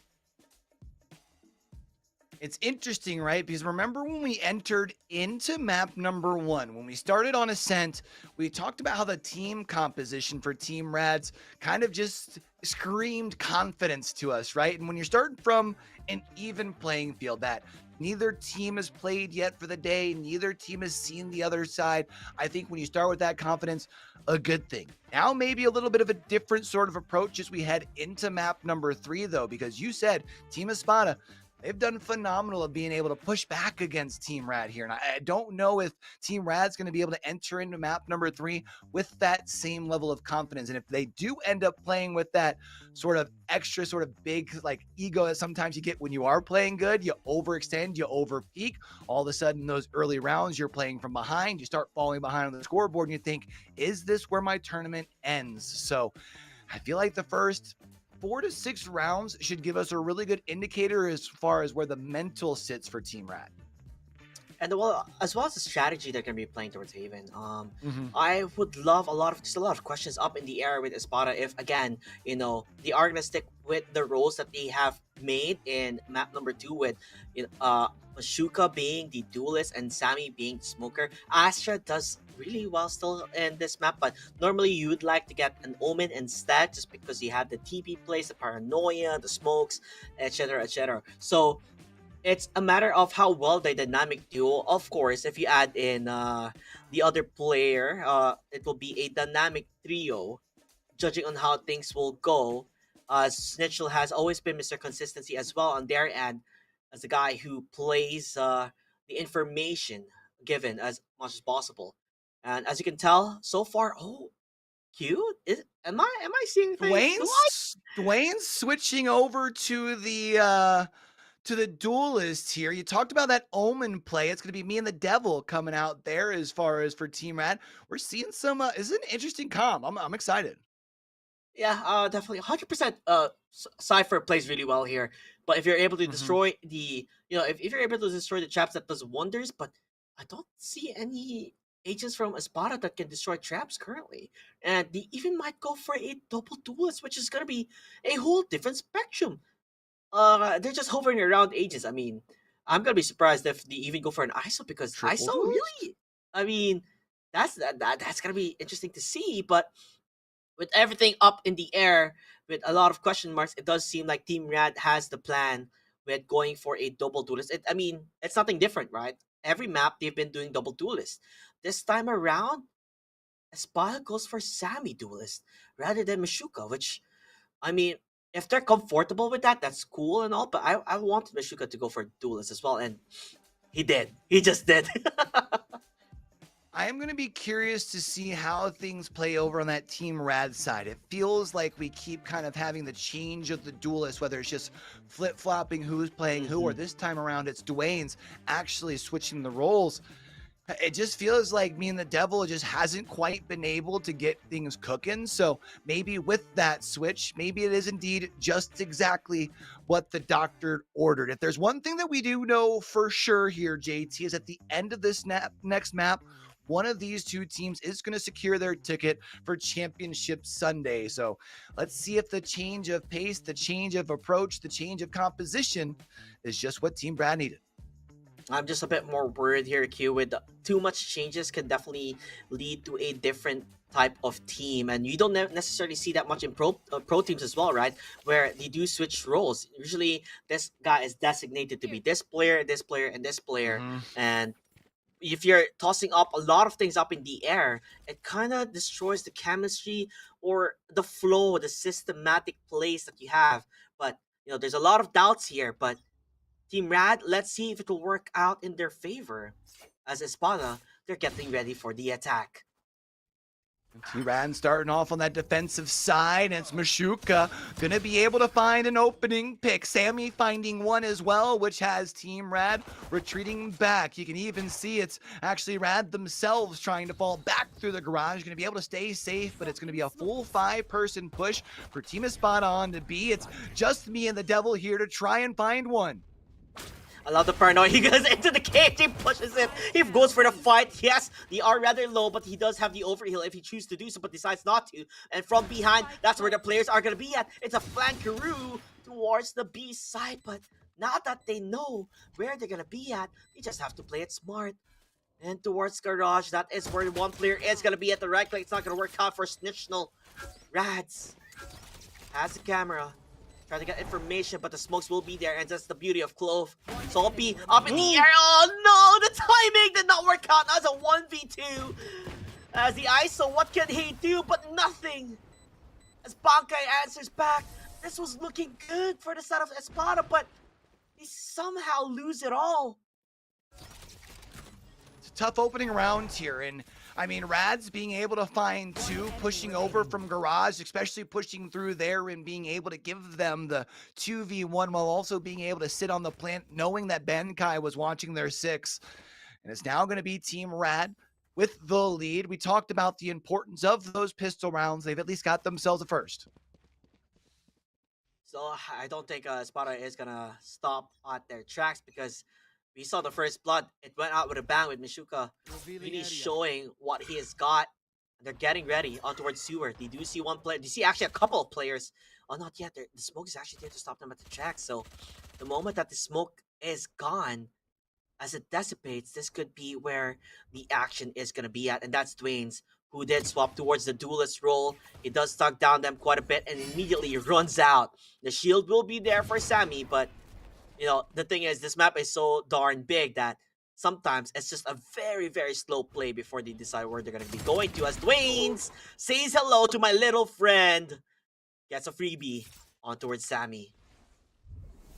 Able to find that opening pick, and I think Sammy was hoping to try and get a little bit of recon over towards A to be able to potentially rotate the spike that way. Now it's going to be up to Team Espada. Try and find a little bit of room. Dwayne fall thanks to Meshuka. turns things back to a 4. The spike does look like they're going to potentially look to move it over towards Garage. Mashuka trying to spray through the smoke, get some damage, but looks like they're going to full commit this rotation towards C. I love it. He already knew where he was teleporting at, so it did give a lot of damage towards the Omen player. Rad's pushing towards Garage. This could be big, but Mashuka, he was covering them all along. Schnitzel also being able to find the shots. He finds a double. This guy's insane. They turn it around on a Thrifty. You gotta be kidding me. Not like this. As a Spada, when you think they don't have the gun advantage, they answer back with the firepower that they have.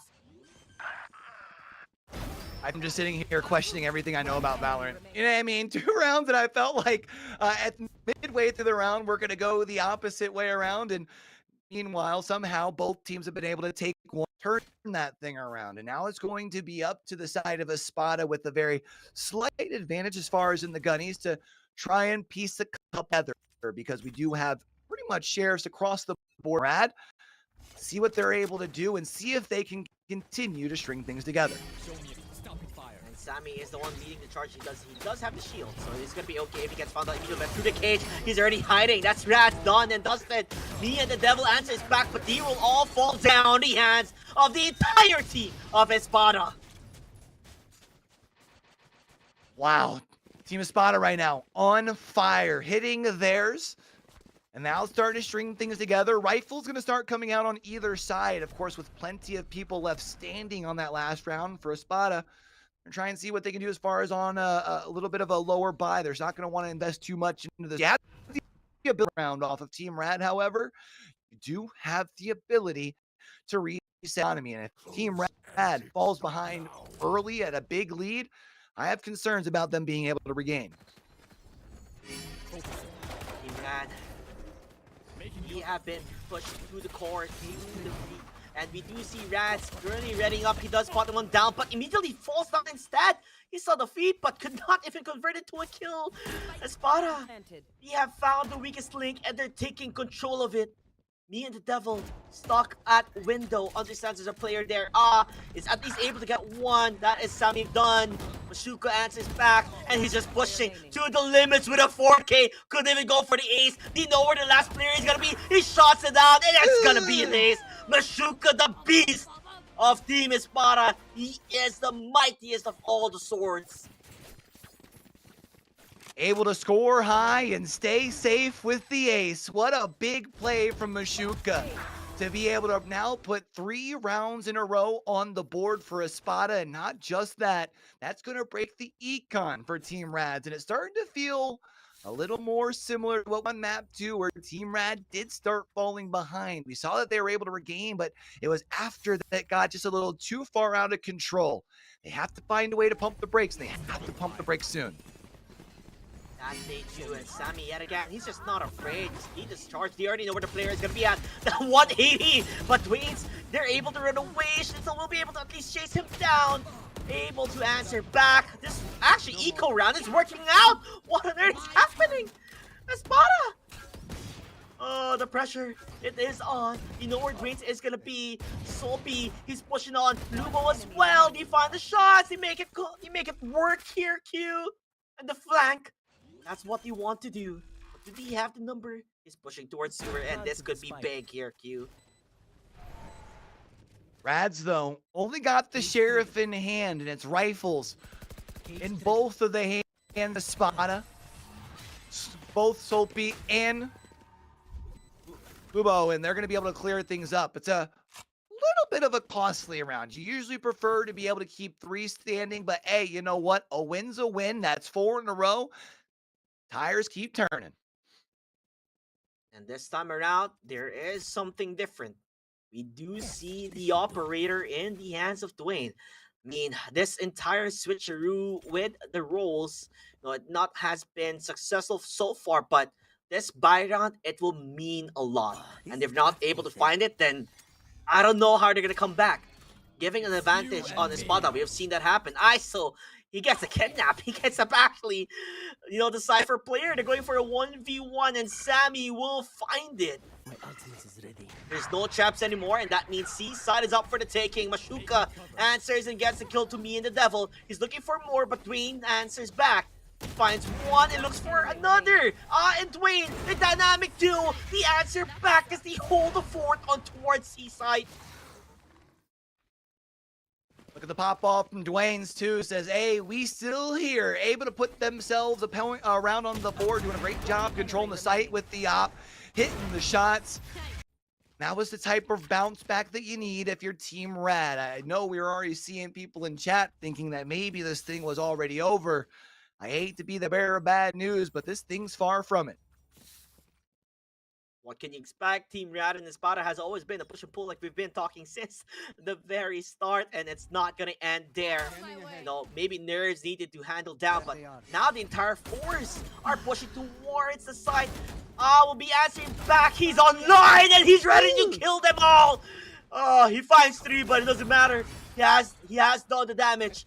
3v2 Sammy. He has been phenomenal, but can he continue the brilliance that he has shown us? As he is in the site, has the armor, but it will be gone.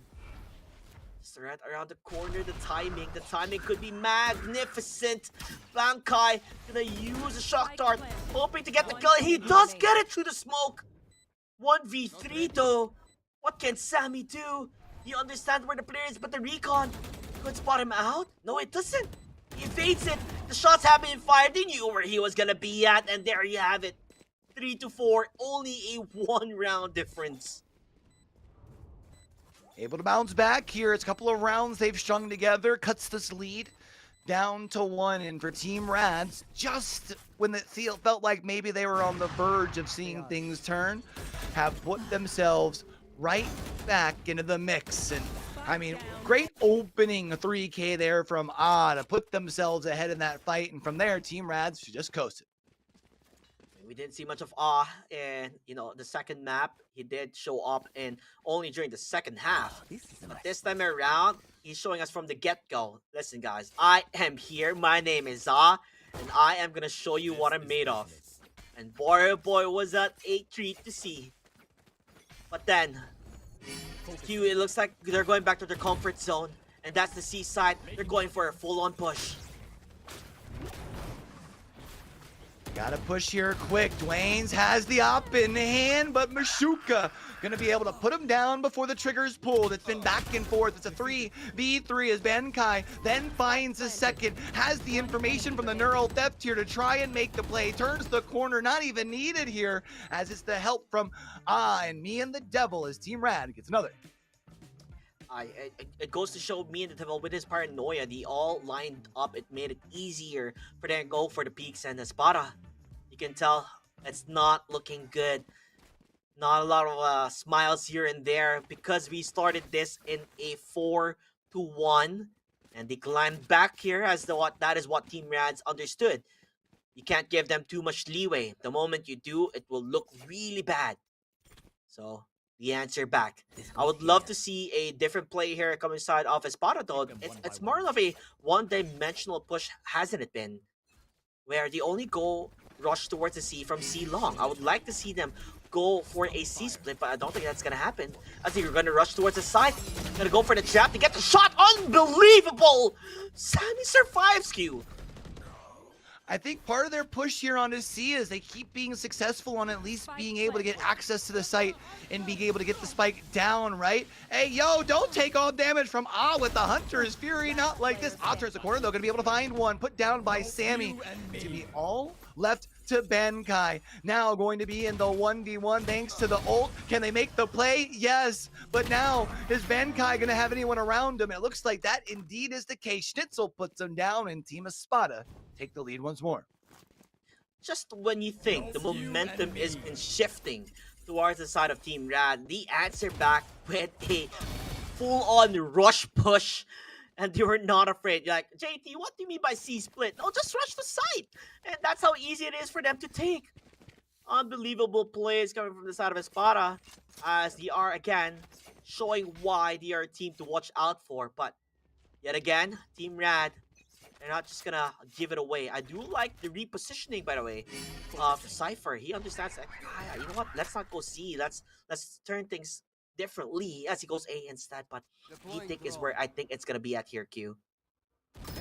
Owl Drone gonna be able to get a bunch of information though to let you know they're looking to push towards B. Gonna be able to find one. Me and the Devil finds one as well as Dwayne. Does this mean that Team Rad looking like they're in plenty of control? The last player left standing is Sammy, gets put down by Dwayne's, and Team Rad ties it up. No, everybody's been popping off, and they are feeling this is how intense the game has been between these two, and I could not believe it, Q. First half is almost done. It's 5-5, neck to neck. No one is ahead, and no one is showing why, they are the team that is losing, because everybody looks like they are gonna be the winners. And you can tell on how beautiful the setup is in the venue. I would love to actually go there, but maybe some other day, maybe tomorrow actually during the grand finals, but who knows? As the venue looks really good, but this match looks even better. It's not gonna be a full fight, by the way, here on Side of Espada, Q. I always feel though, sometimes the Sheriff is the magic weapon on the lower buy rounds. We've been seeing both teams being able to put it to good use. Nobody's been able to find one yet. Schnitzel finds one, but all of a sudden his Team Rad's finding a bunch, puts all of them down, left with 3 left standing, and able to do exactly what they do best, which is protect what's yours. As Team Rad is going to take the lead. That's what you want to see. All smiles around the side of Team Rad. They're doing really well as they did climb back from a 4-1. Now they are leading the charge with a 6-5. And this will be upcoming the final first half of this final map between these two. So we gotta see something different from Espada. We'll be going for the comfort pick, which is always going for the C rush on towards C long, or are they gonna go for something different? I mean, we did see them go towards B from mid. They really work out in their favor. So maybe this A rush is what they're expecting to do wonders. As the story will unfold before our eyes, Q. Let's see what happens here. This would be a big round for Team Espada. It looked like early they set themselves at a good pace, but then things came to a standstill. Now they have themselves 2 players down, so Team Rad has the advantage. Mashuka sitting just inside the smoke. Bang, bang with the short. He puts them down, and it's now all going to be left to one last player. It's Soapy. They've had ice in the veins before. They've got a 3K, but can they stay alive?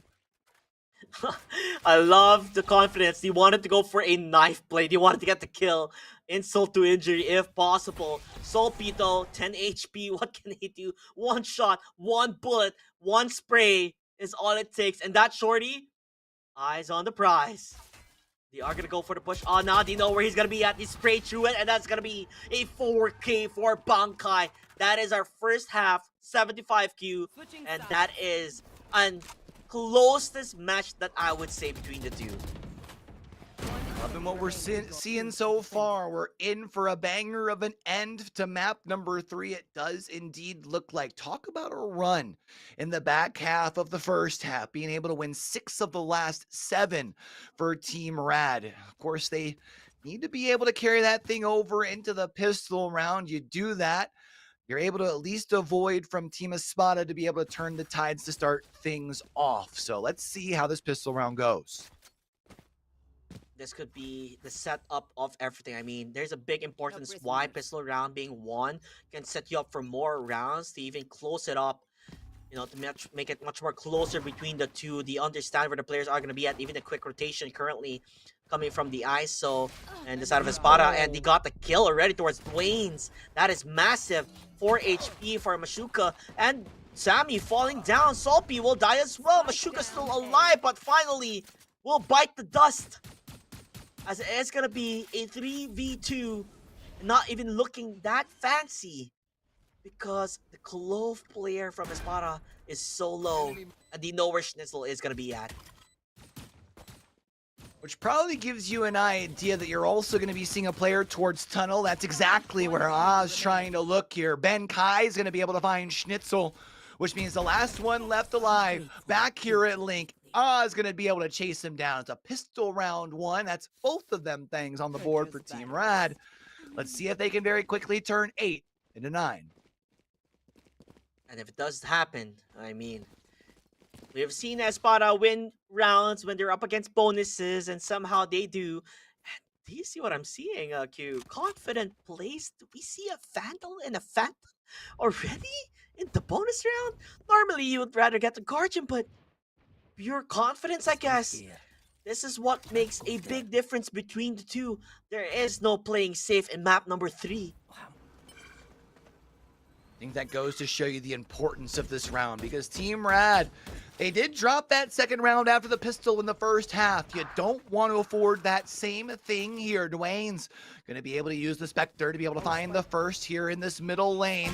Mashuka turns the corner, not going to be able to find one, and now all of a sudden it's 4 players left standing. They're pushing through mid. Do they go towards B or push through our garage? It looks like it's going to be a full send on a B. Rads finds an opening. Turns the corner, but it's Sophie who puts him down. And Lubo is left alone. I mean, one man. Is he enough to change the tides? And the answer is no. Bankai spots him out and gets it done. 9-5. Now a bye round for Espada, and this is the most important round of their lives. This could set them up for a comeback or set them up for a massive loss. Because economy-wise, if you lose this, that is a big hit that potentially could already dictate the pace of the game. So Rad, all they gotta do is find those shots and get them done. Meanwhile, in Espada, if you don't find the kills, this is gonna be a massive hit in the upcoming rounds. Do most definitely have to agree. If you cannot afford to drop this thing with rifles on the board and have your economy be broken, if you are Team Rad, I feel like you want to play this one a little bit more passive, want to make sure that you know exactly which site has the space to be able to find a good exec on. It looks like they're going to potentially scout over towards A, and I like this play. We haven't seen very many plays over towards A. You've also got a little bit of a presence at both C and over towards garage, which could cause a little bit of noise to delay the rotate at least. But it's about to be a full send towards A. You've already got the defense rotating that way as well, which means you're running out of time to execute. From above, Mashuka at least gets one, but could not convert to more. He wanted to find more kills. Sammy at least answers back, but Schnitzel blinded and gets a shot. You already know where the player is going to be. Spray and pray with an Ares. They're able to answer back you. Such an important round. To be able to survive and to be able to live to see another day. 9-6. A much needed victory, which could set up the comeback of the century. The timeout will be there as Team Rads understand we can't lose another round. We need to get that lead, and we need it now. Interesting thought to see the timeout from Team Rad here, though, right? Because, I mean, right now they are in the lead, right? 9-6? Or do I have that backwards? Oh, yeah, it's 9-6 for Team Rad. I mean, right now they're feeling decent. I just wonder if they don't want Team Espada to cook too much with the rifles on the board, similar to the way that we've seen them do in halves in the past. You don't want momentum to build up. You want to be able to put this thing away as quick as possible. So I think getting to 10 is the most important thing here. 100%. I mean, Team Rads are not too shy about going for an early timeout. We saw that happen just in the second map. It was 3-1, and he went for a timeout just because they understand, okay, guys, we have to regroup, recuperate, and talk about things. We can't just give them the lead. This is our tournament lives, so they have to fight for it until the bitter end. And there's a reason why nerves are up there, but you have to stay calm. And that's the timeout that they needed for them to at least stand back and see and hope if they can, get something out of nothing with the amount of, economy and guns that they have currently at their very hands. We'll have to see how things play out. There's the rumors of the timeout buff, which would be nice to get if your Team Rad would then officially put you into the double digits. I know that there's probably people wondering why you take a timeout up, but I just think they wanted to make sure they had a game plan here. They're going to switch things up and push towards B. They're all grouped up. Right now, there's only one player on the site. They do have to wait for the smoke to dissipate, but the longer they take, the more of a chance there is for the rotates to come on in. Full send on to A. Up in the sky goes to Jet as well. Sammy can start closing in on the backside, though, after finding that pick over at Garage. The spike needs to go down. The spike is down, but they now need to be able to hold it down. And the total hold on they are doing as you're getting the pickoffs. Rather close, I would say, between the two, but Sammy will fall down. I thought they were going for a knife kill, I'm not gonna lie. But still, Espada looking not too bad. 9-7, a 2-round difference as they're getting closer and closer as much as possible. Meanwhile, though, on the side of Rat, you do have a full buy. A couple of light armors here and there, not necessarily what they wanted, but you know, they're gonna fight with what they can have. As Rads has been having a harder time as their Cypher player and their side of things, I would say. Well, just 2 rounds ago, we were talking about the importance for Team Espada, right? They didn't want to have their econ reset, especially with Team Rad so close to double digits. Team Rad's lead, though, has completely dissipated, and now if Team Rad loses round 18, it's their econ. That could be reset. So you need to be able to find a way to execute to darn near perfection. If you are on the offensive half here, see they're taking a little bit of time using the Owl drone to be able to scout the site. I don't know how much information they were able to get off of that, but the smokes is going to at least give them a second to peek on site. But it's spray through from Lubo, that finds one. What? It's the trap. He found it because of that pesky trap. It's so hard to play such a good Cypher, and Lubo finds two. Soapy finds as well. They're dying. Everybody fall into pieces just because on Lubo's setup. In case you were wondering on why they were doing the drone, it wasn't necessarily for information, but it was because you wanted to destroy that pesky trap. They did destroy one, but the one that was left on site, it did so much damage. Espada. 1 round difference. 1 round difference as they climb the mountain back to make it as even as possible. And seeing on the economy of Rad, it's barely anything here, Q. Yeah, they don't have much to their disposal this time around. Mashuka does have an op in hand, trying to prevent someone from peeking their way through a window. Second shot, not gonna land as well. Looks for a third. That one does. Sammy's also gonna be able to find one, which gives them the man advantage. The knives charging forward. Hold that, says Mashuka. As Dwayne's gets pushed down, Sammy finds one as well, and Benkai's the last one left alive. And Bankai, they already know where he's gonna be sprayed down. Sammy, wait, don't die for a second. No way, Jose! Bankai? Really? That's how he gets it? Unbelievable. But honestly, I really don't think he's gonna clutch it. 11 HP, and that's all it takes. 9-9, no more advantage from Team Rad as they're able to even it out on the playing field. We saw Mashuka miss a couple of shots, but when it mattered the most, he found it. We don't get to see the quick scope for the second. Come on, man. What a good play, though, there by Mashuka to be able to line things up in the middle. That's now 4 in a row for the side of Team Espada. Rifles, though, are going to be back out and into play for Team Rad. It feels like it's now or never for them to regain, because otherwise, Espada at the risk of getting too much wind in the sails where they just might be able to carry that momentum across the finish line. And they're doing it again. Dude, they're doing it again. Gonna push towards A, where the Cypher chaps RB are already ready for it to start. But maybe you second guess yourself. You fake it out. You play the mind game, and that might be it. But it doesn't seem like Espada are gonna take the bait. Maybe they understand that it could be a possible garage hit or a mid hit, as they are numbering themselves up. Oh, I think so. He found one, so he knows there's a player here. That is information. They are getting ready towards the B side. Up for the taking. Dwayne's answers. Gets a kill towards Soapy, so that's gone. Gonna go maybe for a split play here as much as possible, but it's not gonna matter. As the answer back. He gets the kill towards Sammy. He looks for more. He's gonna be able to trace it out. That Schnitzel down as well. Oh, this could be a disaster. Espada would lose the opening that he had, the momentum that they were looking for, and they have indeed. With a triple. What can I say, Q? This could be the very moment that they are back on the driver's seat.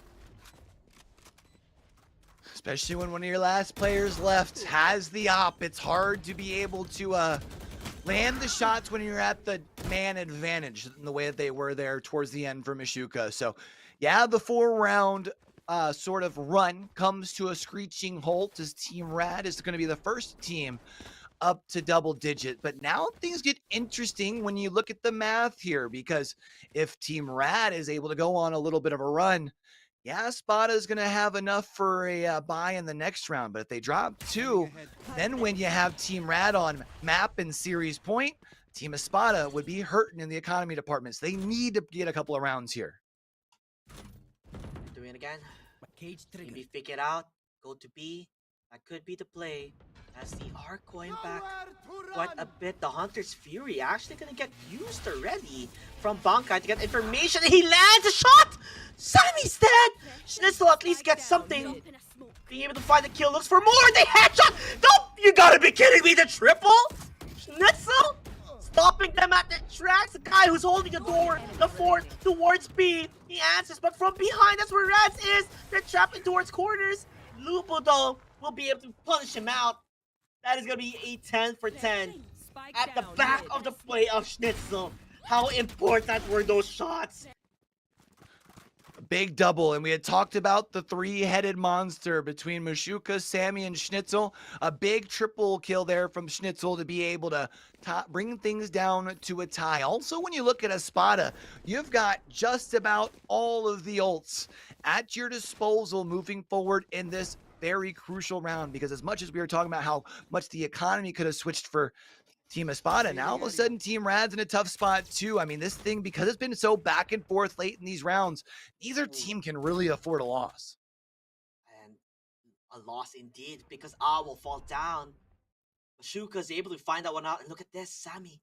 He's gonna get a lot of information. There is a trap there, so they're gonna know. If he does go hit for the hit, immediately backs away. Maybe go rearm yourself towards mid, as that could be the potential site that they're going to be going for. They're trying to set it up. You have the smokes, but you don't know there are 2 players in sight. Even if you hit the paranoia, maybe it won't work out in your favor. Gonna go for the DP. Oh my god. Are you for real? Is that what you're gonna do? This could be really bad, going for the plat, but not check the corners. That's a misplay. As Schnitzel and Co, he got the kill. Slubo as well. The driver's seat is indeed on the side of Espada. I don't know, that was not the play there, Q. It was not the play. It's another multi-kill round from Schnitzel to be able to help lead the charge in this turnaround when things matter the most. And you can kind of see with the reaction from players at Team Rad, they're a little frantic to figure out what the answer is going to be, because they don't have much time here. Espada, oh man, they're looking phenomenal right now. 100%, because Team Rad, I mean, there's a lot of questions. I mean, honestly, that was a questionable play. You would TP on the side without even full clearing it and plan. He didn't really clear everything, and that just goes to show how close this match has been and how, you know, decision making at crucial times matter the most. You can feel the pressure between the two. You can feel the pressure coming on towards them. That is the reason why some calls can be shaky and can really definitely lose you a round, and this is one of them. Timeout now going to be done here for Team Rad. Hopefully they put themselves together a good game plan, because they have only been able to pull out 1 round in the last 7, and they need to at least get 2 of the next 3 if they want to, at minimum, force an overtime. And of course, this one here, they're only going to have pistols in hand. They are on the offensive side, so they do have the ability to play this thing slow and see if maybe that a little bit of aggression that we've seen from Team Espada at times might overcommit and maybe make a mistake. But right now, you just got to make sure you can hit your shots. Do love the way Espada is playing. They are playing really, really safe. understanding that they can't just be too aggressive. Maybe first contact is what they're looking for as they push towards the side. That's where Dwayne's end is going on. The paranoia, the smoke actually blocked them off the vision. You do have the Hunter's Fury. Soapy getting the kill towards Dwayne's, even tracks one down. Let's see how Sammy will go. He falls instead. Me and the Devil as well. The shots, they are aligning, but it is going to be a 2v2. Mashuka, he is the executioner of this team. Yes, you get the neural theft. Yes, you can go for the repositioning, but with your HP that low, with two up against two players, it just might be too much to ask for Team Red. Especially with the amount of time on the board as well, right? The spike fully committed towards the side on B, and it does look like the option that they are going to take is to go for the full swing over towards A and then be able to use that link to push towards B. But I do believe it's being read by Team Espada. You can see they're looking over that door. The smoke's going to come in, especially with the cage into play. Should let them know that they're entering. Rads finds the first, but it's Soapy able to find the trade, putting Team Espada on a match point. This was all because of how Mashuka has been playing. It was looking really bad, but because of Mashuka, you're able to put them on the hold. Now a complete buy round. Do or die. Your tournament lives are on the line for Team Rad. One mistake, it's all it takes before you're gonna be done and dusted. So they gotta play it until their very best, even close to perfection if they can. Meanwhile, Espada, they are rolling on with the amount of leeway that they have and how well they've been dominating so far in Q. Will you play slow or will they play fast? And it doesn't seem like it is gonna be slow pushes. Interesting to see them still opt to go for more of that mid control because it has not worked much for them. Though, going to be able to find the first on to A. They should know that there is still an op somewhere floating out there. We know it's on Mashuka, but peeks through with the Sheriff, finds a heady. Now sitting on a 3K, however, trying to extend this map. I mean, it is a formidable foe, but Mashuka answers back. This could be it. 1v2. Pankaj under the corner. Do you know where he is? No, the cage. It blocks him off. Can't he line it up? He heard the shots. The defuse will be there. Bros don't fake. Bros don't fake. Mashuka answers back and gets Pankaj. Espada moves on to the semifinals, and Team Rad will be eliminated.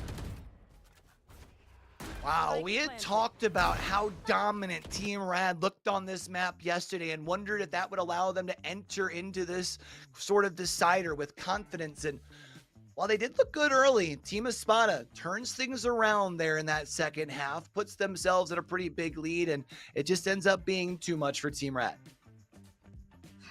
Especially when they had an advantage. We had more rounds up against Espada, but it slowly slipped away in their fingers. What can I say? They have to go back in the drawing board and maybe talk about what they can improve on as a team, because this may be the end of their tournament lives, but there's always going to be another tournament coming from Dubai Police Esports. And like I said, man, the executioner, Mashuka, this guy, you just cannot put him on a full stop. When he went Cypher in the first map, he was playing well, but not to this extent the moment he became the duelist. I think the big thing too, when you look at those top three, right, for that squad, 10 first blood, we talk about the three-headed monster. You can't just look for the Jet. You just can't look for, Schnitzel, whoever they're on, or Sammy, right? You have to be able to look for all three of them.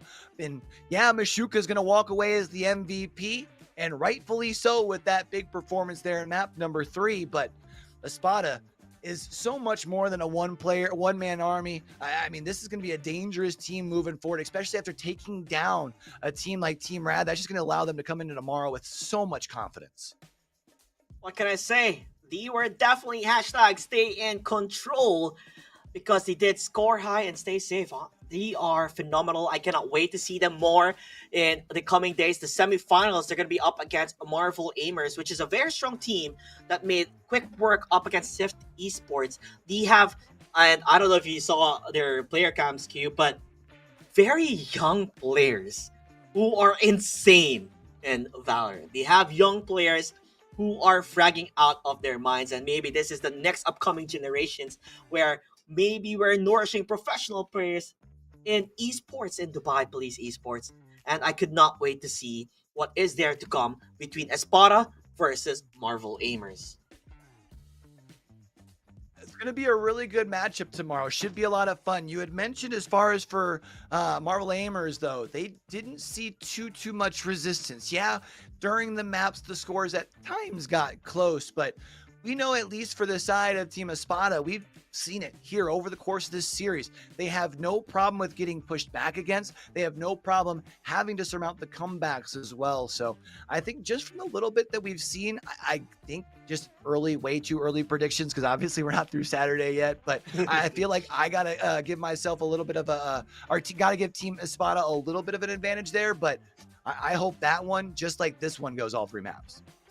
100%, and I cannot wait to hear the interview that is going to be happening soon, as they're setting things up between I guess Espada. I mean, who do you interview there? Probably Mashuka, because that guy, honestly, that guy, I really nicknamed him the Executioner just because on how well he has been playing. I mean, 40 bombs, 30 bombs. This guy would always have so much kills under his name, and I believe his KDA is just way up there. Now, ladies and gentlemen, never forget that this is the Dubai Police Esports Tournament 4th edition happening right now at the Dubai Police Officers Club at Al Jadaf. We are fighting for the 50,000 dirham prize pool, which is a hefty amount of money. And let's not forget to give a massive shout out to Dubai Police if you would like to follow them in their YouTube, Facebook, Instagram, and as well, I believe they have Twitter. So they all are up there on those socials. You know, as much as it is always about, the competition and, I mean, the banger series that we just saw, the whole point as far as putting things together here for the Dubai Police Esports Tournament is to make sure that we're making everyone really aware of, like, the threats that are out there, right? That way you can play hard, play smart, and play safe. And I feel like that's when you have a big message like that, plus you get to have banging entertainment the way that we have so far. I mean, what more can you really ask for, JT? Yeah, and this is not over yet. There are 2 more best of 3s under our way. Only Esports versus Nexus Esports. And then one of my favorites, Team Fraggers up against a Domain Expansion. I'm a big Fraggers fan because I've seen them grow throughout all of the Dubai Esports Police tournaments. And I could not wait to see how far they have come from years ago that they have been participating. And honestly, that is going to be a big treat for you, Q. Maybe I'm hyping them up too much, and maybe they might, might not reach the height that I'm giving them. But I am sure it's going to be a total banger of a match. I feel like if this series here was any sort of an indicator of what we have left to play, not just in today, but into Championship Sunday as well, I'm here for it every single step of the way, right? So I know that we still got quite a bit of a day left. I mean, potentially 6 maps. For me, give me all 6 of them. Maybe easy for me to say because it's like bright and early here in the morning over on this side of the world. But yeah, I mean, we've been seeing some phenomenal games with a great message behind it here for Dubai Police Esports Tournament. So sign me up. I'm for it. Yeah, and it's only a matter of time before everything is set up. I hope that you guys have all eaten, by the way. It's already lunchtime, 3:32 p.m. in Dubai time. So if you guys are watching, or if you guys are in the venue, there are food there that you can purchase, which I've been there personally, and the food is amazing. So be sure to check out, and don't forget, socialize between one another. Now, with that said, Q, I think it is time to send it to the host to interview our winning team.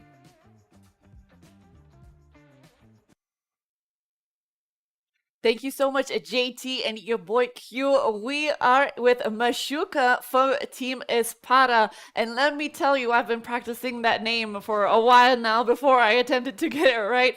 And they are the winning team here with a score of 2-1 against Team Red. So how does it feel to be up here and be the winner? Actually, it must have been strenuous for you. It feels really good. I feel like I was so stressed about it, like before, like the day before, like I could not sleep. Yeah. But like in the end, like we made it happen. Great teamwork. Like, yeah. Definitely teamwork. I mean, you of all people, you were the MVP for not just this game, but also the previous game. So you've been pretty consistent. Is there anything that you do, any pre-game rituals that you can share with us? Like basic aim training, I guess, the range, shoot the bots, the drones.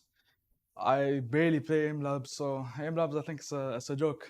Whoa, okay. Big words, big words. So you just prefer just playing in game itself? Yeah, Does that apply for all games or just Valo?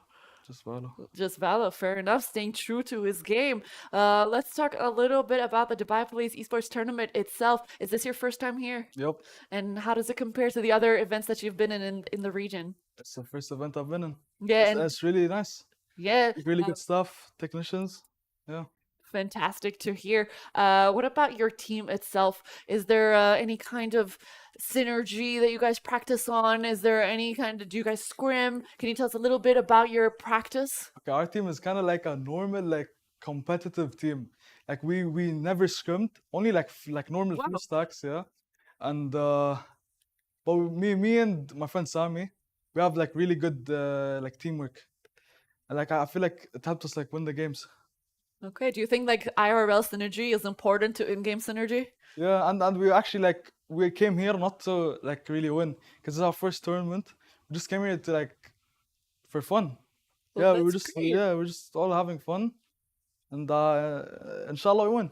Inshallah, you win. I mean, that's the best kind of way to win, when you're just in it for fun, when you're in it for the passion. And it turns out you walk home with your pockets full of cash. That's pretty good, right? Yeah. Yeah, so all right, thank you so much for Mashuka. That was a really nice interview, and I hope that you guys climb the ladder, and hopefully we'll be seeing you in the grand finals Hopefully. tomorrow. Yeah.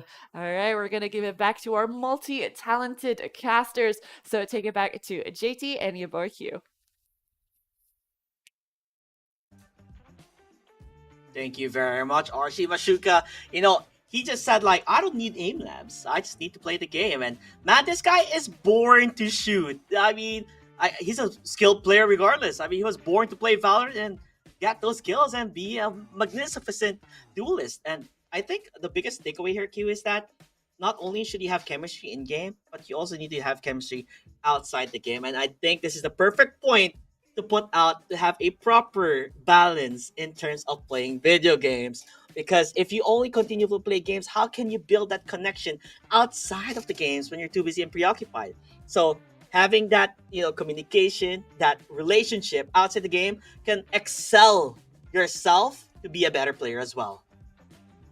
I think also just making sure that you're having that good balance just for your mental health and physical health as well, right? Not like just to be able to make sure you're doing like, I don't know, the essential things, bathing, showering, having relationships, but just being able to fully have that full kind of balance is definitely key. And I always feel like when you see the most successful, even gamers at the highest of levels, that's one thing that they talk about, right? You can't just simply play the game. You have to find a way to find that balance. And I love that that's a message that we're really trying to portray here with the Dubai Police Esports Tournament, because it's one that I don't think is talked about enough. And yeah, that is the beauty of the community that Dubai Police Esports has been striving for. And it is such a healthy community to be part of. And now with that said, there are 2 more games going to be set up here in the stream. Oni Esports versus Nexus Esports, Fraggers versus Domain Expansion.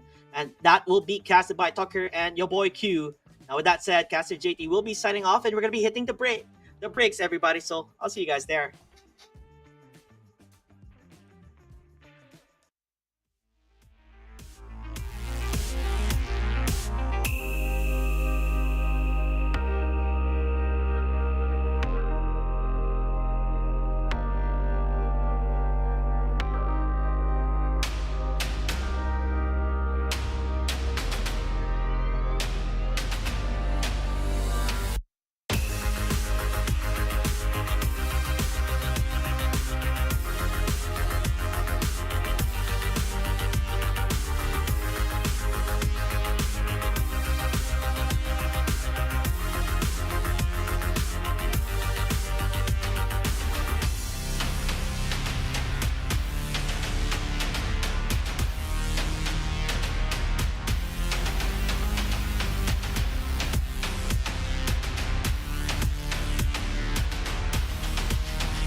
في عالم الألعاب الإلكترونية التواصل ممتع، لكن ليس كل من يظهر صديقاً هو كذلك بالفعل. خطوة بخطوة يبدأ المجرم الإلكتروني بجمع معلوماتك. من هنا تبدأ الجرائم الإلكترونية، ابتزاز، تهديد، وخسائر تتجاوز اللعبة. لا تتردد في طلب المساعدة حين تشعر بالخطر. أثناء اللعب الإلكتروني تجنب التواصل مع الغرباء. احرص على سرية معلوماتك الشخصية. لا تضغط على روابط مشبوهة. بلغ عبر منصة البلاغات الإلكترونية إي-كرايم التابعة لشرطة دبي. سلامتك الرقمية تبدأ بخطوة بسيطة. كن واعياً.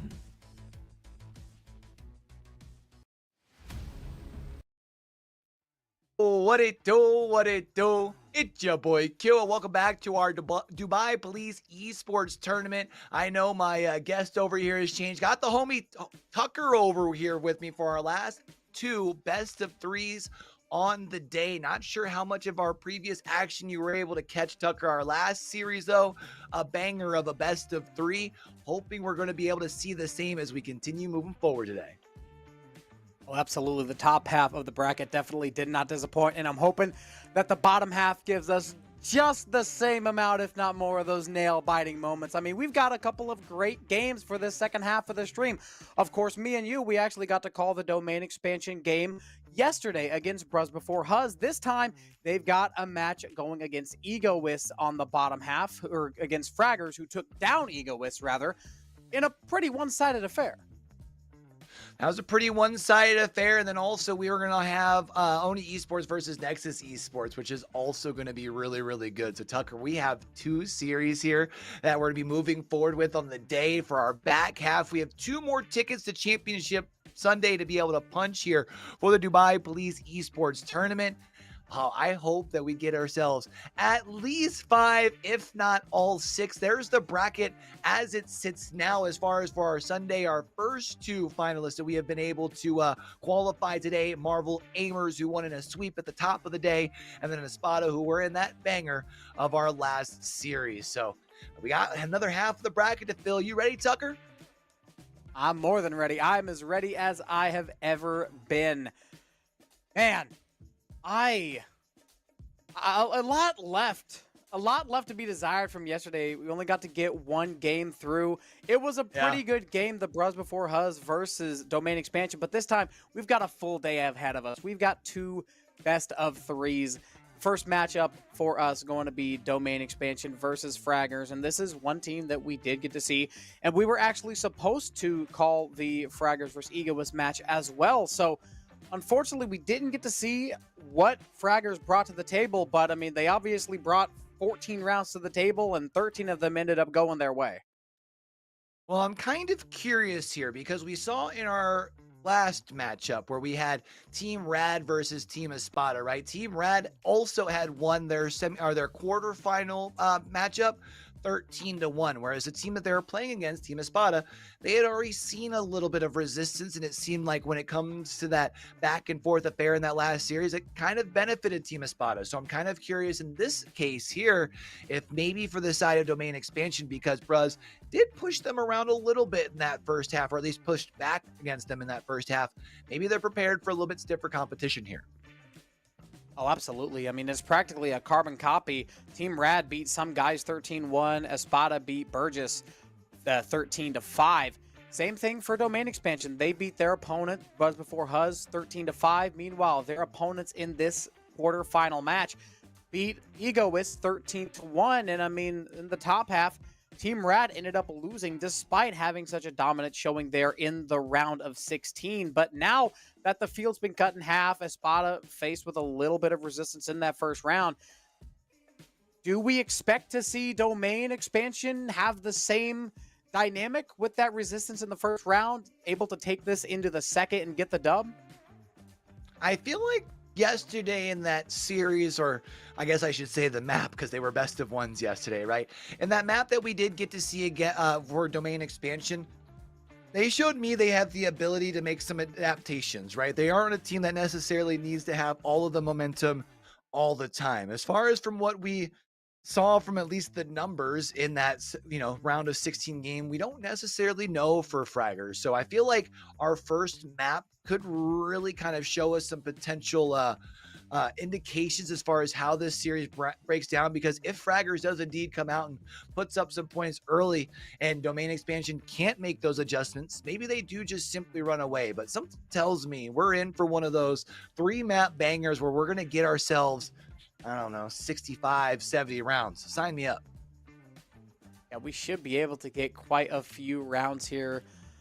I was thinking about this a little bit earlier. Domain Expansion, nothing really stood out to me in the first half. They were just a really well-rounded, smooth Valorant team. They played basic Valorant. They played good Valorant. Some could call it boring Valorant, but 90% of times, boring Valorant is good Valorant, and in the first round, it showed. And if they can keep boring their opponents to sleep, they might be able to get the chokehold in and take home this best of 3. But Fraggers flashing out in the first round, it should be a pretty tough task for both of these teams. It should be a pretty tough task. I mean, at this point, when you get to the round of 8, right, you cut the field down, you should expect, as far as the field to be a little bit, the competition to be a little bit stiffer here. I think that's going to be a big thing that we should expect to see.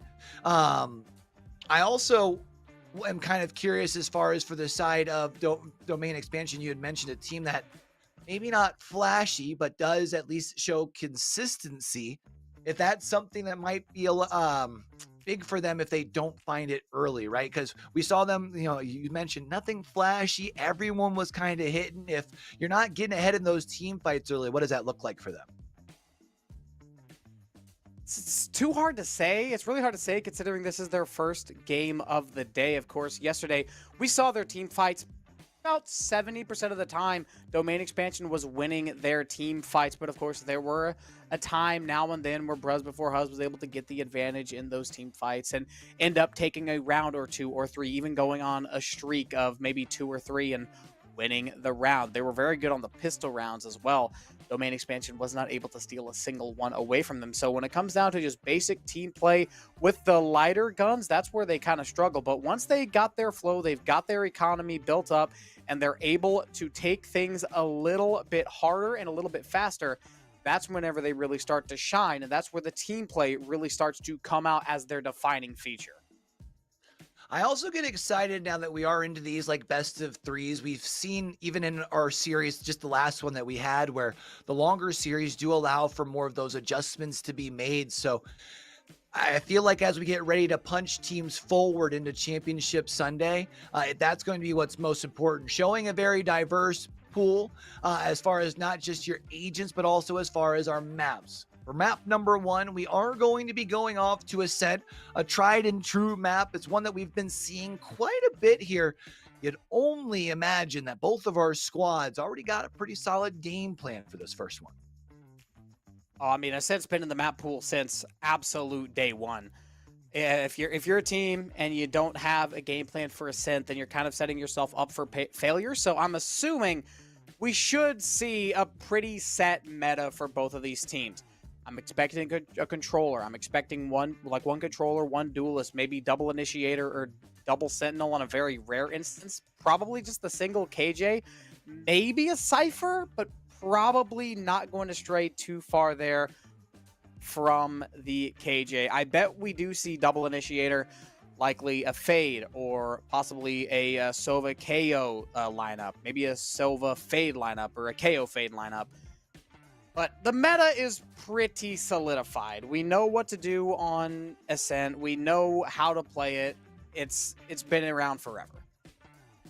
Talking with JT earlier, though, I think the one thing that I always look forward to when you go to Ascent, I want to see how many times we happen to see a wall bang with a Odin through that A side, where we haven't seen any over the course of our first time, or well, my first time around on Ascent here today, our second series. Or sorry, not on the A wall on the B side. That's my mistake, but I think that's one of my favorite, like, fun little cheesy plays to see. I'm still waiting to see a first one.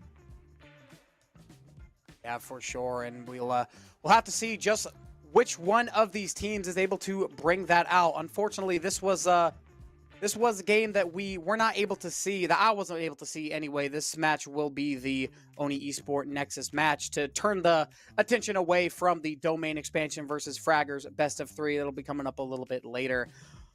Oni Esport and Nexus Esports, I don't really know too much about these teams. I wasn't able to see them. I wasn't able to really call their matches. Both of their games ended pretty closely, though. Oni Esports taking the win against Pug C 13-6. Meanwhile, Nexus took down Valo Wallo in a 13-7 thriller, which ended up being a bit of a heavy-hitting matchup despite the difference in score.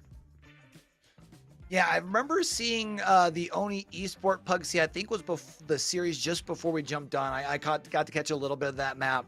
I feel like Oni Esport looked like that they were a very confident team. Again, in one of those squads that doesn't necessarily rely on a single like high fragger. But again, kind of talking back to those points we were mentioning earlier, it is a longer series. So I feel like for both teams in this case, for having already seen some, a little bit of tests, 13-6, 13-7, those are a little bit more, kind of back and forth than say a 13-1 like we were talking about as far as the other matchup later today.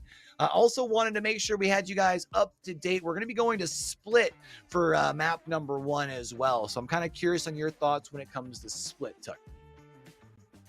I would say it's probably defender-sided at the higher level, just because it's so visually impaired. There's a lot of close corners that you have to be really careful about. The controllers are going to be of the utmost importance. I'm definitely expecting to see a Viper. This is one of the rare instances where you could get away with a double controller.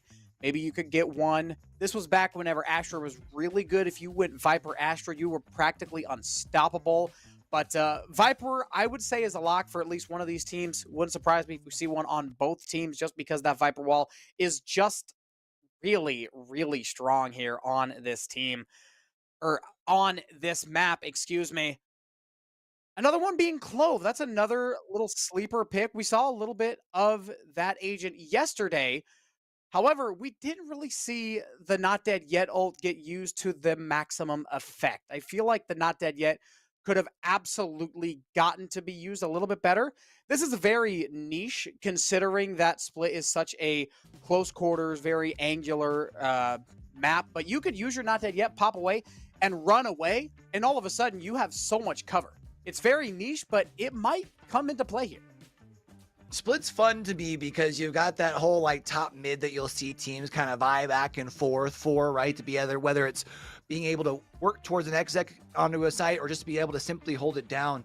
I also feel like Split is one of those, you keep mentioning like the slower, like the shorter corners to be able to look for. The teams that I feel like normally perform better are the teams that are usually comfortable pushing the pace, right? Sometimes you'll see those teams that have a more slow, methodical pace, in particular over on the offensive side. I think that can sometimes get you caught in some really awkward situations here. So it's going to be really important for both of our teams to be able to be very decisive as far as the decisions they're making, right? They want to make sure that you play mindfully, live purposefully, and be able to put those points up on the board. Absolutely. I talked a little bit about the controller picks. Likely going to see a Viper, maybe a Clove. Viper's been running rampant on Split for a long, long time, ever since she's been in the meta. But besides the controllers, what are some other roles and maybe some specific agents that you personally are looking for these teams?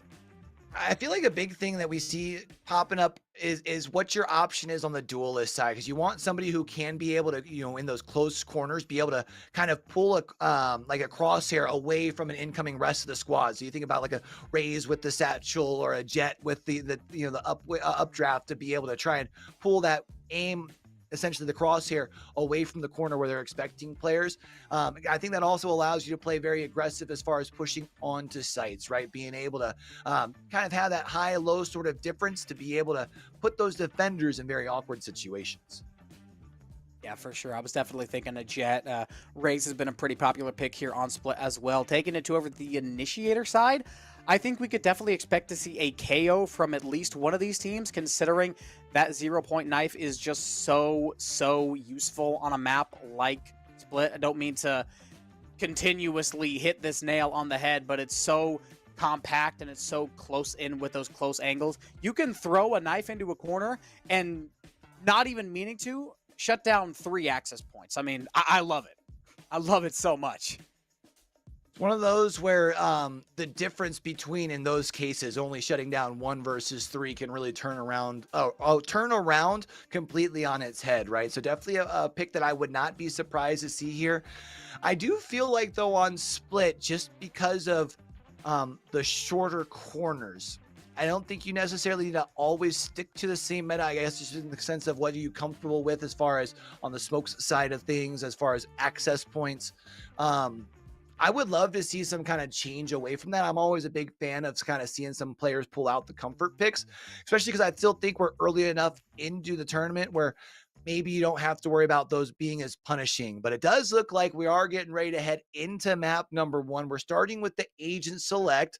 Let's take a look as far as some hovers. Nobody clearing just quite yet. Surprised to see the neon. I mean, I know you still have that movement, but with some of the nerfs to neon lately, I feel like we haven't been seeing her nearly as much. Yeah, it's been a while since I have seen a neon in a competitive game. We only got 1 lock so far, and that is Breach on the Oni Esport team. And I mean, Breach has been another pretty popular pick over on Split. I see somebody hovering the new agent. Vi's been out for a couple months. I've actually not got to cast a match with a Vi's yet, which would be absolutely hype. So I'm hoping for my sake, I'm gonna get a little bit of hopium in there that they lock in the Vi's, and it looks like that is going to happen. Hugh, we get to see a couple of the newer agents come out as Gecko's there, Clove is there, as well as Vi's locked in. I like the idea of the Gecko, especially when you are pushing into those sites. If you kind of get that free extra plant, right? As far as when you got your little buddy wingman helping out. I think the other thing I really like looking at that agent composition as everyone was finally starting to lock things in. I don't know about y'all. I'm not really a big fan of mirror comps. I love kind of seeing how different abilities and ults kind of play into one another. And that's what we're getting here. We only have just the Breach, I believe it was, that was selected by both teams. Otherwise, 8 other agents onto the board, so 9 as a total in this game. That's some pretty exciting stuff. That is very exciting. Of course, I get what you're saying. I personally love to see a complete mirror comp, but at the same time, it's fun to see how the different compositions and the different lineups change how they play with, of course, the Neon is going to be a really interesting pick. I think that's going to be it's either going to be a make or break for this defending Nexus team. Because if you're able to use Neon to her proper ability, then of course you are going to cause problems for the enemy team. However, Neon has a lot of liability, I guess, potential if you don't play it right. Because a lot of times you could use that slide and just slide right into a Molotov or slide right into a Vandal Bullet. So you really have to be careful about how you're going about this, because you can use Neon really well and draw off so many crosshairs, like you said in the pregame. But at the same time, if the crosshair's already on you, that's going to be a Vandal headshot 90% of the time. As here we are, map 1 underway. We go to Split. Nexus starting on the attack up mid. It's going to be a first opening pick here as well, which means Nexus now has to figure out which way they want to rotate this thing. They're going to go up towards Heaven and try and get access towards B, very quickly holding forward. Mudang going to be able to find 2, but he's been able to inevitably put them down. 2v2 left here at the end. Spike down, and Senior finds a double. 1v2, new agent, last one left. Those Razor Vines going to pop up. However, there goes the blink, and down goes Stop. But the Razor Vine going to get the kill there after the round ends. So 5 kills for 5 kills to start off the first map. However, it was Nexus, or however, it was Oni Esports winning this round. That'll give them a pretty big economic advantage. Pistol round always so big, especially the later that we get into this tournament. Feels like those pistol rounds hold more and more weight. We even saw in our our second series of the day in our first map where it was 11-13. It was literally the difference of our 2 pistol rounds. So always good to get that first point on the board. Also worth noting that there's a little bit of an extra investment, mostly due to the fact that you had everybody fall, right? You decide, hey, you know what? We'll go ahead and get ourselves a Guardian in hand.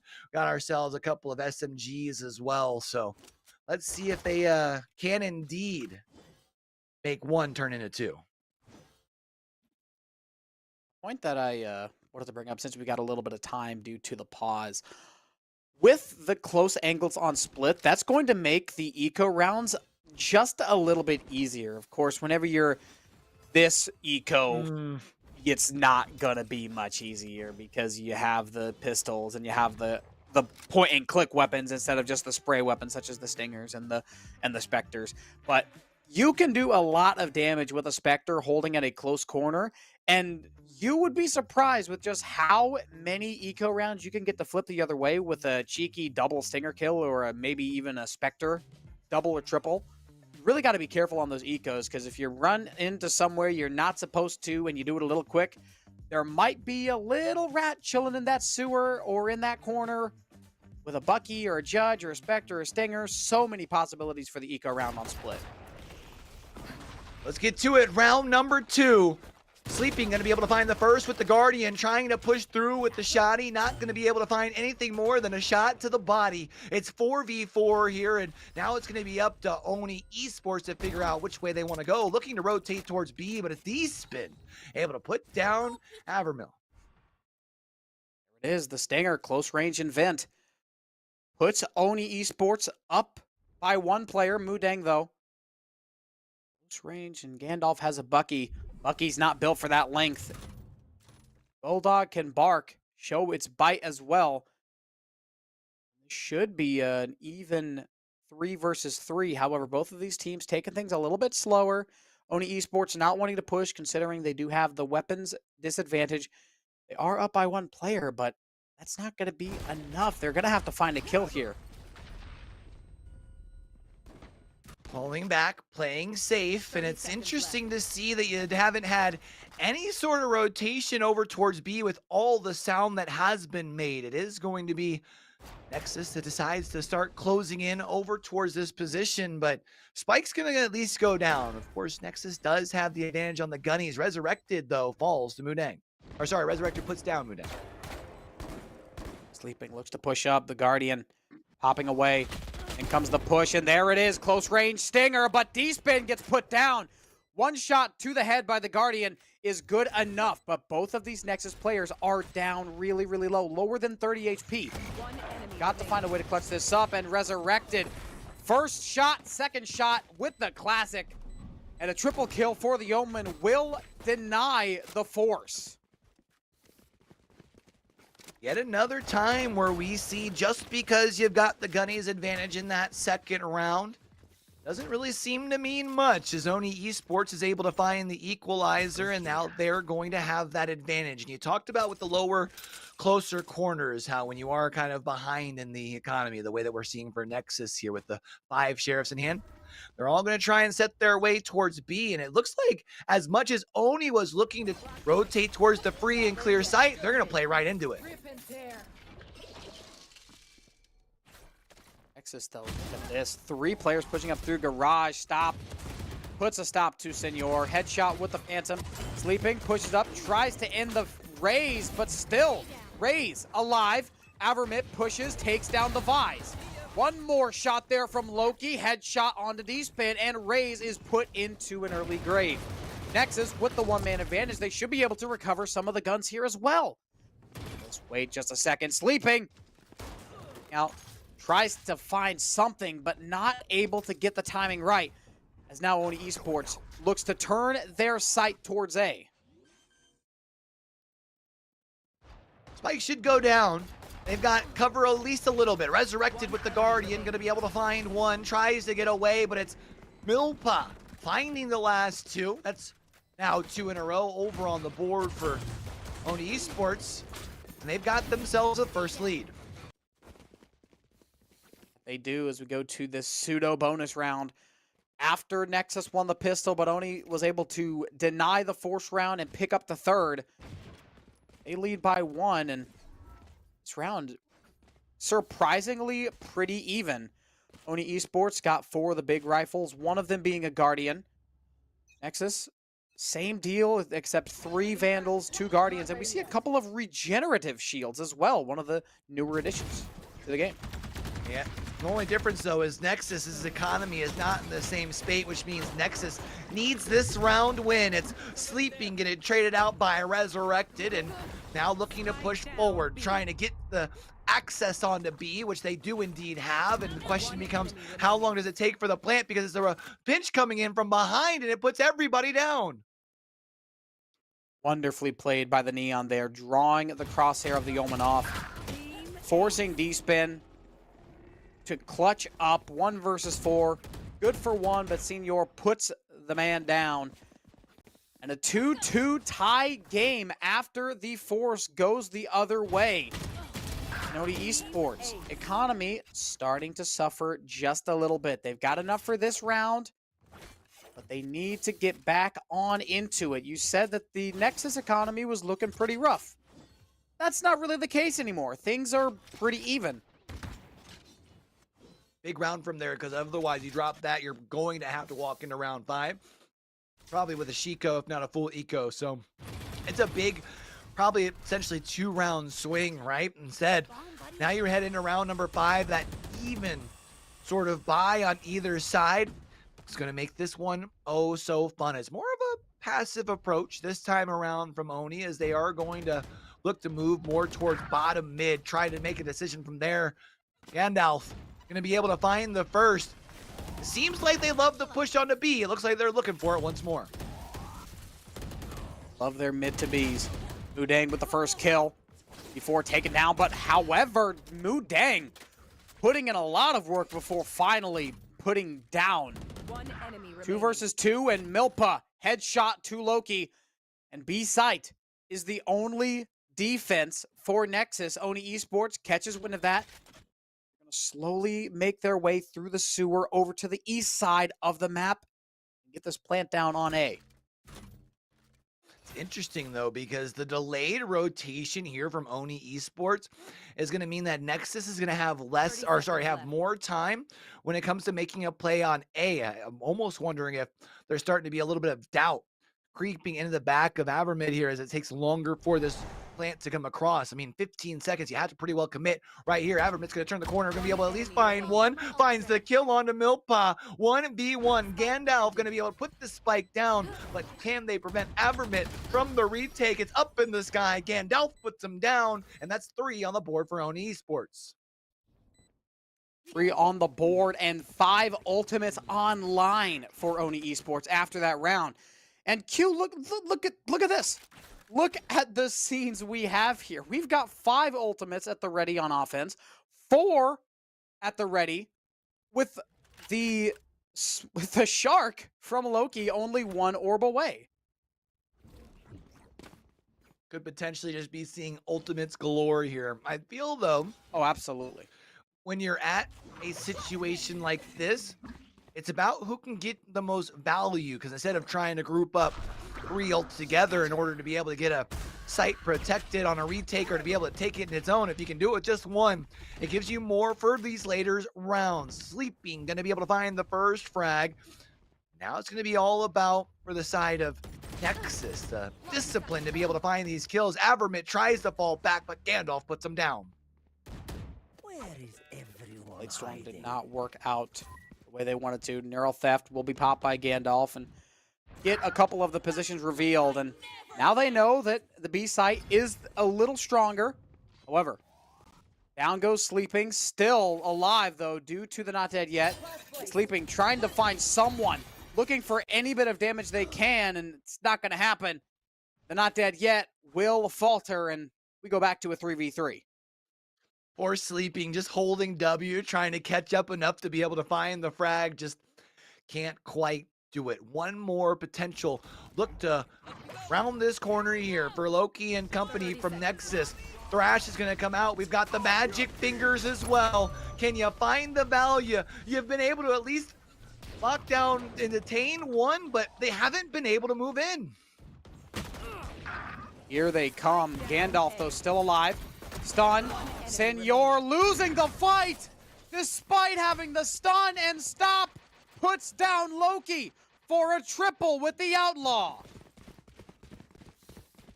That's a big round.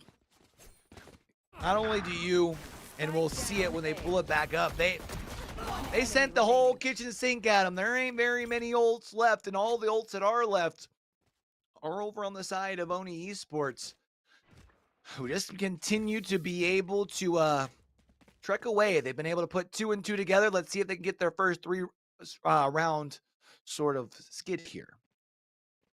They have the ult advantage as well. Showstopper online and available for the Rays. And Vize's ultimate, which blanking on the name, it's similar to the KJ ult if you're unaware, where it locks up your primary gun. So that has potential to be really, really effective if used in the right scenario, because it has the same area of effect as it. Not quite as strong because they can still use their secondary. However, I mean, if it's long range and the player that you quote unquote lock down only has the classic and you have a Vandal or a Guardian or something long range, you're probably going to win that fight. That can be a pretty big turner, especially if you're able to get multiple people trapped up inside of that steel garden. Yes. I do feel like with the spacing, though, that we have been seeing Nexus playing at, I don't know about the potential of being able to get huge value off it, but it is still value nonetheless. Absolutely.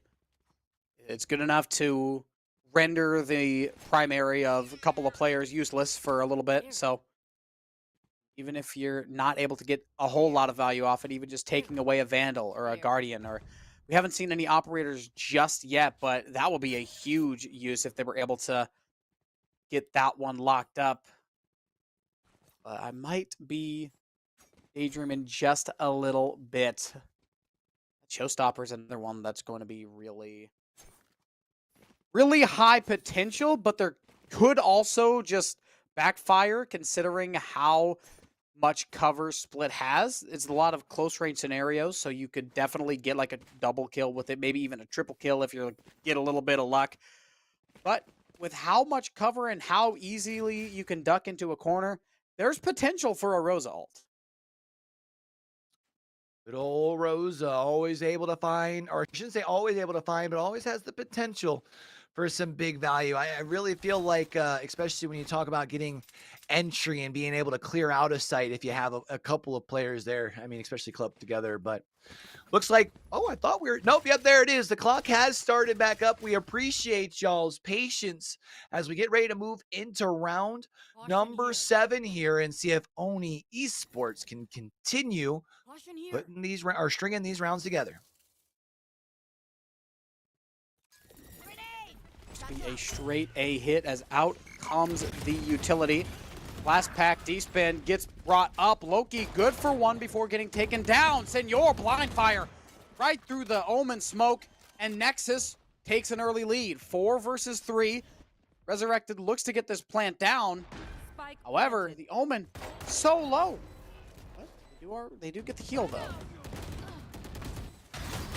Stop's been able to find 2. Milpop finds 1 as well, but it's left to a 1v1 here. It's Senor versus Resurrected, and Senor turns the corner, able to find the heady, which is going to be a 3rd round on the board for Nexus. Clutched up there by Senor. Running for something, looking to pick up a better gun, but already has a Vandal. Great play at the end by Senor, using the slide perfectly, avoiding getting killed by Resurrected. The regenerative shield, actually something that I have not got to see in action just yet. It could have actually saved their life if the headshot missed, but Senor's not missing the headshot. Like, what are we talking about? Senor's not missing that. See Senor putting them down. Now trying to see if they can find a way to find a 4th round as well. Very quickly moving in. There it is, the showstopper. Finding 1, but Avermit's going to put down Stop as well, which means they need to move quick, fast, and in a hurry to secure up A, because Nexus knows that that's exactly where they are. Resurrected finds 1. Avermit trades them out, and it's going to be 3v3 for the retake. Stronghold to watch for the flank as well. D-Spin alive, not for long. Headshot from the Guardian. And now the line of sight is blocked off. That clove smoke really putting a damper on Oni Esports' plans. They're going to have to figure out how to hold this down. They've got a shot to the spike, and the smoke dissipates at just the right time to take him down. Senor looking to hold this. Gets it to half, as there goes the fault line spraying through, and the headshot lands. And Oni Esports will deny the 2 clutches in a row for Senor. Almost, but not quite. Oni Esports falters for 1 round, but they're back at it. Nexus does a good job, though, of at least making that round rather costly, right? Don't allow for Oni Esports to stack up too much in the bank. I mean, other than Milpa and Gandalf, I mean, everybody else pretty much using all of their funds for their buy-in here. And for Oni Esports, if they've as far as if the trend continues here, they're at least winning this next one because they always seem to win in 2s. This is true. So far, that has been the pattern, and considering the economy from Nexus, statistically they should. There's a lot of sheriffs, and Oni Esports has a lot of primaries. That Steel Garden still active and available for Oni Esports if Stop chooses to use it. However, Emperor Palpatine, the finger laser, still available for Neon on Nexus. Retrieving flash. We call those magic fingers or spirit fingers, whatever you want to go with there, Tucker. But yeah, always a fun ultimate to see. Yeah, the spirit fingers, baby. Oh, the paint shell's not going to be able to find it. It actually needs to be followed up. Senior able to find the double, and it's going to be all left to Stop in the 1v2 here for Oni Esports.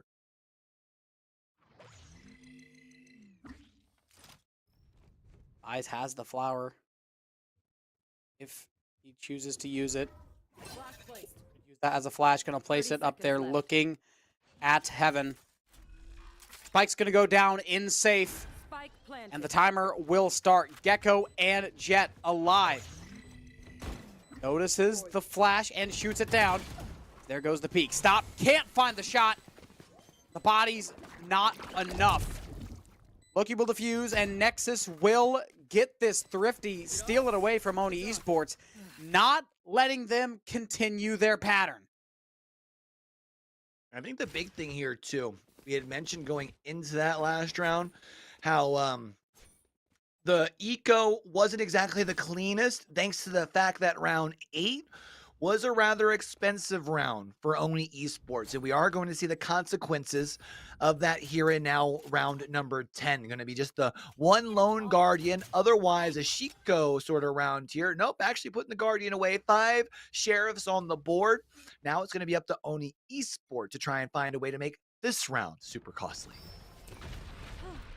Ooh, sleeping early. 1 shot, 1 kill through the wall on the D-spin. Resurrected has a headshot onto the knee, onto the clove before Neon takes them down. Senor will keep themselves alive, 32 HP and a dream. However, Mu Dang and Avermit coming out and making that dream a reality, but Senor still falls. The stinger pops off, Mu Dang wins the breach battle, and Nexus ties this game up after the eco. All right, Nexus, protect what's yours. I like it. Able to tie things up in round number 10 and keep this thing neck and neck as we approach the end of the first half here. They'll have a couple of ults available on either side, but now all of a sudden it's going to be Oni Esports. They need this round again, just like you talked about the lesser buy last round, thanks to the econ. They could be broken heading into the final round of the half, so big deal here. The last 2, winning this round could mean serious implications for round number 12 and possibly force another eco. Eco is already hanging by a thread as is after the win from Nexus. Here comes the push up through Mail. We've seen it so much this map so far. Mu Dang grabbing 1 and the flank. Loki starting the sandwich, has 1 shot, and the hat comes off. Neural theft activated. They know exactly where the jet is. The Blazestorm is alive and possible to be activated. Here comes the Steel Garden. Down goes Gandalf, and the primary now jammed. It has to be the Sheriff or the Bladestorm to get this last frag. Avermint says, no primary, no problem. I got the knives, homie. And looking to peek around the corner and has to make sure that they guess right and find stop here. The blind comes across, turns them away from stop. Stop puts them down, and Oni Esports up to 6. Had to make the right decision. It was a 50-50 shot, a coin flip. Chose wrong. They called for heads. It landed on tails. As we go to the last round of the half, it's 5 Vandals, 4 Oni Esports. Nexus bringing out the big operator. No, maybe not, maybe not. Little bit of indecisiveness before finishing up their buy. Either way, they've got a Guardian, so they are a little bit worse in the gun department, but Oni Esports has a couple of players that aren't able to buy full shield, but it's not going to matter for D-Spin. Takes the first kill onto Senor. Yeah, able to catch Senor in top mid, and now that should give you the information that you feel like you should exec on a B, because they peeked out of that corner around there. You figure it's probably one less player on the defensive side. Now it's going to be the Rolling Thunder to allow them to move on in. You have that garden come out. All the ults coming out here actually in return, and all of a sudden, just when you thought that Oni Esports was able to get access to the site, it's Nexus who turns things around, ties it up at half. Switching sides. 6-6, and what a play there at the end by Sleeping. First kill, jumping around the corner, and the shorty takes down Cypher. And man, what a balanced half there. At the start, it looked like Oni Esports was going to start running away with it. At the moment, they were leading 4-2. But at the end, Nexus started to lock in, going on a run. Going to halftime completely tied up. The pistol round, we thought the first pistol round was going to be important. This one is all the more beneficial. See who's going to be able to take it here. You have to be able to put 2 together if you win the pistol round, though. It feels like the way that this thing has swung back and forth, the way that pendulums do, this map has been no different. At quick on the A site, Gandalf might wait for the rest of the squad to rotate over before peeking their way through. I like the discipline. That gives them a full 5v5 for the retake. A lot of Oni players coming up from heaven, looking to attack down, give themselves the high ground like Obi-Wan. D-Spin grabs the first, and Gandalf already going to pop off on the defuse, taps at one time. Makes the distraction work, and D-Spin with the ghost continuously take everyone they see for a triple. That pistol round looks a little cleaner than that first one that we saw. Not that it really results in a different score, right? It's still a round win regardless. But it is a round win for the side of me. And now you wonder esports. Now that you do have that little bit of a cushion as far as in the econ to feel to be able to buy up to the Stingers, the Bulldogs, the Spectres. Are you able to get yourself another one on the board? Then you do one more after that. All of a sudden, econ's broken and you're cruising across the finish line. These next 2 rounds could be huge. Comes the force. Oni Esports had a fantastic retake onto a site. They've got a little bit more firepower for this second round. We see Stop pulling out a Guardian. D-Spin with the hero buy, Vandal. However, Sleeping and Loki don't need the big guns. Out come the Sheriff. Sleeping steals the Vandal. Finally, Milpa starting to pop off. What are you doing? Milpa, 4 in a row. It's all up to Muding. The eco round was slipping away from them, and Milpa said, not on my watch. 2v1. Got the possession of the spike as well, which means they know that Mudang at some point has to round this corner. Gandalf turns it first, has the spec hand, and that's now 2 in a row to start off this second half. We had talked about the potential of starting things off in this second half with 3 in a row and breaking the economy. Oni Esports now 1 round away. Milpa coming from Vent and raining Sheriff bullets straight through the skull of everybody. 1 kill, 2 kill, 3 kill, 4 with the last one. Avoiding them so they won't get the ace, but still, it cannot go unnoticed. The 4K absolutely helped them secure the round. Oh, Senior pushes through, isn't able to find the frag, but does have the assistance, and now it's up to Stop to try and stop this push through. Hangs on the ropes, eventually finds their way up here, and it's going to be up to Nexus to try and figure things out. Esports has a slight advantage.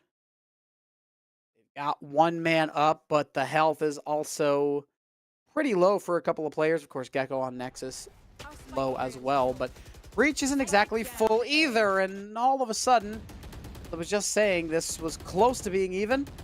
It's not true anymore.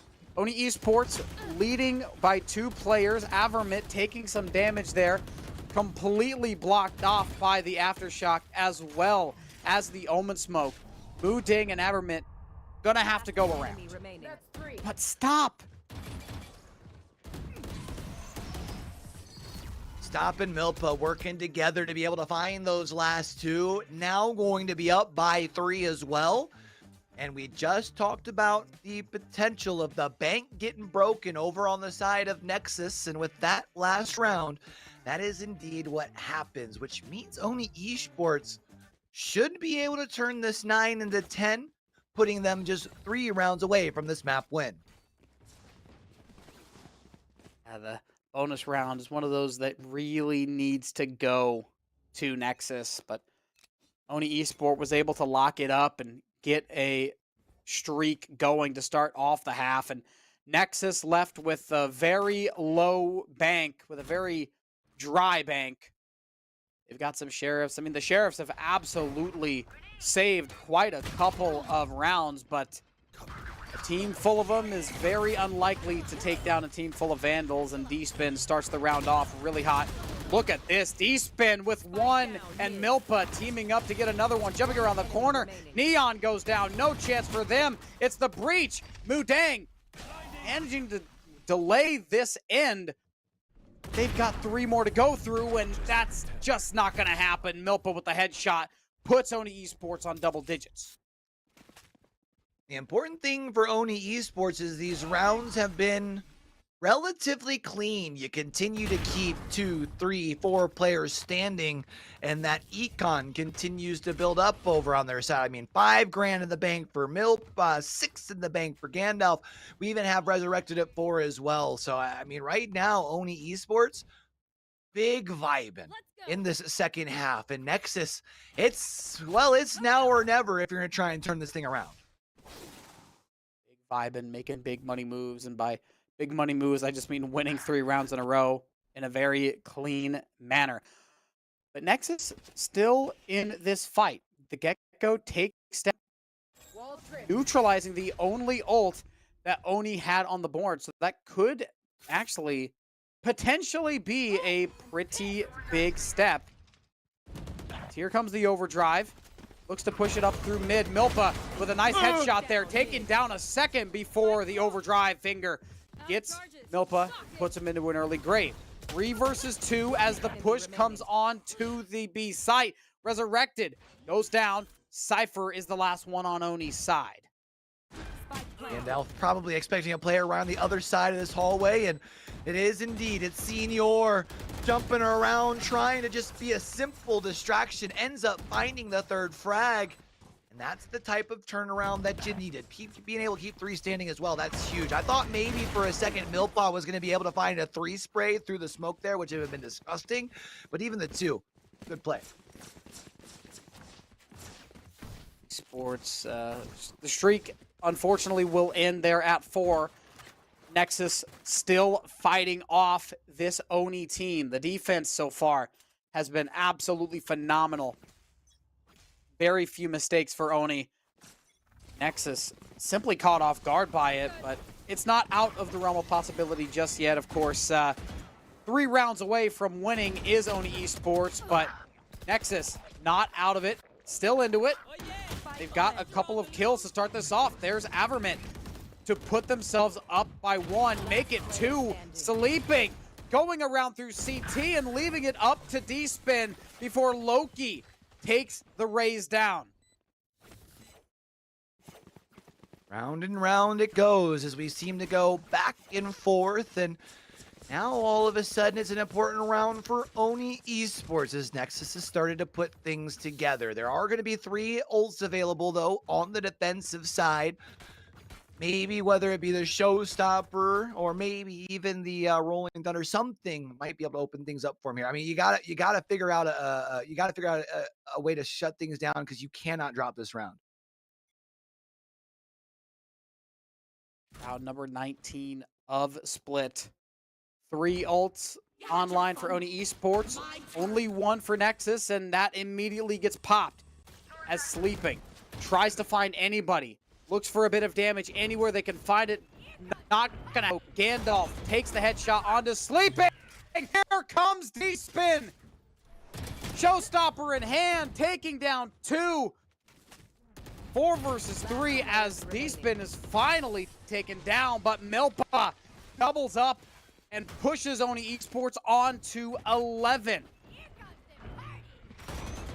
Just when we talked about the importance of that round, Oni Esports responds and is able to slowly continue to push that needle forward. 2 rounds away from securing themselves their first of 2 maps needed in order to secure themselves a spot in the championship Sunday. So now it's going to be up to Nexus. Looks like they might try and switch up their approach. We have not seen them pushing through B main too much. Looks like that's going to be their option this time around. Nexus needs to find a miracle. Losing in the ultimate department. They're going up against a Rolling Thunder and a Steel Garden. Here comes the Rolling Thunder from Nexus after Breach picks up that ultimate orb. But it's not going to be enough. Resurrected finds a triple, make it a quad. Running through, Shorty in hand. Breach takes the shot. The flash does not work. It actually hinders Resurrected, useless. But it was enough to get it done. D-Spin pushes Mu Ding down. And Oni Esports grab onto a match point scenario. You got plenty of cushion as well. You're currently up by 4. You can give away 3 without going to overtime. It's going to be a full buy over on that side of Nexus, though. They had at least enough for that, other than the not quite full shield on to Senior. Unfortunate for Nexus, the only ult they're going to have available, really probably not only this round, but maybe even the next, is going to be just the 1 lone knives. So they're going to need big value from that if they decide to pop it here. Have to see a pop-off Bladestorm play. Is a full buy from Nexus. It makes sense. This is the last chance that they've got. They've got to do everything they can. They've got to pop off like they've never popped off before to stay alive in this map. Here comes the push, and here comes the plant, though. D-Spin still there, but Avermint and Mu Ding finding a couple of kills, putting this in Nexus' advantage. Resurrected has a headshot, has another one, and now the 2v2 comes to fruition, but not for long. All left to D-Spin here if they want to try and end things in round 21. Of course, going to be playing into a 1v2. Quick poke through the smoke. That fault line going to give them information as far as to where Mu Dang is. Quickly moving up. Has no weapon out, though, when Senior swings the corner, puts him down with the headshot. We go on to round 22. Not done yet. Nexus has life. Nexus has room in their lungs to keep breathing and to keep fighting. The economy of Oni Esports, what was once solid as a rock, is now flimsy like a spaghetti noodle. The cracks starting to show through. They've got 4 regenerative shields out of 5. And one of them is joined with a sheriff.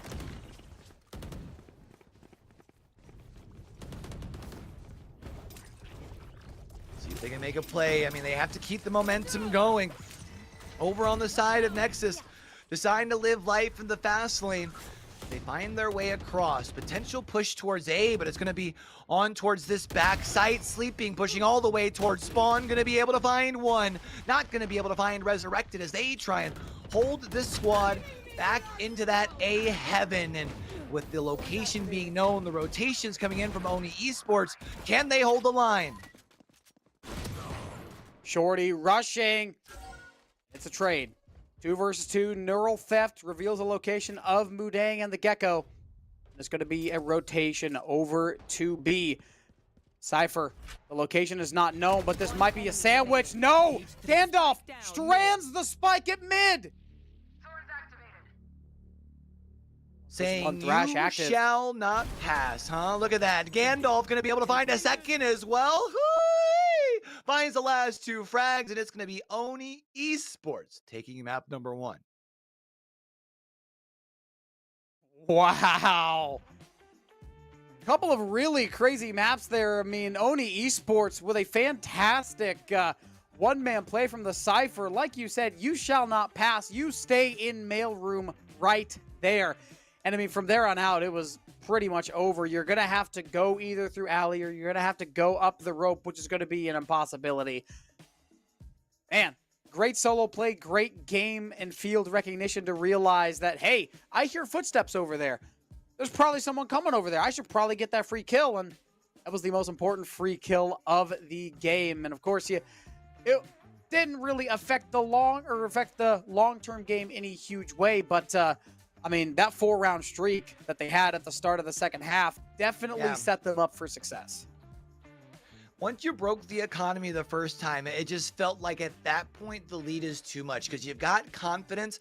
Even if you start seeing Nexus start to string some rounds together, 1, they would still have the timeout available, and 2, you can just start playing a little bit more disciplined. Neither of those were necessarily required. Of course, the discipline we did see throughout the course of the entirety of that first map on Split there. So it's going to be up to Nexus to find some way to turn things around in map number 2 because you were playing neck and neck. It feels like with the way they pulled things away, you got to be a little baffled if you're Nexus. Oh, for sure. I mean, it was neck and neck for so long. It went at the halftime at 6-6, and all of a sudden, you lose the pistol round. It's okay. You lose the second. You lose the bonus. You lose a 4th on top of that. That's when things are starting to get a little bit rough, and you start going into desperation mode. The heart rate goes up. You start making some bad decisions, and from there on out, it was practically over from there around the 16th to 17th round, and the Senior, well deserved on the MVP, had the most kills in the lobby, and just sits alone at the top of the leaderboard. I'd imagine, though, if I'm Senior, I probably would have preferred to walk away with the map dub, though, right? Now going to be needing to find a way to make a turn heading into map number 2, needing to put together 2 darn near perfect maps of Valorant if they do indeed want to punch themselves a ticket in a championship Sunday. But definitely a well-deserved MVP for Senior, nonetheless.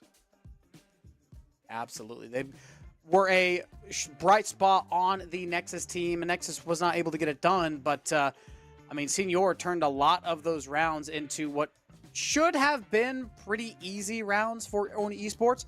Senior just being that dog and keeping the rounds close and even stealing away a couple of them, sitting alone there at the top as the top frag.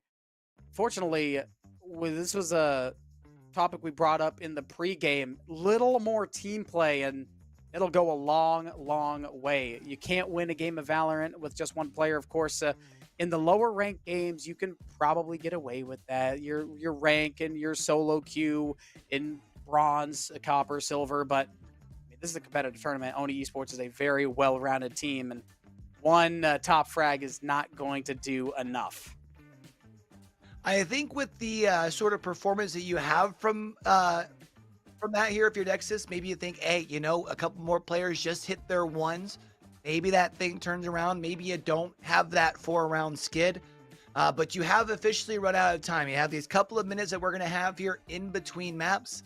and that's it. That's it, right? And speaking of that couple of minutes between maps, that's where we're at here, Tucker. So how about we allow everyone to grab themselves a quick drink of water? Because, man, these games have been spicy. We've been seeing some hot plays. Make sure you're staying hydrated. And we'll be back with map number 2 right after this.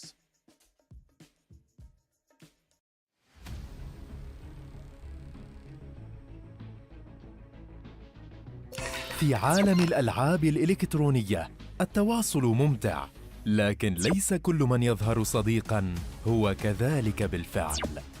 خطوة بخطوة يبدأ المجرم الإلكتروني بجمع معلوماتك. من هنا تبدأ الجرائم الإلكترونية، ابتزاز، تهديد، وخسائر تتجاوز اللعبة. لا تتردد في طلب المساعدة حين تشعر بالخطر. أثناء اللعب الإلكتروني تجنب التواصل مع الغرباء.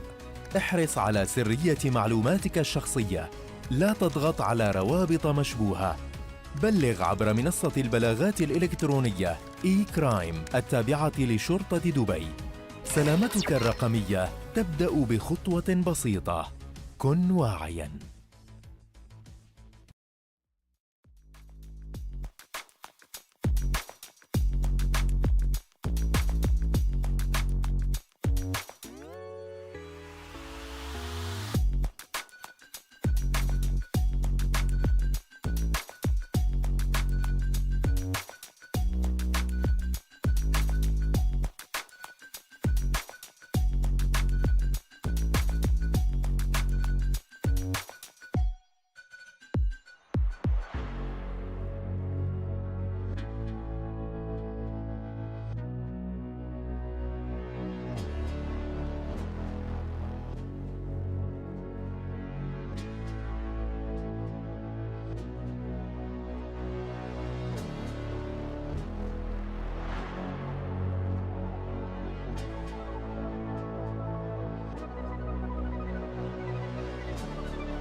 Welcome back here to the DPET, Dubai Police Esports Tournament.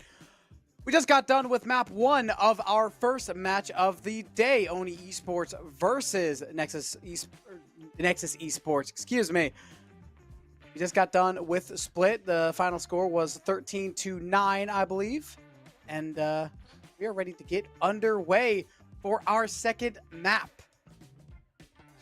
I was saying first map of the day, like I ain't been here for a 3-map banger before. No, I'm just kidding. Yeah, our first map though, as far as for series number 3, done and dusted here.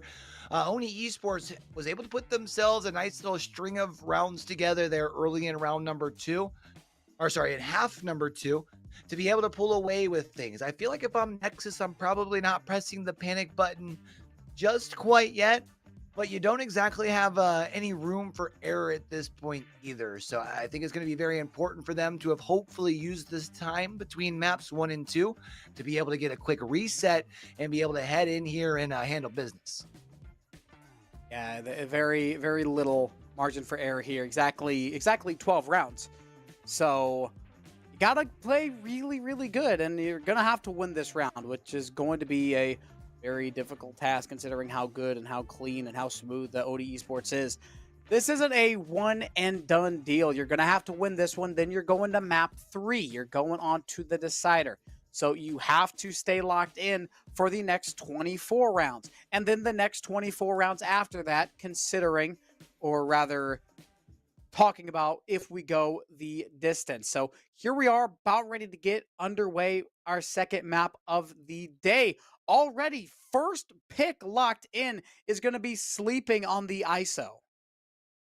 I love it here. We saw some ISO plays earlier. I always love to see the kill contract comes out, bring in that little bit of a 1v1 flavor that every gamer, I feel like, craves just a little bit, right? But as far as the rest of our, at least thus far, hovered over agents, a lot of what we would have come to expect, right? Seeing Senior on another duelist this time around.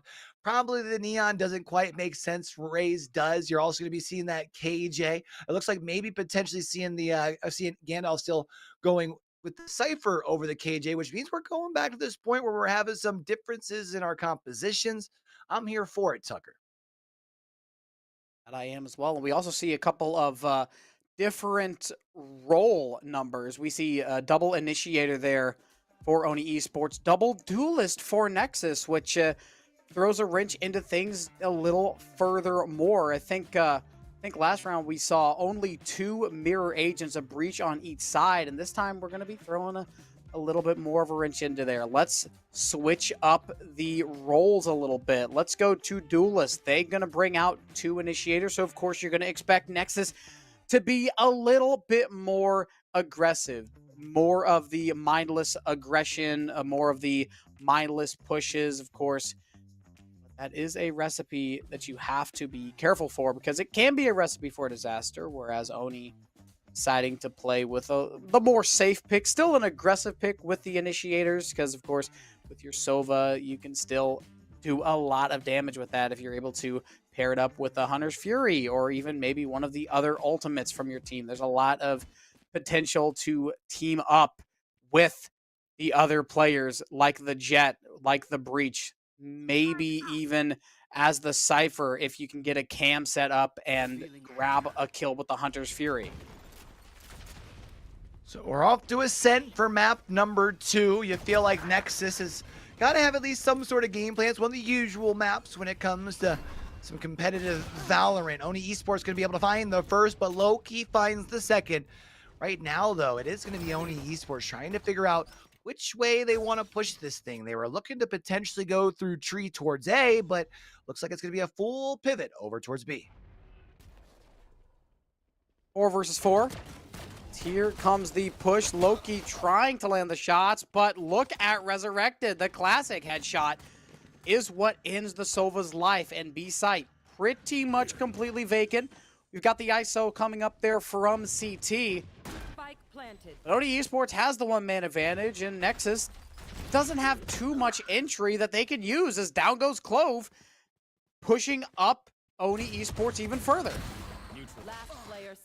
D-Spin was able to find one, but Sleeping inevitably takes them out. Resurrected gets the trade there, so it's Going to be just the one lone KJ. Mu Dang, 1 versus 3. Sheriff in hand. Tries to spray through the smoke, but to no avail. And that means Oni Esports get the first point on the board.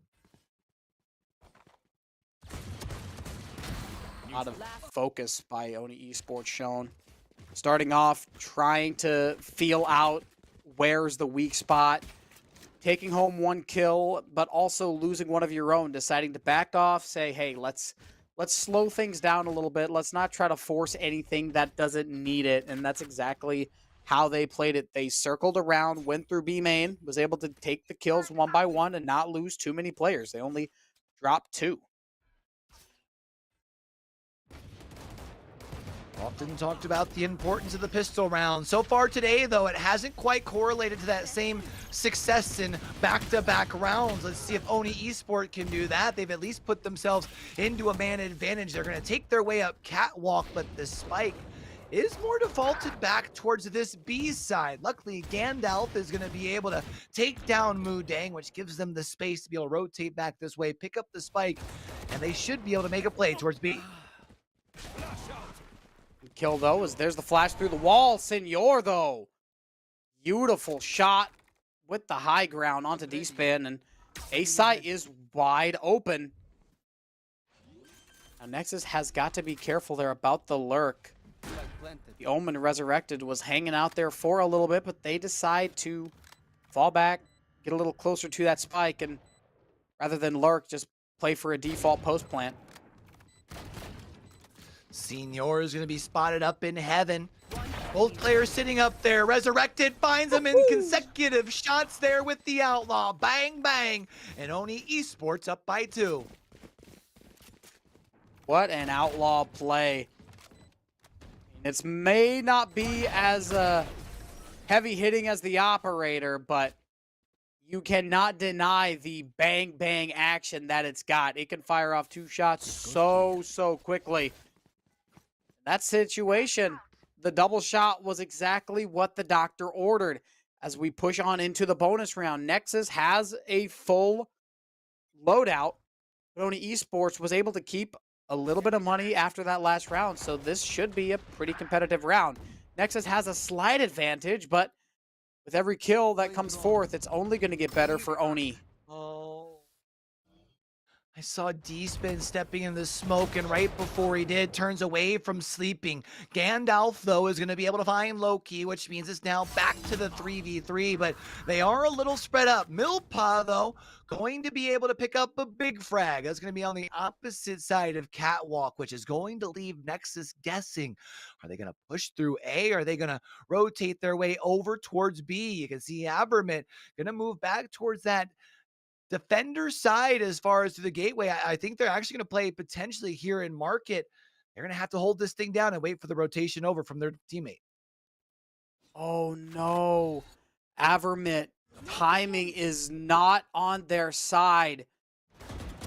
They peek out and they get taken down. The Guardian headshot lands and the timing is so unfortunate, Q. Avermint could have denied or at least delayed that push. But they run back into mid, over through market, buy pizza, trying to get a little bit more information, but the information was right under their nose, leaving Mu Dang in a 1 versus 3. They've got a Vandal in hand, 59 HP, but the Outlaw shot takes him down to 17, and simply no chance for that clutch. And the bonus round will be denied. Oni Esports on a streak of 3. That breaks the econ over on the Nexus side as well, which means we're going to be seeing Sheriffs pretty well across the board. A potential of a Guardian, no, maybe a Judge in the hand of Senor. You got to hope that you can guess right and load up the right site. As for now, it does look like Nexus set up to try and defend a little heavier over towards the side of B. With all that utility from KJ over towards A, I think they're set up to still have a shot at this, at least a little bit. You see what I see? You see that Judge right there? Here. Ah, I love it. That has a lot of enraging potential for Oni Esports. Much to their dismay, I should say. Oni does still have to figure out which way they want to take this spike. You have one that falls short inside of B main, so they decided to pivot towards A, but we had talked about it at the start of the round.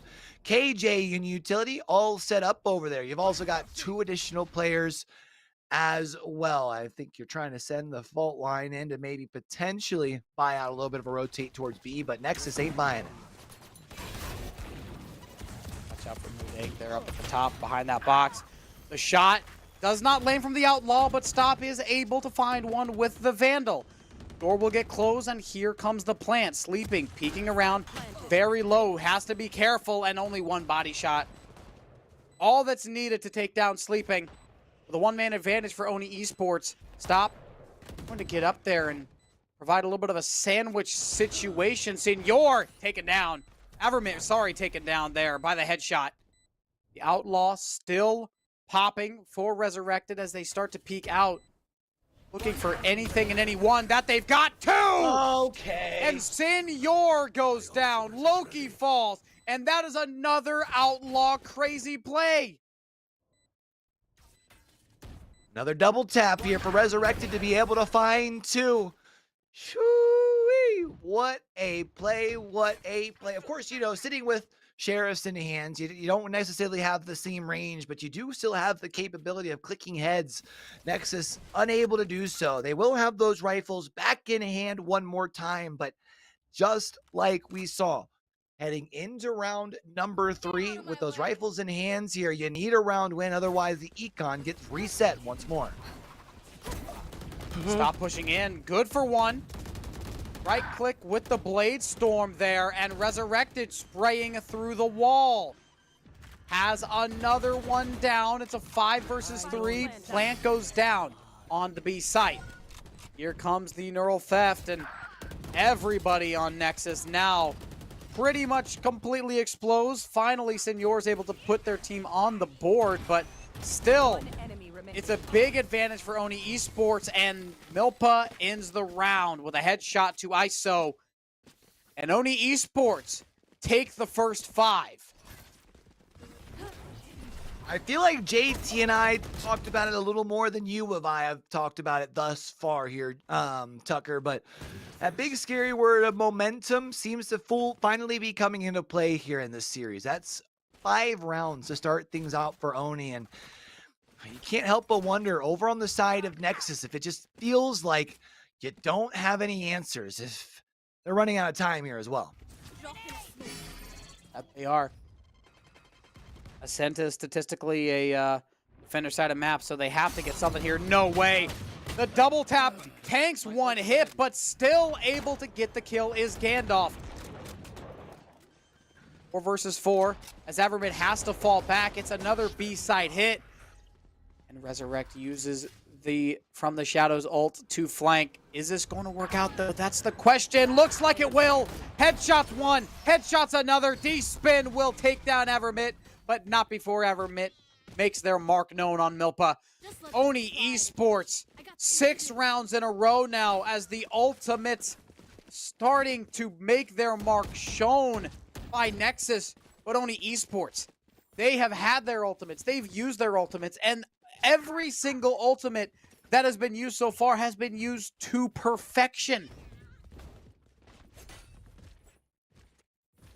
Nexus needs to find a way to pump the brakes here. Again, now that you have lost back-to-back rounds and you've got all rifles back in play, you drop this, 7 very quickly turns to 8. And I don't think you want to allow for Oni Esports to build up any bigger of a lead for the halftime marker, because they're already at least guaranteed that much. You got Stop trying to buy a little bit of space on site, trying to find the KJ, who is currently sitting up underneath. Gets found by Resurrected. Hunter's Fury comes out, but it doesn't find its mark. 3 versus 3 situation. This has a chance to go the way of Nexus, but they have to stay strong. Avermit on the flank is good for Milpa's kill, and Senor finds the double. So Nexus will not ride silently into the night. They will put up at least 1. But hopefully for them, they're able to put up a little more than that. Starts with 1. but it cannot just be one here, Tucker, especially with the fact that, well, a lot of those rounds in the first 6 that Oni was winning were a lot of clean rounds. We're talking 3, 4 players standing at the end of it, which means the economy is built up quite a bit. You're going to be playing into rifles for much of the remainder of this half, even if you string them together back to back to back. But what you cannot afford is to give up too much big of a lead at that halftime. It feels like maybe you could only afford to lose maybe another round, maybe 2. That's about it. Your margin for error is gone. Have to play this safe. Look at the shots. Milpa with the Odin long range. Taking down ISO, but not before the jet falls at their hands. 4 versus 4. One ult goes down, and Oni Esports still has 2 available. Nexus only has 1. Is the Not Dead Yet by Clove. Meanwhile, Oni Esports, they could pop that Rolling Thunder if they want. They could pop the Hunter's Fury. They've got a minute to go, and Oni is taking it slow, deciding where they want to push at. Looks like Omen's going to go cause a little bit of chaos over by A. Meanwhile, the Cavalry will strike B. I like it. You saw sent one sort of piece of utility through tree, another directly onto A, which had them feel like they were secure there. Loki almost gets caught in the door of Market, has the Odin in hand, so maybe not the most accurate of shots, but man, can that thing wallbang, and man, can that thing sang, trying to spray that thing from distance, but Milpa says, I do it better, as if that's going to give Oni Esports the man advantage here on the retake. It's been taken down, Senor. Clove, the last one alive, not dead yet. Living on borrowed time. They've got to do a little bit of damage to stay alive, and it's just not going to happen. Avermit collapses, and we reach 7-1. Oni Esports guaranteeing the lead going into the second half, and I have not got to brought this up. I not got to bring this up yet. I was thinking about it a little bit earlier, but Nexus is on the preferred side right now. Ascend is historically very defensive-sided. So to go down 7-1 while you're on defense might be 1 foot in the grave for them. Which is a tough situation to be in after dropping map number 1. They've got to turn it around. They've got to turn it around now. The Rosa comes out. Not going to be able to find a frag, but it did find, I think, a little bit of damage. The Killtron track comes out. Sleeping going to be able to find 1, but D-Plan gets traded out. Senior finding 1. They need to figure out a direction that they want to go with it because B is open. They just don't know it. Spike planted. Off your feet! Lane comes out as well. Look at the Rolling Thunder. Resurrected trying to land a shot, but sleeping, bobbing, and weaving finally is taken down. 3 versus 2 on this retake. There goes 1. Senor very low. And a huge chance for Nexus stolen away from them at the last moment. The Odin still going strong. Resurrected doing a great job finding 2 of the 3. You get the assistance from the side, from your last player there. And I mean, right now, what do you do if you're Nexus? It just feels like everything that you're sending over towards the side of Oni Esports, they just have an answer for. You've only got 3 more rounds left on this side that you should be compiling together. It's a tough situation to be in. You know, Q, it just feels like you got to do what you can if you are Nexus Esports. Oni Esports is in a situation where they are obviously not going to be beat unless you put on an absolute clinic. And Nexus has been playing pretty well so far.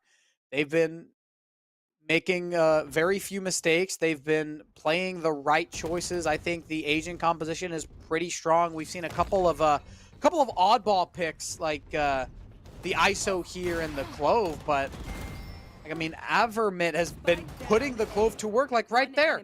And there's the ISO on the headshot as well.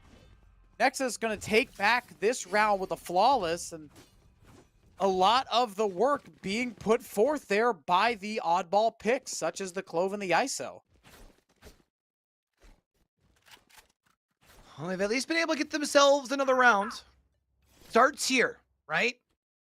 Maybe they'll be able to find a 3, maybe even be able to find a 4th. Unfortunately, they will be playing into a full buy for these last 2 rounds. But I mean, you know, you've won 2 of the last 4, maybe starting to feel yourself. I remember though, this is a situation they found themselves in map number 1. They fell back behind, not quite as much, but around a similar time in the match, a little bit later in the second half, I guess I could say, but they tried to surmount the comeback and just, they gave away too much space. It feels like a similar story here. Definitely does. This round, though, starting off really well for Nexus, taking down the Jet, rendering the Blade Storm useless. He waiting for the peek. It's a big flash, but still alive. And still popping off. There goes the Guardian. Sleeping peeks around, but Avermit will take the shots at Milpa and land them. Oni Esports now starting to falter a little bit. Avermit still alive, turns it into a triple. And Nexus is able to get another round away from Oni.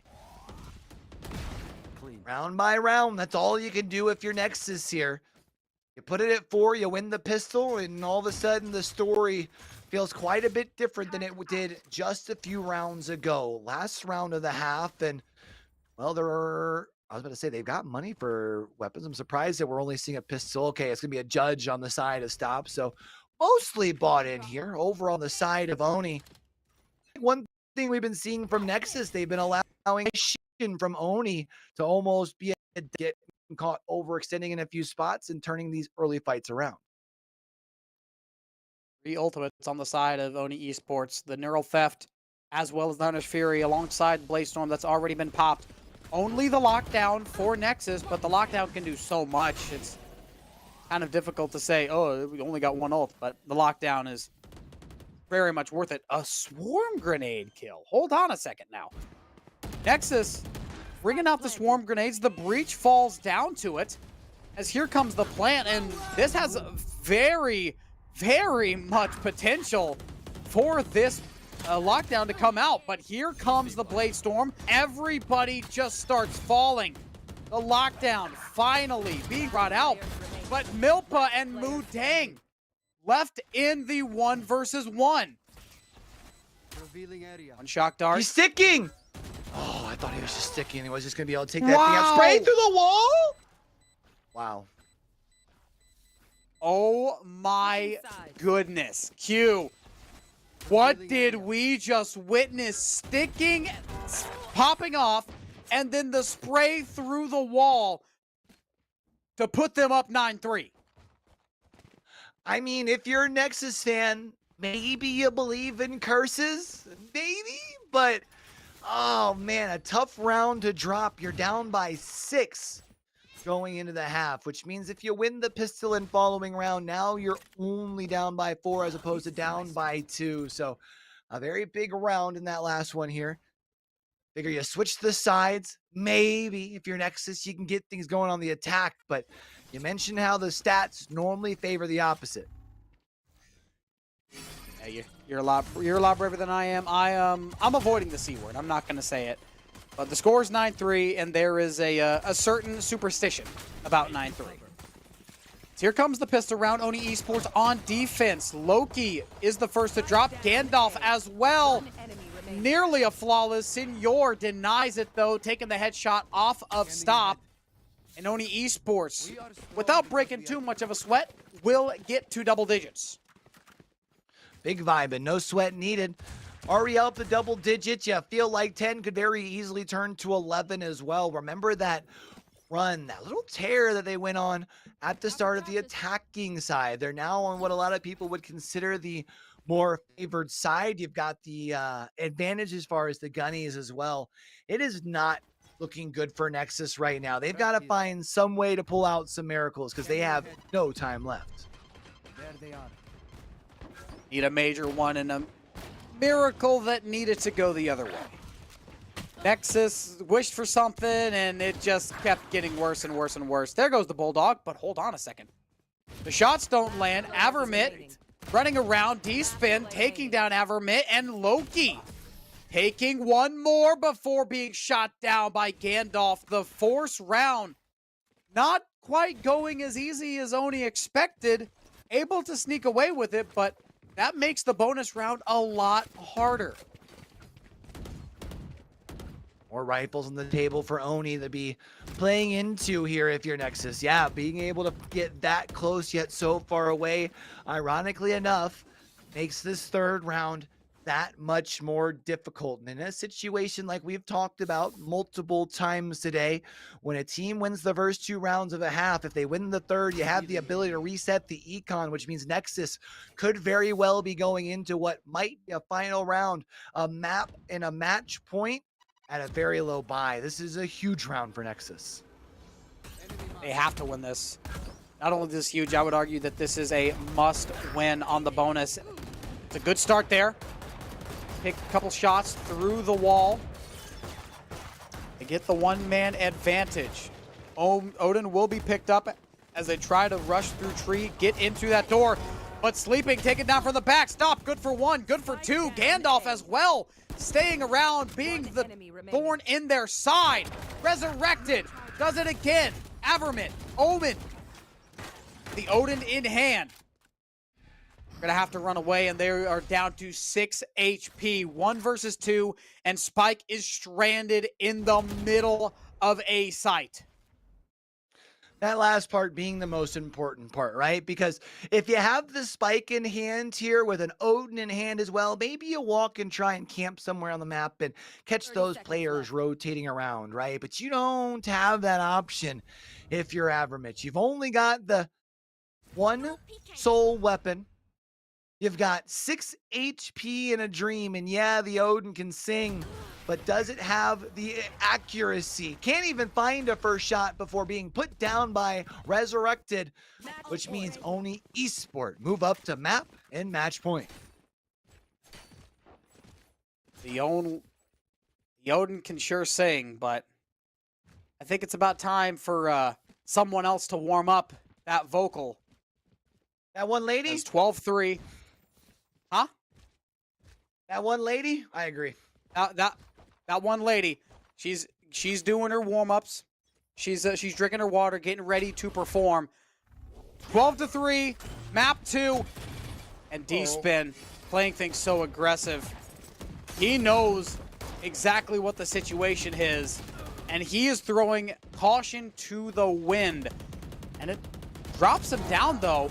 Resurrected, good for 1, good for another one. Not dead yet, has to be popped out. But it's not enough to stay alive.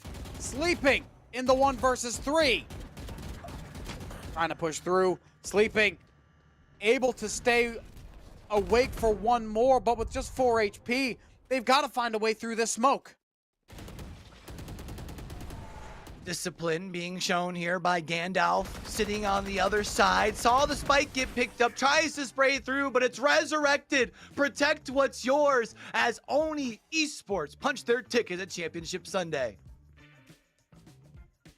Had to be Oni Esports there. Final score 13-3 after going up at the half 9-3 with an amazing 6-round stretch. Eventually, I believe, getting up to 7-1 on the offensive half. And I mean, whenever you're switching to the easier side and you're already leading by that much, it's just so easy. It's like clockwork. And yep, ladies warmed up. She's ready to go. And Oni Esports is ready to pack their bags to Championship Sunday. Nexus Esports, thanks for coming. It was great to have you, but not enough to punch their ticket to Championship Sunday. Like you said, Q, we've got 2 tickets to Championship Sunday, and that's one of them redeemed. Resurrected leading the charge, 26-5. Also handing out 6 assists as well. I mean, that's the type of play that you're looking for if you are over on the side of Oni Esports. You can't help but wonder, you know, if the tides were turned, if Nexus does not allow Oni Esports to have those 2 very big strands of rounds 1. It was those 4 in a row kind of in the start of that second half in map number 1. It was the start of map number 1 here, or sorry, it was the start of the first half here in map number 2. If they don't, would it have been harder for Oni Esports to hashtag, you know, be able to stay in control, or sorry, to hashtag in control? I just can't help but wonder if those long droughts are just what happen to be the difference here? I mean, it's hard to say for sure just because we don't know exactly what's going on in the players' minds and we weren't actively on the field. We only have a not necessarily a bird's eye point of view, but a hypothetical bird's eye view. But it absolutely helps. Whenever you go on a run like that, going up 5-0, 6-0, 7-0, 7-1, that helps a lot, especially whenever you know, like statistically, Ascend is a defender-sided map. Like, is it going to be defender-sided every single time? No. But knowing in your head, even just having that stat line bouncing around can cause either good thoughts or bad thoughts, depending on what side you're on. So I would argue that it definitely helped, but I wouldn't give it 100% of the credit. If it was a back and forth match between these two teams where Oni Esports and Nexus would at halftime 6-6 or 7-5, I would still put my money on Oni Esports. But I mean, whenever you go up that quick and that far, it definitely makes it a lot easier. It's kind of crazy to think that you look back to map number 1, that first half, it was almost looking like this could very well be like the last series we saw on stream that went the distance, win all 3, and could have been a back and forth affair. But literally, the second half of map 1, the first half of map number 2, all Oni Esports, and turned the tides of this series around oh so quick, allowing for them to be able to secure their spot in Championship Sunday. Yeah, I really like how Oni Esports was able to just stay in control the entire time. Even whenever it was close, whenever it was a really one-sided affair, going into the half, up 9-3, there's a lot of teams that take the superstition and are like, this is kind of scary, let's just lock in. But no, they kept calm, hashtag stay in control, and they followed that to perfection, not allowing a single round during the second half of the second map. First, while we're waiting for our interview here, what's most important for our tournament here at the Dubai Police Esports Tournament, as much as we are having fun doing some gaming, we are wanting to talk about cybersecurity, right? We want to make sure that you secure your game, protect your name, and most importantly, hashtag be responsible, right? At the end of like long gaming sessions, it feels like you are most susceptible, which is why we always kind of recommend being able to monitor just how much time you are spending in front of your screens, right? As whether it be because you're staying up late, which can lead to things like insomnia, depression, so on, or just in the fact that you leave yourself open to those things. But while we have a second, let's take a look at our bracket here. Tucker, Espada, Marvel Aimers, Oni Esports, 3 of our 4 Championship Sunday finalists. All we have is Fraggers versus Domain expansion, and that's going to be up next. Another best of 3. It's going to be best of 3s from here. Here with Malpa from Oni Esports, who just qualified from the quarterfinals going to the semifinals. Hey Malpa, well, congratulations. Hope you're doing well. Thank you, thank you. Are you excited? You're literally one game away from the finals. Of course I'm excited. The team that came next was Esports.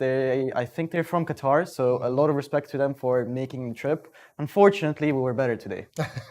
As usual, the better gets the win. Yeah. So, are you ready for the semifinals? Yeah, I'm ready. I'm actually really excited because we have some kind of a rivalry against Fraggers, the team that we're going to play tomorrow.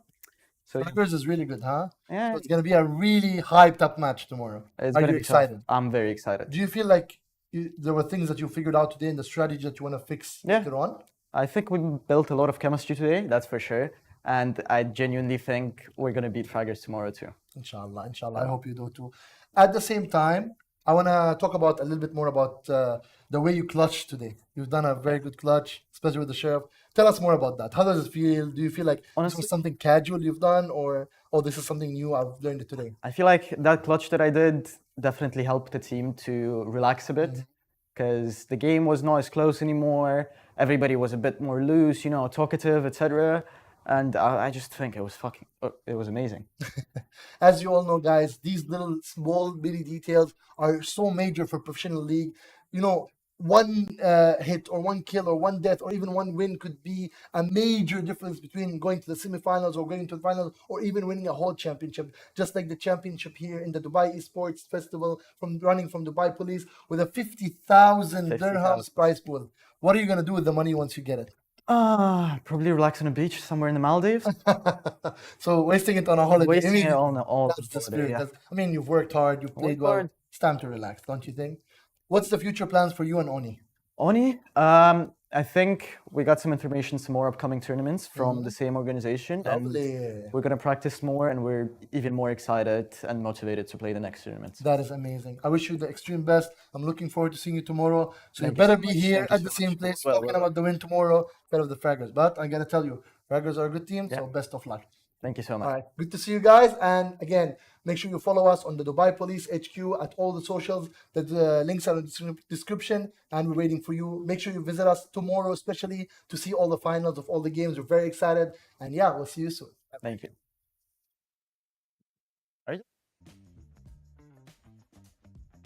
Wow. Q, do you notice how he called his shots for the other semifinal match, saying that he's going to go up against Fraggers tomorrow?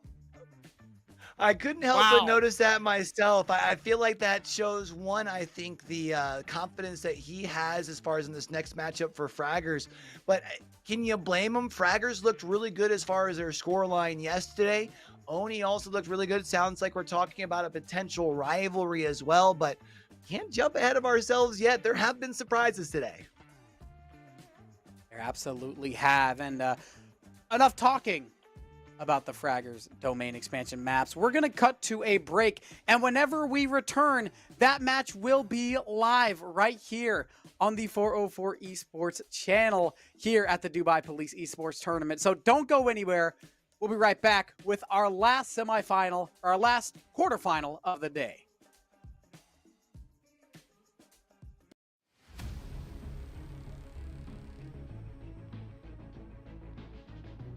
في عالم الألعاب الإلكترونية التواصل ممتع، لكن ليس كل من يظهر صديقاً هو كذلك بالفعل. خطوة بخطوة يبدأ المجرم الإلكتروني بجمع معلوماتك. من هنا تبدأ الجرائم الإلكترونية، ابتزاز، تهديد، وخسائر تتجاوز اللعبة. لا تتردد في طلب المساعدة حين تشعر بالخطر. أثناء اللعب الإلكتروني تجنب التواصل مع الغرباء. احرص على سرية معلوماتك الشخصية. لا تضغط على روابط مشبوهة. بلغ عبر منصة البلاغات الإلكترونية إي-كرايم التابعة لشرطة دبي. سلامتك الرقمية تبدأ بخطوة بسيطة. كن واعياً.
more Valorant action coming at you in just a couple of moments. We've got one more match for today.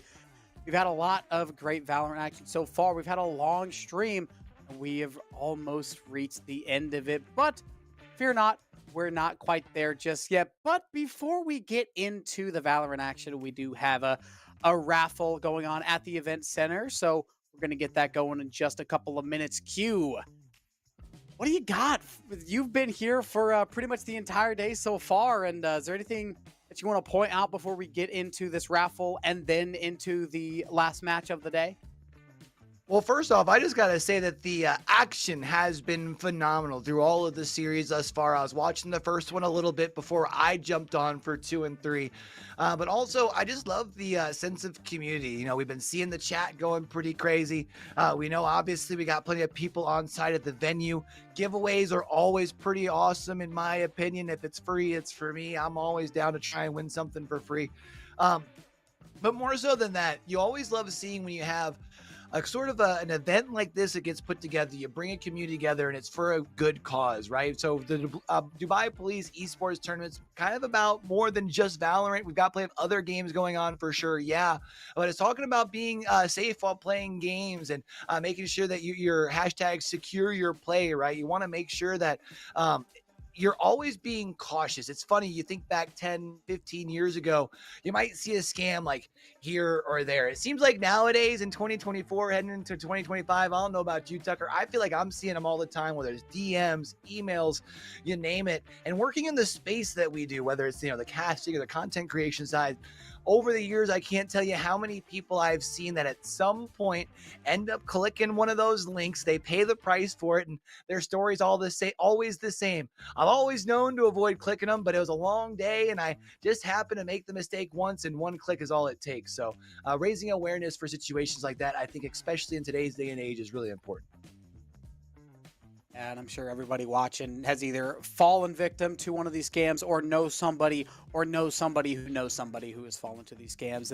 In the current day and age, sometimes you see something that just looks like it's an inviting offer. You see something, be like, oh, I can get something for cheap. I can get free stuff. You never want to trust anything. You always want to think before you click. And if you want to look up some awareness programs, you can go ahead and scan that QR code in the bottom right corner over there. That'll give you a lot of awareness programs of how to stop cyber attacks and be smart when it comes to clicking on links and just making sure that you don't fall victim to any of these scams, because it can happen to anyone. It's happened to me before, Q. I'm sure it's happened to you or somebody you know and love. You always have to be careful about when and where you click. For me, like the one time that I got hit, even I was like a little wary, but it was like, it seemed like it was literally from a friend who was needing some help, like getting access to their old account. Somehow I ended up getting access to my account, which was just... I was dumb for clicking on it. But again, the depths that people are going to be able to like set up these scams then nowadays is pretty crazy. Like literally, I had someone like it was like a FaceTime sort of call. It looked like the person I had talked to. Ended up it wasn't them at all. So always got to make sure you're cautious. Got to make sure that you hashtag secure your play, because one click is seriously all it takes. I also have a similar story. Thankfully, I didn't lose my account, but I was during a job interview, and my friend sent me a link, so I clicked on it, and I had to really quickly change my password in the middle of the job interview, and it was not a good time. Thankfully, I still have access to the account. Well, it sounds like we are ready here as far as for our drawing over at the venue, Tucker. So let's go ahead and send it on over to our host and see what we're giving away.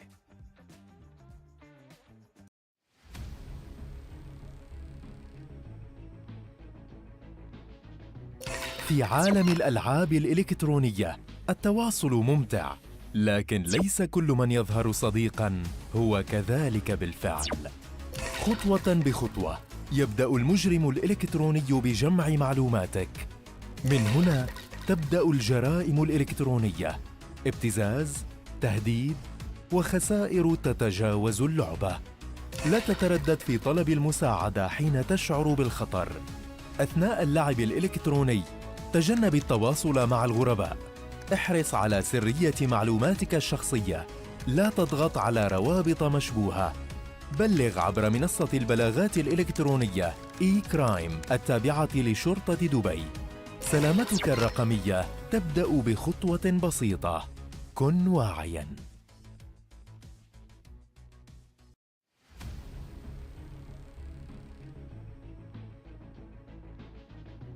في عالم الألعاب الإلكترونية التواصل ممتع، لكن ليس كل من يظهر صديقاً هو كذلك بالفعل.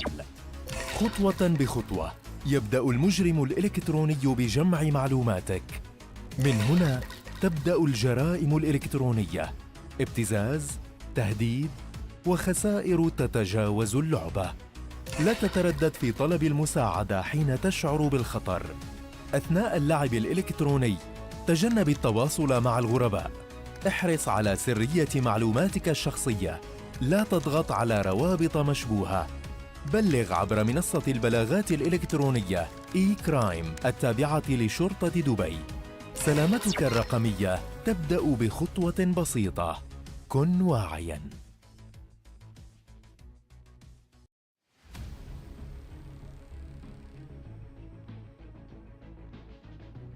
في عالم الألعاب الإلكترونية التواصل ممتع، لكن ليس كل من يظهر صديقاً هو كذلك بالفعل.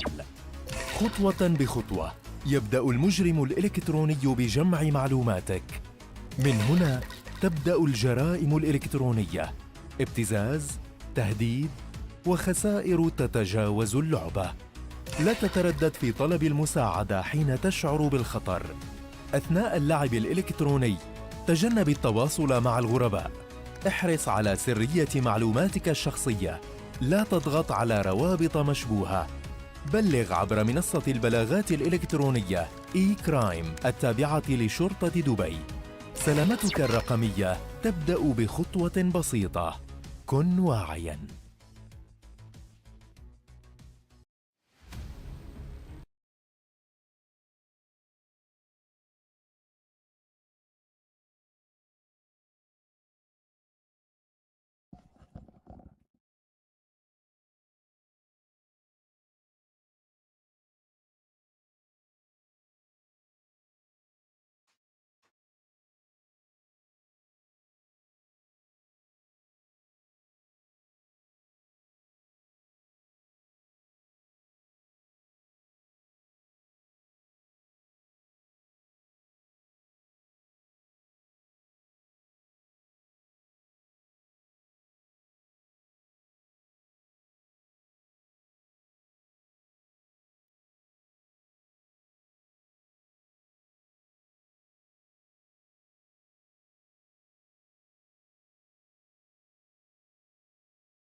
في عالم الألعاب الإلكترونية التواصل ممتع، لكن ليس كل من يظهر صديقاً هو كذلك بالفعل. خطوة بخطوة يبدأ المجرم الإلكتروني بجمع معلوماتك. من هنا تبدأ الجرائم الإلكترونية: ابتزاز، تهديد، وخسائر تتجاوز اللعبة. لا تتردد في طلب المساعدة حين تشعر بالخطر. أثناء اللعب الإلكتروني تجنب التواصل مع الغرباء. احرص على سرية معلوماتك الشخصية. لا تضغط على روابط مشبوهة. بلغ عبر منصة البلاغات الإلكترونية إي-كرايم التابعة لشرطة دبي. سلامتك الرقمية تبدأ بخطوة بسيطة. كن واعياً.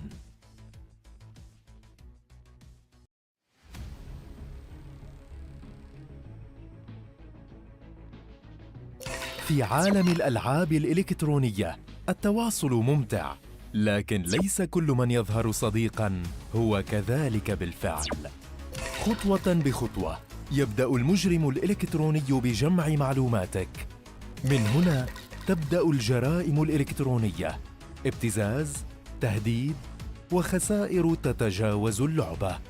لا تتردد في طلب المساعدة حين تشعر بالخطر. أثناء اللعب الإلكتروني تجنب التواصل مع الغرباء. احرص على سرية معلوماتك الشخصية. لا تضغط على روابط مشبوهة.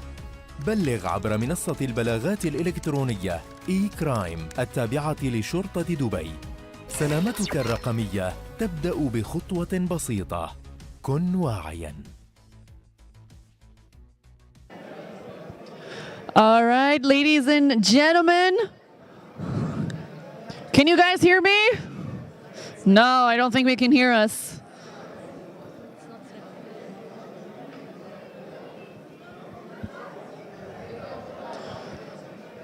Mic check, 1, 2, 3.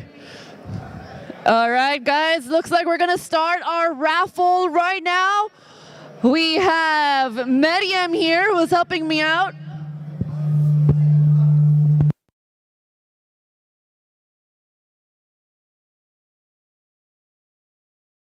Moment.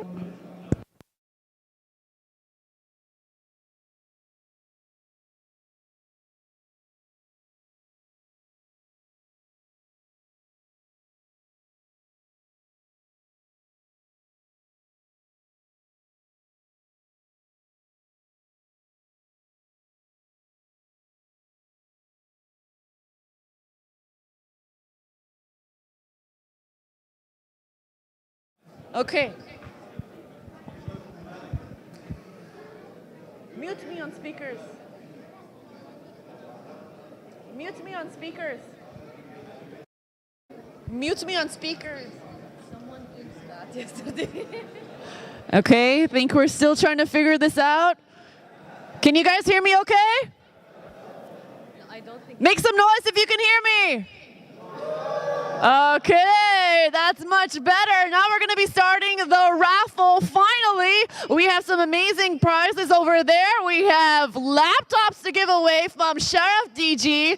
We have some VR headsets, controllers, and games or courtesy of Jumbo Electronics. Okay, you guys ready for this? You can do better than that. Are you ready for this? Okay, Maryam, give us a mix, a nice mix. Oh, let me choose first. Okay, what are we choosing? Maryam, bring me a controller. Okay, we have a PS5 controller, courtesy of Jumbo Electronics, who is going to be the very first winner. Okay, let's see. Let's open it up. Oh, you can do it. I know it wasn't. Okay, guys, give me a drum roll. Drum roll, come on. Yes, let's see, very first winner. Maryam, who do we have? Arian Mbok. Adrian Mbok. Adrian? 0223. The ticket number is 0223. Adrian. Gonna give him a bit of time. Adrian, is he here? Okay, let's go next, Maryam. Adrian just lost the PS5 controller. Let's see who else is going to be getting it. Maryam, who do we have? Dua Muhammad Hussein. Dua Muhammad Hussein, come on up. Round of applause, everybody.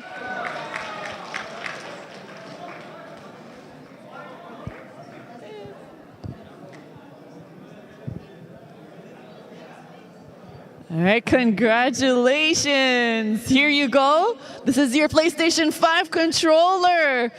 Everybody, round of applause for her. Okay, you guys ready for the next one? Are you ready for the next one? Yeah, okay, Maryam. What do you guys think we should choose next? What should we choose? A controller, a game, a laptop, a controller? Laptop? Okay, let's go for the laptop. Maryam, please bring us the laptop, courtesy of Sharaf DG. Let's see, it looks like a pretty good laptop from Acer. Whoa! Okay, thank you very much. That is the Nitro 5 from Acer, courtesy of Sharaf DG. Mariam, who is going to be winning this?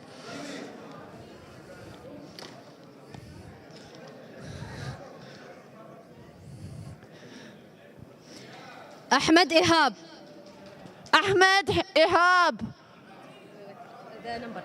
0085.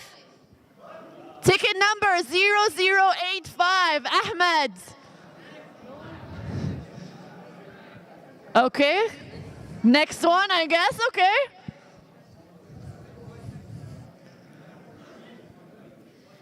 Jamal Khan. 0938. Wait, one. Seriously? All right, we're going next. You guys have to be here to claim your prize. Mariam, third time's the charm. Who is winning the laptop, courtesy of Sharaf DG? This is a tough one. Okay, ticket number 0864. Maybe say Def Afam, perhaps? One more time, ticket number 0864. Okay. Looks like third time isn't the charm. We're going for fourth attempt right now for this laptop. Who is winning? Salam Shahada. Shahada? Shahada? Yeah. Really? Salam Shahada. Come on up, a round of applause, everybody, for your laptop winner.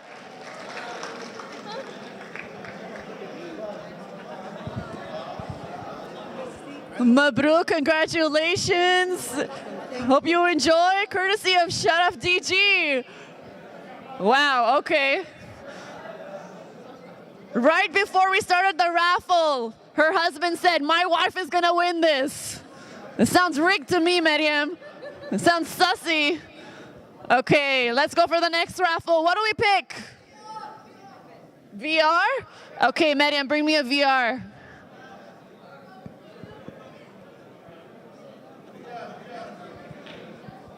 Mariam, show the people the VR headsets. Wow, looks good. Wow, indeed. PlayStation VR 2. Mariam, who is the lucky winner?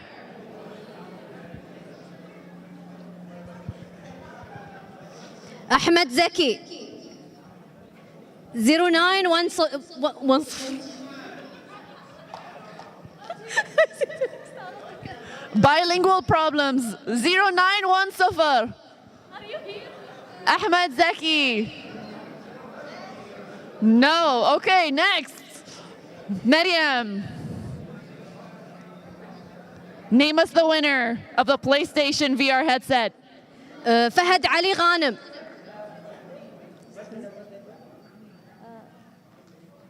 Uh, 0910. Nice try, buddy. Nice try. Who's our next ticket? Fahad Ali Ghanem. 0209. Okay, next. This is good for us, guys. This is good. Okay, Mariam, next person. Judy. 0459.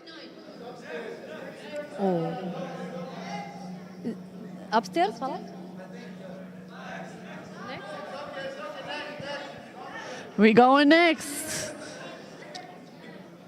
Upstairs doesn't win you the PlayStation VR headsets. You gotta be downstairs.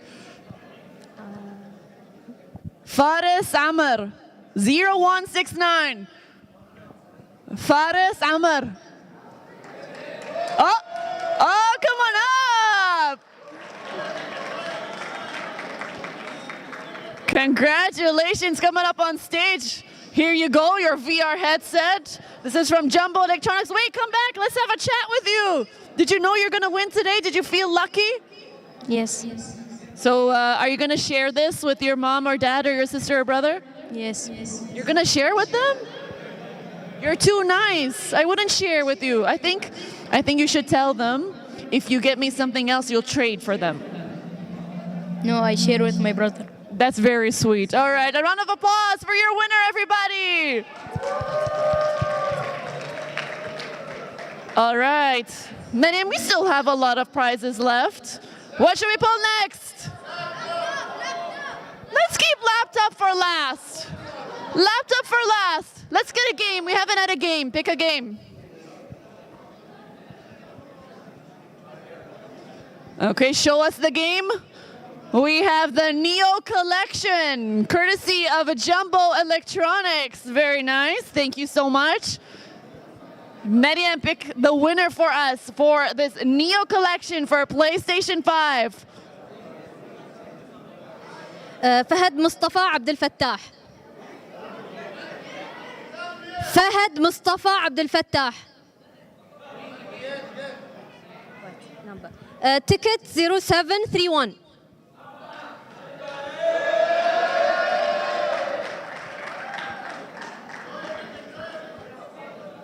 Come on up, come on up. Yep.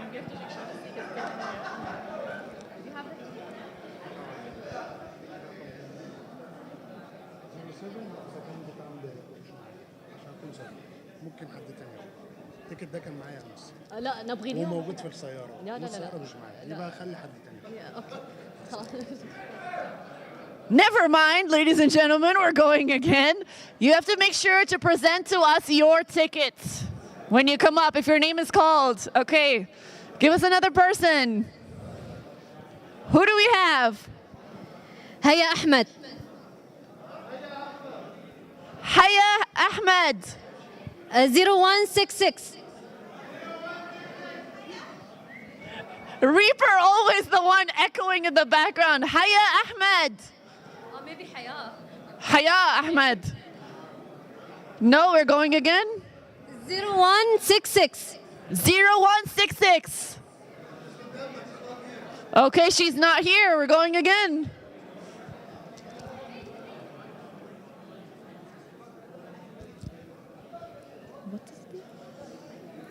Oh God, this is so tough. Okay, the ticket number. Ticket number 0857. 0857. Hey, round of applause, everybody! Let's see your ticket. Where's your ticket? 0857. 57, no? 0857. Yes! Go! Congratulations. Courtesy of a Jumbo Electronics. Congratulations. No photo. Yes, we're taking photos right there. Somebody take. Okay, cool. Okay, guys, we're going again. Another game. Another game. Leave the good stuff for the end. Come on. We have another game to give away. Same one, the Neo Collection, courtesy of Jumbo Electronics. Thank you, Mariam. Who's going to be winning this one?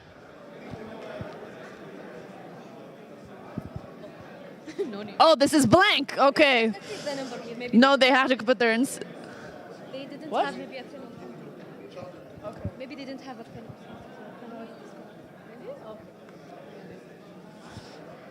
Okay, Mariam. Who is winning the game? Who do we have? Nisa Ahmed. Nisa Ahmed. Nisa Ahmed. Not here. Next. Oh, never mind. We have one. Come on up, Nisa. Congratulations. Do you have your ticket?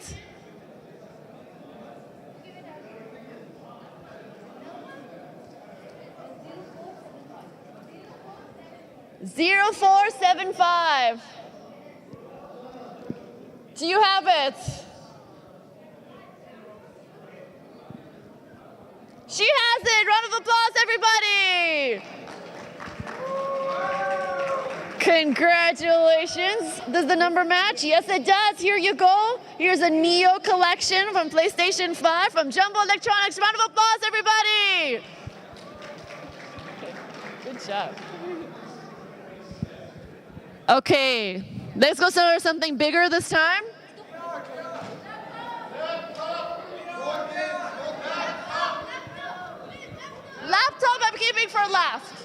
Laptop for last. VR? VR, bring the VR. Okay, Mariam, show everybody the VR headset that they could be winning. Looking good. Thank you. Okay, Mariam, who is deserving of this VR headset? Oh my God, Wystan! Wystan! Where are you? Wystan, you won! Guys, rigged! Woo! Okay, Wystan, congratulations, you are the winner. Thank you. Was this rigged, Wystan? Nope. I really 100%? didn't expect to win, yeah. Okay, well, he just won a PlayStation VR headset. Are we happy about this? Yay! Congratulations, thank you. Okay, what's next? Let's finish off the games. Go with the game. Go with the game. Laptop is for the end. Laptop's for the end. Laptop's for you. If we share it, then it's for you. Okay, another Neo collection. Thank you, Mariam. Courtesy of Jumbo Electronics. Who is the winner, Mariam?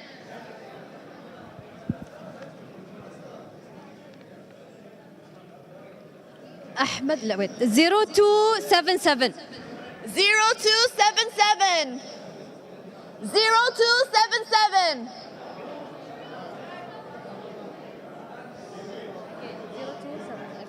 0277 Ahmed 0277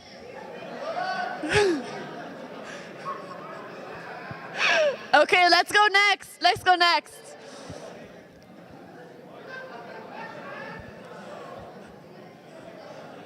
Okay, who is it? حمد عبيد. Hamad Ubaid 0336 Hamad Ubaid. Is there a Hamad Ubaid in the house? Hamad Ubaid. Hamad Ubaid. Nobody. Go next.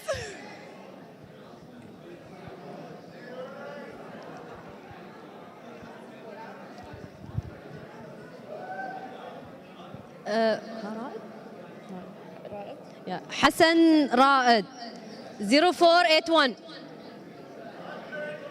حسن رائد العباسي 0481 0481 No. Okay, next. We're going next.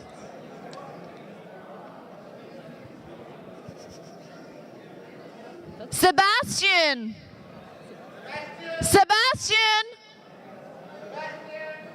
Sebastian, the crab under the sea.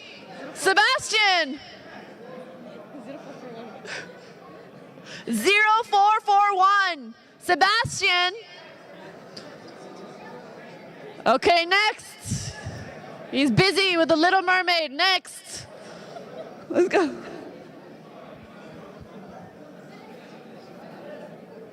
Pfizer? I think Idea? okay, ticket number 0330 0330. 0330. I don't know if this is Faiza or Fiona. 0330. Isaiah? Next.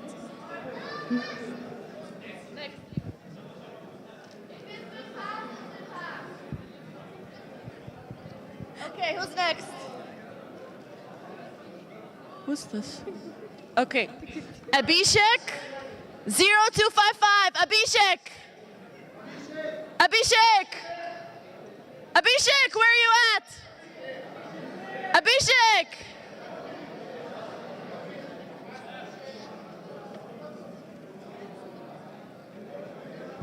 أروى علي أحمد. أروى علي أحمد.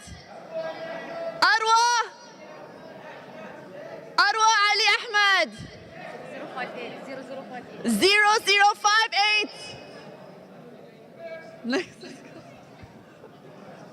At this point, I'm gonna close my eyes and pick someone. Should I do that?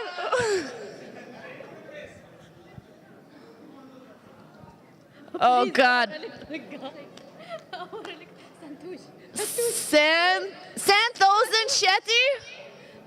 Santhosan Shetty? Wait, I think it's Fattoush. Is that Santosh? Is that Santosh, I think? 0468. Fattoush. Let me see your ticket. Is it matching? Yeah. All right, congratulations. Come on up, claim your prize, courtesy of Jumbo Electronics. Congratulations. Pose for the camera. Thank you. Thank you so much. Congratulations. Okay, can someone be careful? That guy's trying to steal the prizes. Move him off. Let's go one more game. Controller? Controller, fine, controller. Okay, we're taking the controller. Very nice. Make some noise for the controller, everybody. Come on, some ooh, some ahs. Ooh. Okay, Maryam. Who is the winner of our PlayStation 5 controller, courtesy of Jumbo Electronics? محمد شفيق. 0940. محمد شفيق. محمد شفيق. 0940. Next we go. King David. 0220. King David. Who's oh, King David. Is it match? Yes, it is. Congratulations to Your Majesty, King David. Congratulations. Pose for a photo. Pose for the photo. Okay, let's go for 2 more games. Somebody get this guy off of the stage. Okay. The second last game. Another Neo Collection. Thank you, Maryam. Neo Collection, courtesy of Jumbo Electronics. Who is the winner?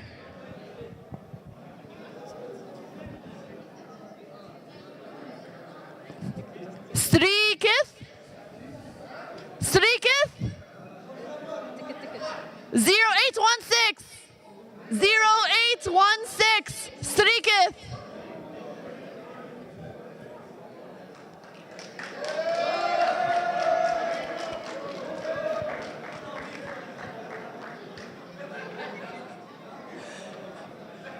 Why were you hesitant that it's not you? It's your editor. Okay, fine. Does the number match? Okay, it does. Round of applause, everybody. Come take a picture on his behalf. Take a picture on his behalf. Thank you so much. Okay, one last game. Maryam, bring us the last game. And then we will move on to the laptop. Another Neo Collection, courtesy of Jumbo Electronics. Thank you so much. Who is the lucky winner? Game, last game. Aryan? Aryan. Yeah. Aryan, 0250. Aryan, 0250. Aryan. Aryan, 0250. Next. We are going next.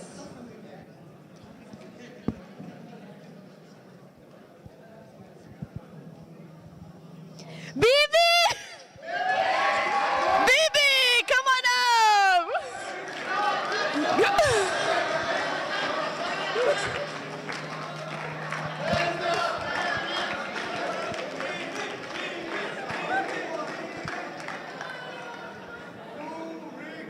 I don't want to win, bro. Who's buying? Which number? Congratulations. أعوذ بالله يا أخي. Okay, take a picture. Wait, take a picture. Round of applause, everybody.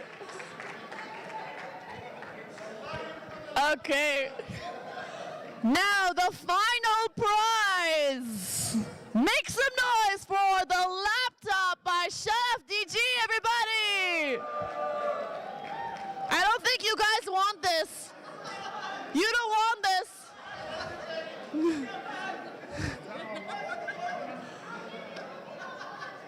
Okay, come on, make some noise so I know you guys want this. 1, 2, 3. Okay, not bad, not bad. Let's see, who is winning the laptop? Courtesy of Shut FDG. Oh, they're gonna feel real bad if they're not here. Abdullah Ja'far Dawood. 00774. What's happening? What? It's your brother? 74. All right, that's it. Here you go. Congratulations, courtesy of Chef DG. Please pose for a picture.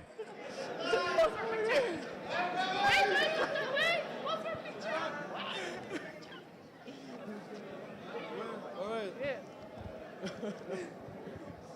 All right, done? Yeah. Wait. Yeah? All right. Okay. All right, guys. Thank you so much. That concludes the raffle for now, but there will be more later. So make sure you guys stick around for the next round. Thank you so much.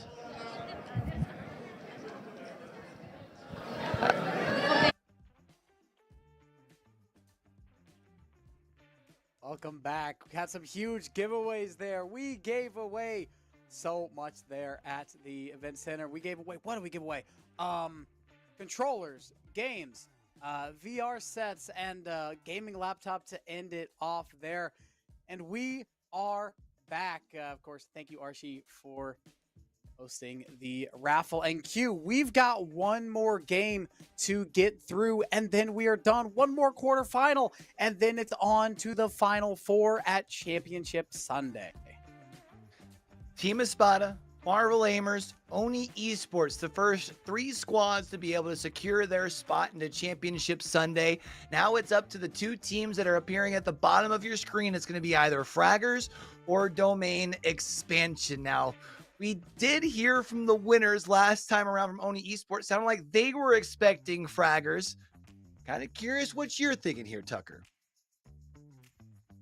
I mean, I saw Domain Expansion yesterday. They played very, very well. I didn't, unfortunately, get to see Fraggers on stream, so I can only give you a toss-up answer, but I mean, Milpa had a lot of confidence in Fraggers because they've got a little bit of rivalry, and you know, if you have that much faith in your opponent, it's hard to say, nah, it's going to be Domain Expansion. So it's going to be my word versus the actual competitor's word, and I'm going to take Milpa's word for it. Fraggers is a good team, and Milpa has a lot of faith on them, and that's one of their rivals right now. So it's hard to bet against Fraggers. Fraggers took down a pretty solid squad in Egoists yesterday, so it feels like they got to be feeling pretty good heading into today. We're going to be getting things started off over on Bind here, Tucker. Another one of our maps that's kind of been one of the tried and true, been around here for a while. You do have the teleport that allows you to go from one side of the map to the other, but I feel like not usually used in very often sort of scenarios. Otherwise, though, kind of that little middle, like little link lane that you'll see teams try and take control over, but I feel like it's either usually a strong exec on one side or the other. Yeah, definitely. And this, I would argue that this is probably the second or third most known map in the entire map pool. Of course, first probably being a toss-up between Ascent or Haven. Bind right there. So I'm expecting just a normal default composition, not going too crazy on either side. maybe if one of these teams is feeling a little frisky or a little confident, maybe seeing one of the newer agents. We saw Vise a little earlier, Clove and ISO as well. Not quite as new as Vise, but still relatively new compared to the other agents that we see all the time, like your Sovas, your Brimstones, your Breaches, your Vipers. As here we see the map pool. We are going to bind Ascent, and if needed, we will see Haven. Pretty standard map pool, I would say, here as far as for this quarterfinal matchup. Should be fun to see. I like getting things started off on Bind. I feel like with it being the kind of more traditional two-site-ish sort of map, you'll allow both of these teams to get things warmed up. I think, again, due to the fact that it is one of those maps that you almost are always expecting to get pulled out at some point over the course of the tournament, both of these two teams should be coming in with quite the game plan. And I think because of that, if one of these two teams is able to come out and really put a team on their back foot, I'm more so looking over on the side of domain expansion against a team like Fraggers, who sounds like they are by and large kind of considered the favorites here. If you're able to kind of put them on their back foot, make them start to guess things, all of a sudden they're starting to, think before you click. They're not, putting the full, just like letting the flow state of the game go through. So, I mean, I feel like for domain expansion Bind, oh, so huge of a map here. Yeah, for sure. It's going to be about starting off with a hot streak. The pistol round is going to be so important to just kind of break the tension and get into the game and get on your feet early. You don't want to be sluggish. You don't want to be too slow to the plate. You've got to get up there. You've got to hit the ground running. Because both of these teams are good enough that they will punish you for every little mistake you make. They will punish you if you're just that much too slow, a second too slow, a millisecond too slow. They will punish your every move. I think from the looks of the cameras that we just saw as we're getting ready to load in towards map number 1, domain expansion don't look like they're necessarily feeling the pressure. They look like they're having fun there at the venue. Obviously, we just mentioned had a lot of giveaways and stuff, but when you're able to play free and loose, that's when you're able to play at your best. So I am hoping that we get to see ourselves a series here in series number 4, a little more reminiscent of series number 2 on the day. Would love to see us go all 3 maps here, Tucker. But of course, if we do see kind of that back and forth affair like we saw in the last one, where maybe didn't necessarily go the distance, but was kind of tried on both sides, I'll take that as well. Yeah, it's always fun to watch some Valorant, whether it's thrilling best of 3 going the whole distance, or if it's even just one team making their way through a best of 2 pretty easily. Either way, it's Valorant. It's fun. It's fun to watch. It's fun to cast. It's fun to play.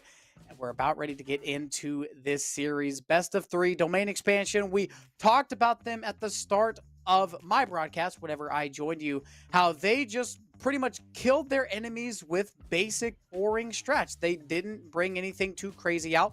They just played good, standard, default Valorant. And there's a reason why the meta is the meta, because it works, because it's effective, and no matter what your opponents do, they're going to have a hard time fighting against that meta.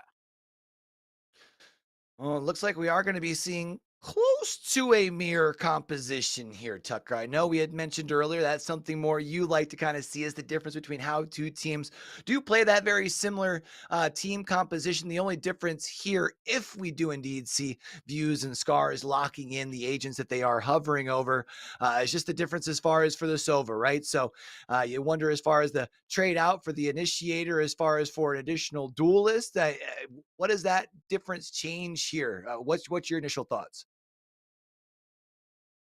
I don't know. It's really difficult. I think Sova might be a little bit more effective in the intel game, of course, considering that they are a very intel heavy Initiator rather than ISO, very aggressive, very just go forward, shoot gun, make play type of agent, which of course I feel like that might fit actually the Fraggers game a little bit better. So to see ISO being brought out by domain expansion, a little bit different. I expected if one of these teams were going to just stick to the carbon copy meta, I would expect it to be domain expansion, but I guess I was wrong. They're actually varying from the comfort zone just a little bit, bringing out the ISO, which is still a relatively newer agent, starting to figure it out. It's pretty much not a meta pick, but it's kind of a secondary pick. We know how to play him. We know how to battle against him. But Sova, that's another pick. Been in the meta, been in the game, been around the block another time. Sova's been there since the very beginning. ISO, Clove, not quite as much. Before we head into our first round, of course, the Dubai Police Esports Tournament, we remind you that this is your game, your rules, your safety. Make sure your hashtag play responsibly. Let's get started off with the pistol round. ZZZ early on, double headshot there, taking down, make it a triple. Before finally, it's Champagne Papi Jr. with that classic. Evening things up a little bit, but not quite fully. Fraggers still in control as there's the ghost popping off. Champagne Papi Jr. taken down there by Casper over at mid. And the Fraggers will take the first round, thanks heavily in part to the Sheriff of ZZZ. Triple Z's puts them to sleep. 3K in round number 1 and first point onto the board here for Fraggers. This was a team that was able to run away with things in their first round matchup. Wonder if this is more of a consistency where we see them do this often, take leads and extend them, or is this a case where we might see domain expansion be able to bring things to a halt? It feels like it's been a little bit of an off day. Often we do see where a team wins the pistol. They quite often win that second round. Hasn't quite been the case here. So EV gonna fall back for Fraggers as it's gonna be a whole whop of 5 pushing down B long. Jock going out, does a little bit of damage there to Radiohead. The Clove Smoke just denying any access, but spraying through is Aim Hunter with the Sheriff, taking down ISO. And all of a sudden, one of your duelists is gone. That's going to be your first contact, probably immediately put down. The Raze is still alive. They've got the blast packs, but I feel like Fraggers has too hard of a hold on this site to really put anything forward. As there we see it again, Koji and EB. Spectre starting to spray through. 2 players still left standing. Here on the side of domain expansion, Scar's gonna be able to find the heady. Shot the Sheriff, also shot the deputy. Champagne Papi Jr. also stepping in, but unfortunately, too much firepower over on the side of Fraggers as they now win a second round. Nice show of the aim mechanics from Scars, but it's not enough to win the round. Fraggers holds on, and the bonus round, this is where things can start to turn around. Domain expansion did a lot there at the end that strip a lot of money away from Fraggers, and they need to win this round. Best case scenario, they win this round and they're able to keep a lot of their guns. That would set them up really well for the meat of this first half, but Fraggers knows what they need to do. They take it a little more aggressive. ZZZ taking down ISO before eventually retreating, leading to only a 1-man advantage for domain expansion. Still have that Marshall in hand. Gonna rotate over towards Showers, see if there's anybody rotating in that way. And instead, tucked away for safety, waiting for those last players, sitting back, rolling in. Koji's gonna be able to find one. It's going to be a 2v3 on the retake. The spike hasn't gone down. ZZZ, the last player left standing and going to have quite the challenge with the Marshall. It's going to be Sammy able to put him down in a first round for domain expansion. Properly executed bonus round there. Fraggers tried their hardest. The Spectres were spectering, but not hard enough. Domain expansion will get onto the board, and Fraggers push themselves into a pretty even post-bonus round. The economy is pretty simple, pretty similar on both teams, I would say, as well. One thing that helps domain expansion out a little bit is they have an ult at the ready. If they choose to use it, the neural link has a lot of potential to leave. And there it is, will get popped off immediately. But not to their pleasure. Casper, good for 4. Casper apparently not so much a friendly ghost. It's 4K here to turn things back in favor of Fraggers. Spike also going to be down close to the site access here onto A. So that allows for Fraggers to take one player push towards spawn as they try and hunt down this last one left standing. Neural Theft thought, Champagne thought that would be the ticket that they needed. And all of a sudden, Casper's on for the ace. And there it is. Circles around the sandwich play in the shower. It's an ace for Casper, and that's the first ace from the broadcast from what I've seen. First one here as far as this game. We saw one earlier in series number 2. They don't happen often, though. Those aces have you feeling good, especially when you're able to protect what's yours. Over on the defensive side, winning 3 of the first 4 rounds, and now all of a sudden the economy starting to look a little scary over on the side of Domain Expansion. They are going to have a mixed buy this round. If they drop this one, they're going to have to save in the following round. 1-0 for each. The not dead yet getting online thanks to that ace. Great spray though from Views, completely blind. Aim Hunter goes down after they win the post bonus round. Showstopper available. Headshot by Views, taking down Casper, but the not dead yet will get popped as there goes Spike planted onto the A site. Casper's going to be able to find one. So does EB. Fraggers trying to find a way back into things. It's going to be Triple Z with the knives in hands. The last one left alive is Domain Expansion. Just looking to buy time and wait out this spike. Diffuse going to be started. You figure you probably don't want to hold it. You're going to jump out, try and find one. ZZ finds the first. Switches over to the Phantom. Is that going to be a stick? No, Champagne Poppy Jr. puts them down, and that's going to be a second round for Domain Expansion. Great play by Domain, cutting that lead down to just 1. However, great use of the not dead yet ultimate by Casper there. Not enough to win the round, but it was just enough to get another kill and give them a little bit better of a chance. Economy stays very, very close. It's been back and forth so far throughout this first half. It's been 2 rounds for Fraggers, then 1-1 and 1 again. This is a big chance for Domain Expansion to put a little bit of momentum forth and possibly use that as a chance to take the lead as out comes the wall. Radiohead pushes through, double tap is active, but is not good for anything. But the rest of the Domain team will back them up as a red wall will pretty much flood the kill feed. And in the club, we all frag. Everybody from Domain Expansion was able to pick one up. Scar's going to be able to find a second. And that's going to be tying things up at 3. Domain Expansion has kept the patience. They've kept the cool, calm, and collect.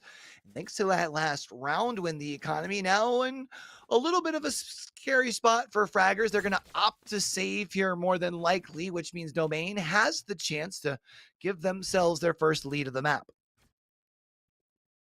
They're not able to full buy here, so the heaviest gun they're going to get will be a Vandal, but only one of them. It's a hero buy by the Sky. Unintentional bars as we go into round number 7. Domain Expansion has the ult advantage as well. Not dead yet, and the Seekers available if they choose. Blast pack play, the Judge popping through, but it's this Vandal that gets the kill pushed. Out comes the Hunter's Fury, trying to deny this plant. Very effective, taking down Same. Not dead yet, is popped off, needs to find a little bit of damage. Koji and Casper taking down 2 players, double for Casper. Only 1 to go, and Fraggers only drop 1 on the Thrifty. You know, it's one thing when you've got rifles on board and it's like an equal buy, or you have the better buy and you're able to keep 3 or 4 people left standing. But to do that on a thrifty is huge because it just shows your pop-off potential even at the disadvantage. And when you're in a tight matchup like this early, that's got to be a big motivating factor for the Fraggers. And especially you're starting on defense, you're getting close to at least having a share of the lead at half. I feel like you gotta love how things have started here on Bind. Oh, absolutely. They've started fantastically for the Fraggers, despite it being so close. Fraggers has a huge chance to take the lead and extend it even further. Casper, great shot denying the double tap for Radiohead. One-man advantage for Fraggers. Drop down, Casper, good for one, but traded off by Same. You be in a tough situation. You got people at showers. You've also got one back at U-Haul. Sammy gonna be able to find one, but EB fans finds Champagne Poppy Jr., which means it's a 2v1 in favor for Fraggers.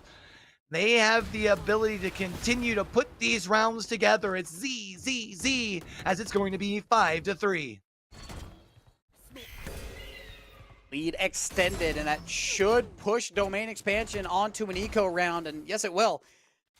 Theoretically, they could buy up and get a couple of Spectres or Stingers, maybe even a Bulldog if you decide to go full-on hero buy, but domain expansion's a smart team. They're not going to do anything too risky. They probably aren't going to go crazy into the buy. Biggest gun I'm expecting out of them is a Spectre or a Stinger. It looks like that is where they will go. It's 2 ults on each side. Kill contract and the neural theft for domain. Meanwhile, not dead yet and the seekers for Fraggers. And there we see the not dead yet already popped, leading this charge, trying to find any bit of damage. Pace around, and the not dead yet will be used perfectly, but fortunately, they will fall after that to Same. Traded off by the Jet right after. Yeah, did a good job, though, of being able to give ZZZ the location on one, which means now it's going to be all left to Champagne Poppy Jr. Going to be able to at least put down ZZZ, but still going to have to try and run away from 3. It's the Sheriff in hand, and unfortunately doesn't have possession of the spike as well, which means Koji and company can play aggressive, play confident. The Flash not going to be able to connect, but still 3 players left standing, and that means Fraggers move up to 6. Eco round is denied there by the Fraggers, and we're able to keep over half their team alive as well. Had to use one ult, decided to use the not dead yet, but they got some good value out of it, getting one more kill, which they probably would not have got without it. Now, domain expansion has a little bit more money, but they will need to convert on this round. Their richest player has about $900 after they full buy their kit. And if Fraggers are able to take another one, that will only increase their lead and decrease the economy for domain expansion, which at this point, I don't think they can afford. Here comes the kill contract. Spike down B. Gonna be able to find one. It does look like EB is gonna get taken down, but because of the kill contract, ZZZ turns the corner, finds one. Aim Hunter gonna be able to find, that's 4 thus far in the round, and does allow for the Fraggers to have the man advantage once more. 3v1, last one left standing, does have possession of the spike, however, so they do have the ability to wait out a little bit of this last 60 seconds before they make a play. Got a little bit of health as well. This is not a wounded soldier activity. 93 with 10 shield, and there's the ace again. And Q, we see 2. Not just in the same match, not just in the same map, but in the same half. Aim Hunter grabbing all 5. Able to maintain awareness and achieve greatness, getting the ace here and able to continue to allow for the Fraggers to build on their lead. You can even see it in the cams, feeling good. Couple of laughs back and forth. They've guaranteed themselves at least the lead by the halftime. But now it's about how much further can you extend, because right now it seems like it's the Fraggers map and domain expansion just happen to be playing on it. Here's so. Domain expansion attempting their hand at a B site push. One going through Fountain, looking to push up through Long. The rest of the cavalry trying to get through from Hookah. Got to fight through this clove smoke, which is going to be much easier said than done. One kill for one kill. ZZZ on that trade. Looks for one more, but another one will keep this at an even 3v3 scenario. Radiohead down to a very low amount of HP. The overgrowth has to be pushed out to even this round up fully. They do have this spike more committed over towards B as they're looking to potentially push up B long. The only thing is, two of the Fraggers defenders already sitting here. It's Casper, that's the lone gunman over on that A site, but is close to that link area, so would have the ability to push over once the sound is made. Might want to wait on pushing though, because there's going to be the TP and Fuse and company looking to push quickly through the showers. Casper turns the corner, finds one, tries to find the spray onto the second, but no dice. Then up 2 versus 2. A spike now goes down. EB from heaven. Fuse running right into Koji, and simply no chance for that one. Champagne Poppy Jr. peeks out. Leave it up to a 1 versus 1 Cypher battle. Spike is planted about a quarter of the way through. Health advantage in favor of Fraggers. 150 on the Cypher. How do you want to play this?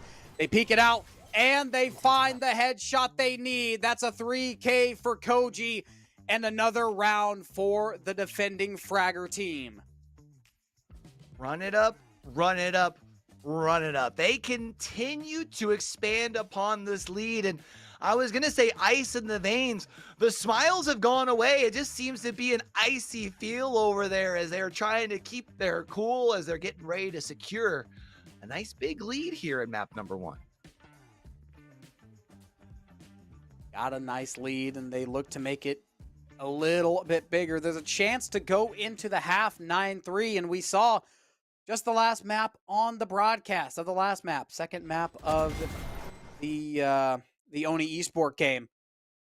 They went at the halftime 9-3, and they dominated through the second half as well, not allowing their opponents, Nexus Esports, to get a single round in the second half, eventually ending the series, map 2 going 13-3, and I'm sure that Fraggers would love to take this first map in that exact fashion.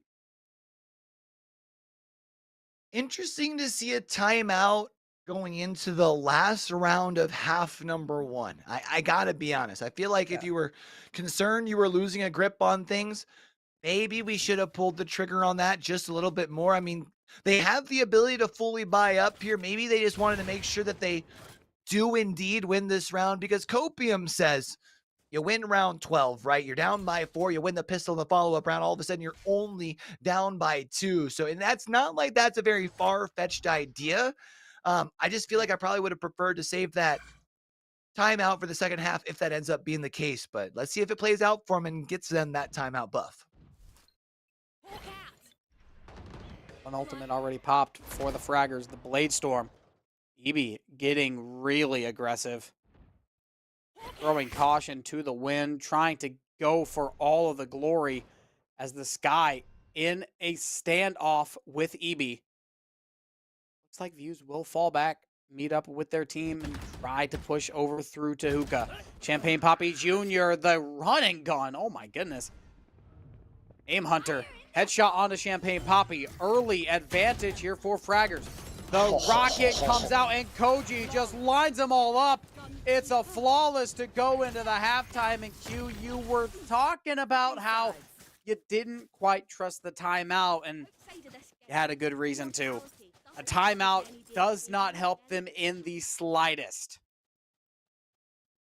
And now you wonder what happens if you then go into this pistol round and drop it to. What does the mental look like? Because it is a longer series. I mean, map number 1 doesn't necessarily mean things are all done and dusted. We saw it earlier today. So I do believe it was Team Rad who won map number 1. I think Espada won the last 2 in a row. But regardless, it's stuff that we've for sure seen in Valorant in the past. But I think if it's about the way you lose map number 1, if you make game number 1, if they're able to fight back in half number 2, maybe you feel a little bit more confident going into that second map. But if they only win themselves 1, 2 rounds before this game ends, only gets up to 4 or 5, they could be in trouble. Arms the pistol. Right click is good for Champagne Poppy, but EB still kicking. Gets a second kill off of the trades. Spike planted. 3 vs 3 post plant will be the situation. Radiohead has the double tap, but the headshot still lands. Fraggers 3 vs 1, and Same left in this clutch scenario. They've got a chance, but EB immediately takes it away, and Fraggers will reach double digits. That's tough. So often you win pistol, you win the second round, and that would put them on 11, 2 rounds away. Meanwhile, you look over at Domain Expansion, and they're looking at a lowly 3 rounds thus far, and they are going to force up because of that. You can't blame them feeling the pressure this late in the game. The only problem is if you force up, then you're just that much deeper in trouble for the last 2 rounds. So there's a couple of situations here for Domain Expansion to come out of this with a plus. They could either anti the force round, or they could win the bonus round and then have to go on a massive streak. Either way, 2 very difficult situations considering A, Fraggers are going to have the advantage on this round, B, they're going to have the advantage considering how much of a lead they have. But speaking of, despite the advantage, they've got a huge chance. 3 vs 1. EB is the last one alive for Fraggers, but now they turn it to a 1v1. Scars keeps it around. They will anti the force round. However, they lose a lot of players.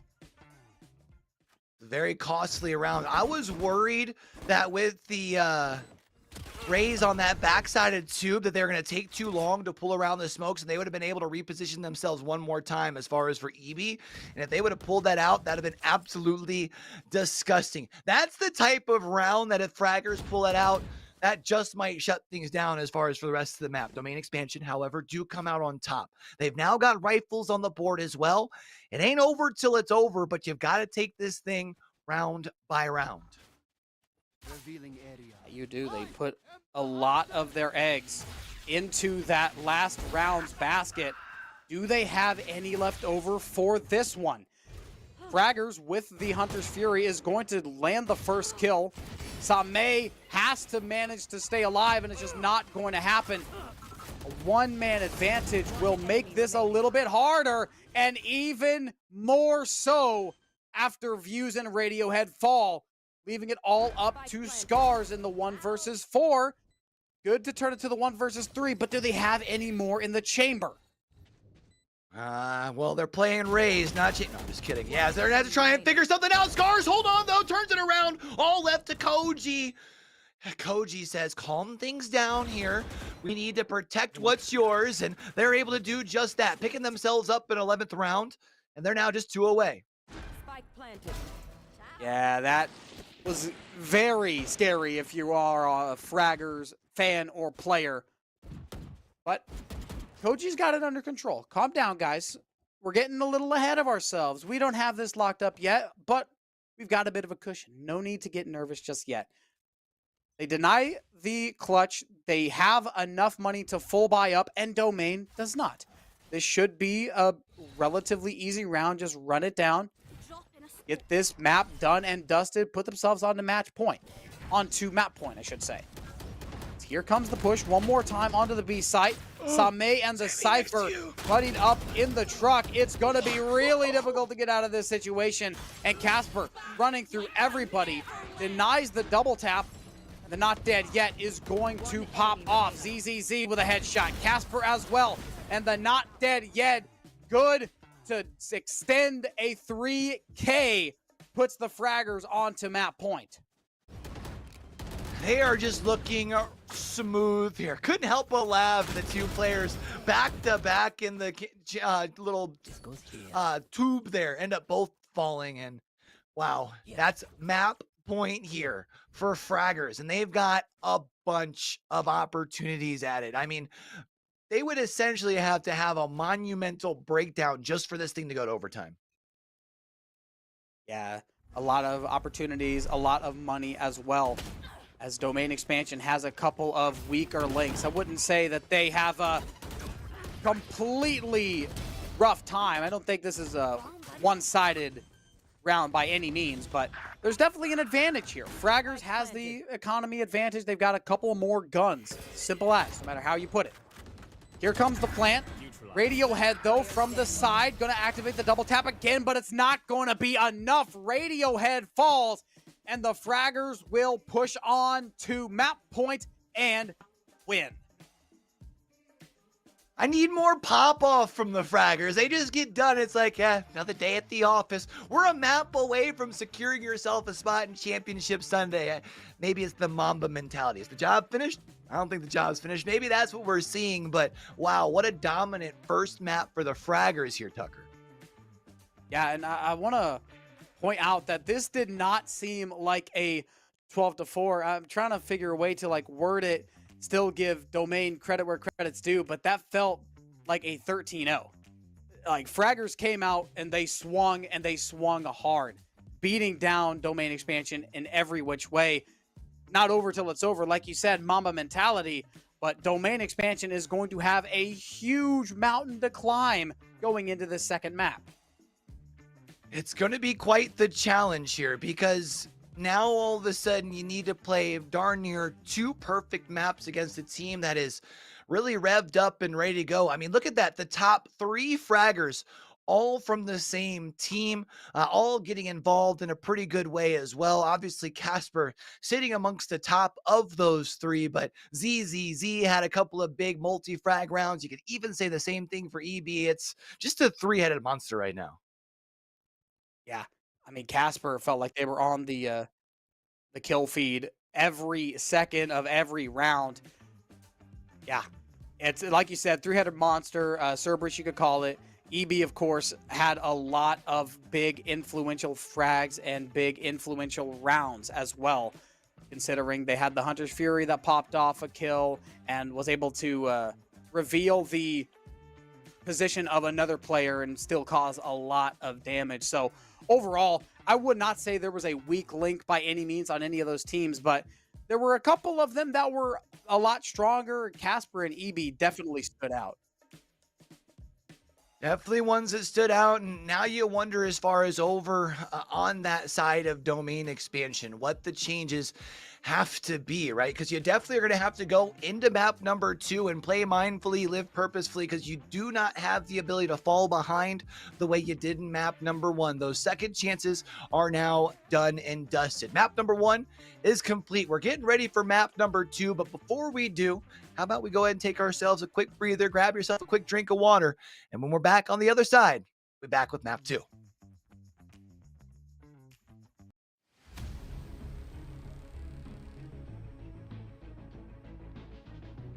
في عالم الألعاب الإلكترونية التواصل ممتع، لكن ليس كل من يظهر صديقاً هو كذلك بالفعل. خطوة بخطوة يبدأ المجرم الإلكتروني بجمع معلوماتك. من هنا تبدأ الجرائم الإلكترونية، ابتزاز، تهديد، وخسائر تتجاوز اللعبة. لا تتردد في طلب المساعدة حين تشعر بالخطر. أثناء اللعب الإلكتروني تجنب التواصل مع الغرباء. احرص على سرية معلوماتك الشخصية. لا تضغط على روابط مشبوهة. بلغ عبر منصة البلاغات الإلكترونية إي-كرايم التابعة لشرطة دبي. سلامتك الرقمية تبدأ بخطوة بسيطة. كن واعياً.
And we are back, potentially going into what could very well be our last map of the day. Could be one more map needed to be able to punch our final ticket into Championship Sunday. Fraggers looked dominant over Domain Expansion in map number 1. Now it's going to be up to Domain Expansion to find a way to fight their way on back. Of course, Oni Esports waits in the shadows to figure which of these two teams they're going to be playing against tomorrow. Tucker, give me your thoughts on what you're feeling heading into map number 2. Do you feel like Domain Expansion showed you anything in map number 1 to make you think that they have the ability to turn things around, or is this simply going to be a victory lap for the Fraggers?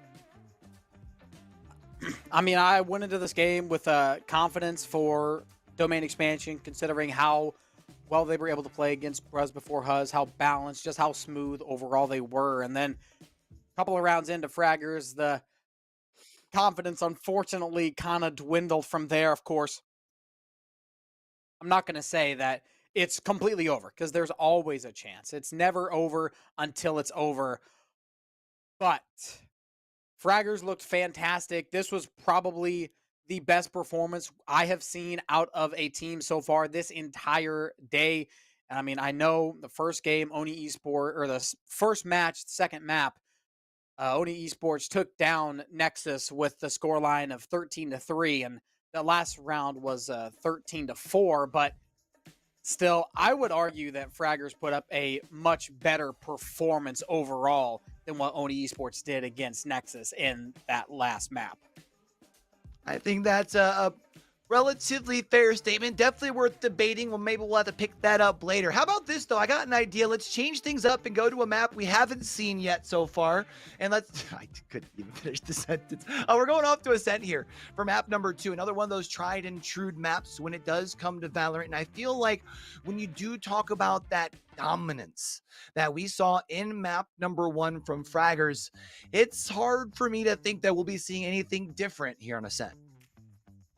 Yeah, I think if Domain Expansion wanted to keep this series close, they had to pick a map that was a little bit out of the ordinary. I mean, Bind, Ascent, and Haven, those are 3 maps that everybody knows, and whenever you do something over and over and over, you get really good at it. And you could definitely tell that Fraggers played Bind a lot. I'm sure they play Ascent a lot.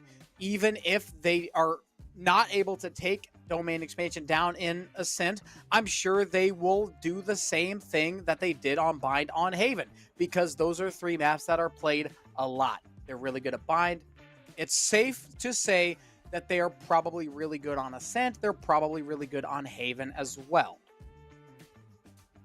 As we do get ready to head towards Ascent, I can't help but wonder for the side of Domain Expansion, what's that win con look like for you? How good do you have to do in this first half of play, regardless of the side that you're on attack or defense, in order to be in a spot where you feel comfortable against the Fraggers? Because we saw the Fraggers, once you give them an inch, they most definitely have no problem trying to extend that thing out to a mile and trying to get the most out of what you give them here. So I feel like for Domain Expansion, it's super imperative that you come out here, not only in the pistol round and win it, but you have to find a way to go up 3, 4, maybe even 5 rounds over the course of this first half.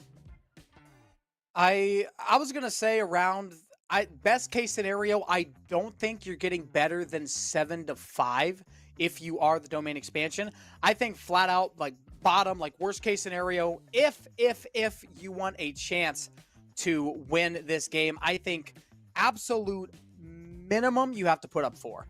If you go 9-3, of course, there's still the chance of the 9-3 curse, but I just think that Fraggers is way too good of a team to let something like that go.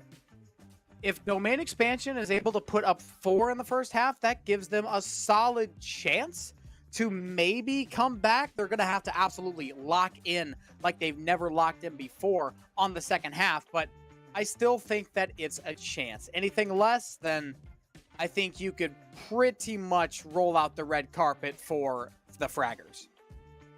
I feel like Domain Expansion here is showing his weapon of choice there, using the mouse, showing it towards the camp. Even with the fact that maybe not the strongest of maps in map number 1, I do like during the check-in there cams before we get ready for our agent select, that domain expansion don't seem too pressed, right? Sometimes we'll see where teams really get down on themselves after a map win, and that second map inevitably becomes a victory lap. Kind of thinking back to that last series we just had, right, where Oni Esports kind of able to just dust off things towards the end.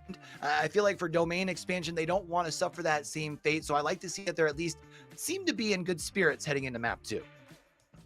Yeah, I mean, confidence is half the battle. I would even argue that it's more than half the battle, because if you're not confident in your own abilities, then your teammates aren't going to be confident in your abilities either. And that just brings the whole team morale down. You have to stay confident, because a confident team can do a lot. You might not have the mechanical skills, you might not have the game sense, you might not have the utility skills. Not saying that domain expansion doesn't have these things, but you can fake it till you make it. That is 100% a possibility for any team in any situation. Confidence is key in pretty much everything. And just, you'd be surprised just how much you could do with a little bit of confidence behind you. And that goes for every aspect of life. That goes for the video game side. That goes for everything in real life as well. Have confidence. And domain expansion has the potential to give us all a good life lesson.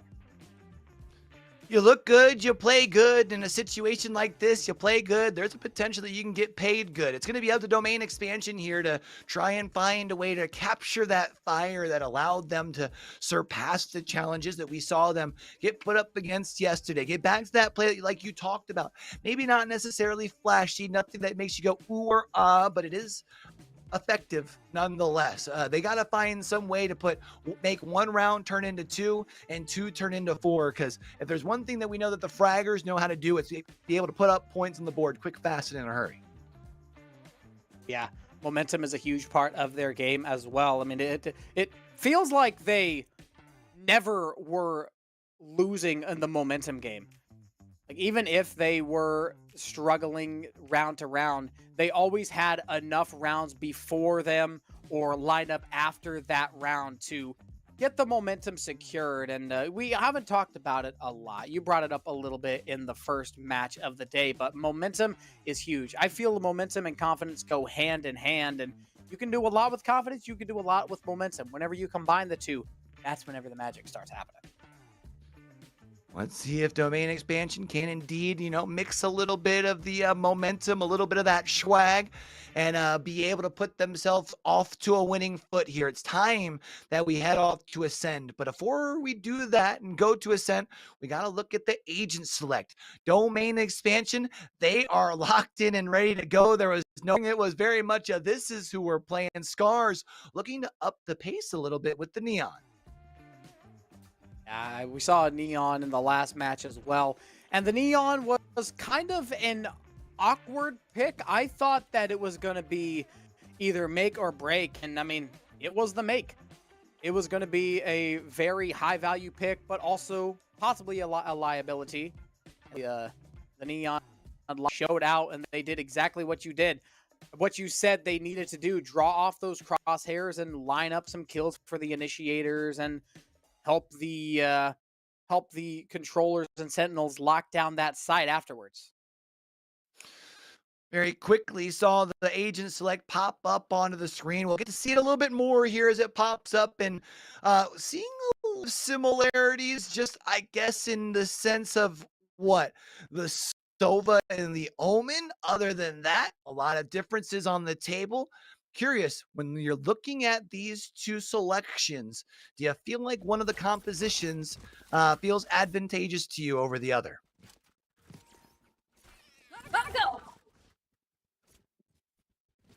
I think fraggers, but not by a lot. Because, of course, domain expansion is playing a very aggressive playstyle, and I think they have to against this team. Fraggers is going to play aggressive no matter what. They are going to be very hard hitting no matter what you do, who you play. So domain is going to try to fight that off with the quick moving Neon as well as the hyper arena. But that's very far away from them. And fraggers is a very meta based team considering what we've seen. It's a Jet, Sova, Omen, the KO's there as well as the Cypher. One thing that I've noticed, Domain Expansion does not have a Sentinel at all. Yeah, it feels like Domain Expansion really putting all of their egg in basket, a very aggressive composition, which means they need to be able to capitalize on the offensive half. And One as enemy for now, remaining. looking to be able to find Spike some down sort of B. space on the site, but they haven't been able to get the spike down just quite yet. It's all going to be left to Evie in the 1v2. Can't get that done. Domain Expansion will win the pistol round, and see a couple of smiles on their faces. They know they can do it. They know that they can take these rounds off. They just have to do them back to back. And the pistol round is the perfect place to start it. Doing a lot of the heavy lifting there, grabbing a 3K. Well, first rounds on the board. Are seeing a couple of forces here on Domain. Got a couple of rifles in hand. I think, again, Domain Expansion, understanding the assignment. You have to come in here. You have to hit heavy. You have to hit often, but you've got to check your corners if you're Scars, because that's going to be a bucky into the hands of fraggers. More shots being taken through the smoke there. Omen already down to half health thanks to that outlaw. He's going to circle around, go the other way. This has a lot of potential. EB has the sheriff in hand. You got to clear out, and thankfully for Views, he does. This round will get even up. Views pushes out. Fraggers with the advantage. Only by one, and they've got to manage how they play. Considering Domain has much better weaponry, as there's another kill for Domain. Radiohead sitting on pretty low HP, however, and they do still have to figure out which way they want to rotate this thing. They're stuck there in that mid-market. Looks like they are going to rotate towards B. They do have to worry about Casper sitting on this backside. Should be able to poke out, be able to take down the planter. Now it turns this into a 1v2. Views, it's all up to you. Seconds, you got to get there quick as well. Running around, picking up that spike and planting it behind the box. Spraying through, and Casper with the headshot will deny the force round and tie this game up, crippling the economy of Domain Expansion. Well, they took a risk. Didn't pay off for him, and maybe you could sit here and say, yeah, we made it rather costly for fraggers, which there's some truth to that, but they'll still be able to invest up and have rifles across the board over on that fragger side. Meanwhile, Domain Expansion, not so much the case. You do have a Guardian for Views and Vandal. No, not going to be a Vandal. It's going to be a potential second guard. I don't know what they're selecting. What we know is it's not going to be a Vandal or Phantom. Domain Expansion have quite a mountain to climb. Valorant players just too indecisive whenever it comes to what they want to buy. Do they want to go for the big gun, or do they want to just play the smart play with the Spectre or the Stinger? Looks like it's going to be a lot of Stingers, a lot of Sheriffs as well. Scars getting close with that Bucky, and the Jet peeking out. Getting a little bit too aggressive. This could backfire, but there's a reason it's called high risk, high reward. EB over by A, takes one down, looks to push up, and maybe grab another. Champagne Poppy Jr. is in a really, really dangerous spot, and there it is. ZZ able to pick up theirs. EB picks up one as well. Leaves two left standing here for Domain, one of which is Scars. Has the assistance coming in as they look to make the turn over here at Tree. View's going to be able to find one. EB trades them out, and it's going to be Aim Hunter finding the last as fraggers put themselves up 2-1. Something that we have not discussed just yet. Domain Expansion playing with a very aggressive agent composition. How is that going to work on defense, though? Because on defense, of course, you can control the pace somewhat, but you're mainly at the discretion of the attackers. So when you're going towards the offense with a very aggressive composition, you have to wait for them to come to you. And what could have been used in a more defensive manner, maybe a sentinel or a second controller or even an initiator, all of a sudden, you are going to be forced into aggressive positions on defense, and that's going to be really difficult to manage long term. EB finds one, looking to try and find a second. It's Aim Hunter who finds two. Scars is going to put two down before falling in their own right. 3 players left standing again, and these are the type of rounds that allowed for Fraggers to really build up their economy and put up such a dominant performance in map 1. Every time they win a round, they're winning with 3, 4 players left standing, meaning they're having to reinvest a little bit less into the next round as they continue to get more money in the bank. Absolutely. The ROI going crazy for Fraggers right now. Can't say the same for Domain Expansion. They're losing all their money. They're losing all of their lives, and only a couple of smaller weapons for this team.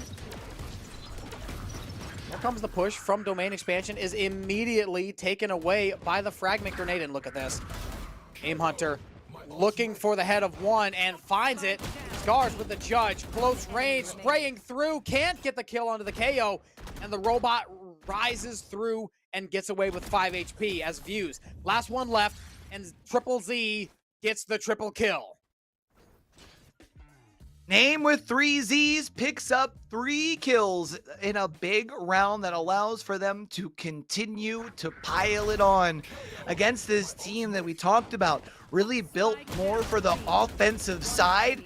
They're still stuck on a singular round, 5 round in.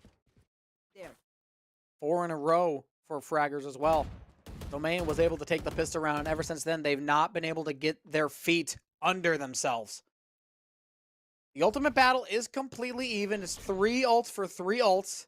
This team can use them better. Unfortunate timing there for Triple Z, as Views is able to gun them down, but a great 0 point is going to suppress 4 agents, as here comes the Hunter's Fury, looking for anybody they can get.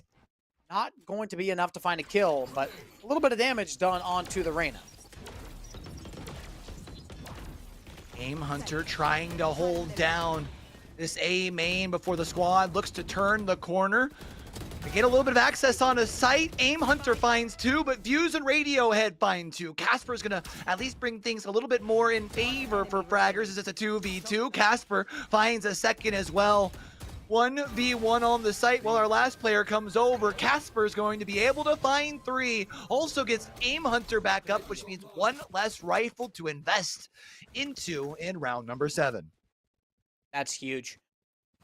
That is unfathomably huge. It seems like it's only 1 gun, but whenever you put it into credit contention, whenever you look at it from a credit standpoint, that is $3,000 that you just saved by running over there and rezzing your teammate. That is so much money that you've just saved by just having the ult popped and was able to res.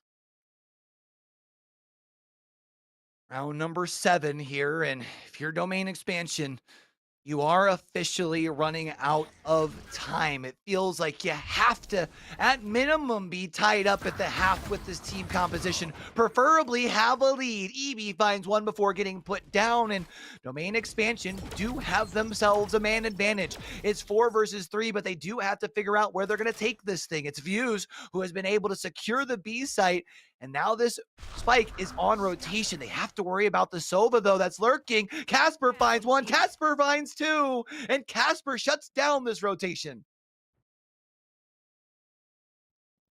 Casper still hiding behind that hut. They have the spike down. Out comes the Lear. They're going to wait it out. Swings on.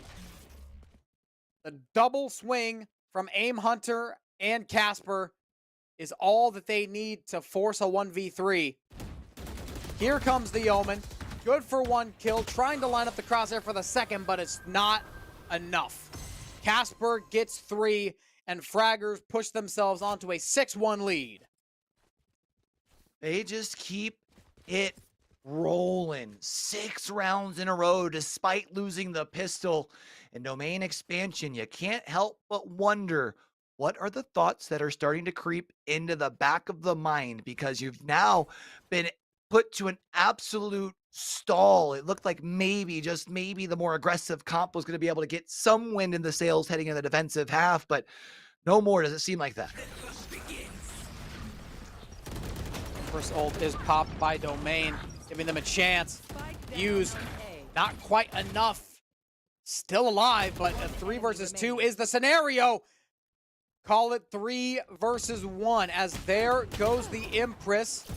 Hold on a second. Hold on a second. No, no, no. Don't do him like that, Aim Hunter.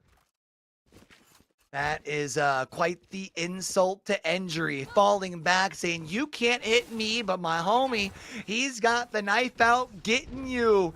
7 rounds now in a row for the Fraggers. They have guaranteed themselves a lead by halftime, but something tells me they are nowhere near done. And when you look across at the economy after the full buy here, if Domain Expansion lose this round, their econ gets reset once more, and that lead for Fraggers will continue to extend. Paranoia goes right through the wall and blinds all 5, slowing them down just a little bit. Fraggers still has that from the shadows available. Simply have not seen a need for it. Lear pops out, and it's only good for a kill on the Fraggers side. Fortunately, backfires quite a bit. Aim Hunter has a headshot onto Champagne Poppy Jr. No more breach for the attackers. Overdrive being popped out and immediately put down, but they have to watch the flank. They don't know. EB misses the first, but is able to regain. Locked in, gets the 8th round. EB, protect what's yours. That's 8 in a row here now for the Fraggers. And we talked about how that would reset the economy. Things currently not looking good for Domain Expansion. They just seem to have 0 answers for the Fraggers. And EB on that flank probably should have thought before he clicked, because that could have been very, very bad. He was able to recollect his mouse and get it pointed on the head, but don't get me wrong, that could have been an absolute round breaker if the shots missed. Able to catch Scars out way too far, committed down the catwalk. Casper and EB also finding one as well. Champagne Poppy Jr. falls back. Zip Triple Z finds the heady as well as EB, and that's now 9 for the Fraggers. Only 1 away from double digits, and Q, I remember you asked me what was the magic number that Domain Expansion had to get if they wanted to stay, and I said 4. That's no longer a possibility. Fraggers has won 9 in a row. Best case scenario for Domain to end this half off would be to win the next 2 and go down 9-3, sorry, go down 6. And I just don't think that comeback is feasible. Oh my goodness. EB starts off with 2. I thought was going to find 3. Champagne Poppy Jr. does inevitably put them down, and Scars finds 1 as well. It turns this thing into a 3v3, and right now you do have Scars who's floating around in the middle trying to find some space, some way, somehow towards a site for them to be able to find a plant for Domain Expansion. Looks like the least current train of thought is to be able to rotate this thing down catwalk, but they could be very well playing right into the defense. 1 ult for 2 as well. Fraggers has a bit of an advantage here. Casper peeks out, simply gun different. The operator is better at that range. The sheriff shot's not able to hit. Don't worry, Casper, we're not going to talk about it. 1 versus 3, 20 HP for Champagne Poppy Jr., and got to figure out something. Avoid that fragment grenade, first of all, as that is a instant death. Peeks out, fires through the box, looks for 1 bit of damage, and will eventually swing out, get the job done. And Fraggers get themselves to double digits. Up to 10, and we're not even to halftime. 1 more round left in the half, and not going to be able to full invest towards Vandals. Matter of fact, it's going to be 3 Guardians, and that one of the 2 Vandals that you do have is a hero rifle. No, is going to opt for the Oh no. Okay, we know what they like to do. They kind of switch their things around. I feel like you would like to have at least a couple of Vandals in your hands. Try and get yourself two, but it feels like this game may already be too far out of hand. Oh no. Hunter's Fury does a lot of damage there and takes down one. Fuse takes the death. Radiohead with a Guardian long range trying to find something, and look at this. Double headshot. Domain expansion all of a sudden has a bit of a lead. 4 versus 2. Aim Hunter, close range, lurks and takes down Scars. 1 versus 3 now. They do have site control on A, and they are going to play it patiently, understandably so. At this point, you don't really know which direction Aim Hunter is going to be approaching from. One player you just basically need to just throw a bullet at, and they'll be put down on the ground. The last two that have a good amount of health, though, currently on the site. Aim Hunter gonna find one. Flash Drive comes out to try and drop down. Gonna be able to find the second. Aim Hunter, are you built differently? Is gonna be able to use that to at least cut them off at the line. Try and force a potential fake. Shoots them down. And what a big round from Aim Hunter. Able to play mindfully, live purposefully, and put their team up to 11. Just give them a chance. They had the round secured, and Aim Hunter said, no way. Clutching up 1 versus however many it was, putting themselves up 10, 11-1 as they switch sides and go on to the attack. We've always talked about the importance of the pistol. I don't know if there's ever a pistol round that's more important than this one here, because if the fraggers do indeed win it, they'll have that little bit of extra investment up into what you figure will probably be an invested round from Domain, but they'll at least have the stronger utility, stronger gunnies as well. So this could very well put things on the edge by putting us on to map point. Couple of shots, not able to land. Actually, lands a little bit of damage, but not enough to get the kill. Swinging out, Domain expansion, able to win the first team fight, actually. But it's not going to stay in the advantage for too long as Casper finds the shot onto Views and steal that ghost, as they will plant the spike onto a site. I like this play by Aim Hunter. You push all the way over towards glass, thinking Champagne Poppy Jr. ain't gonna expect you there. Casper then follows up, gets the double, and puts the fraggers on the map and match point.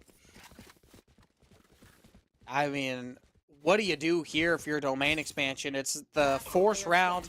Fraggers have enough to buy not quite whatever they want, but a lot better than what you can afford. Domain just going to be one step below. Casper, big money baller with the Vandal. We see a Guardian brought out as well as a Spectre and a Bucky. Domain expansion buying everything they can, but it's just not quite enough. You know, in a series, they call it a gentleman's sweep if you give the first game away and then you win the rest. This could be very well a gentleman's sweep when it comes to a map. They gave up the first round and now looking to get 13 in a row unless Views is able to make some magic happen. ZZZ has the shotty, hits him in the body, and that's going to be fraggers securing themselves a spot in Championship Sunday. Well, I'll be the one to say it. Milpa, you were right. You were absolutely right. Fraggers, first map going their way 13-4. Second map going their way. Gentleman's sweep, losing the pistol round, and then going 13 straight to win it 13-1. That is what you call a swift series. That sets up the what sounds like a rivalry series tomorrow in our second semifinals of the day, where fraggers will indeed be squaring off against Oni Esports. We want to thank Domain Expansion for coming out and signing up for the tournament. Congrats for making it this far, but unfortunately, when it came to this matchup, only one team could advance, and the fraggers made sure that it was them today. Yeah, I mean, this next game for the fraggers should be an absolute classic. Fraggers versus Oni. Mopa said that there's a rivalry there. And I mean, Oni played fantastically. Fraggers played fantastically. But which team is better? It's going to be a question that we will answer tomorrow in Q. I cannot wait. That is going to be an absolute banger.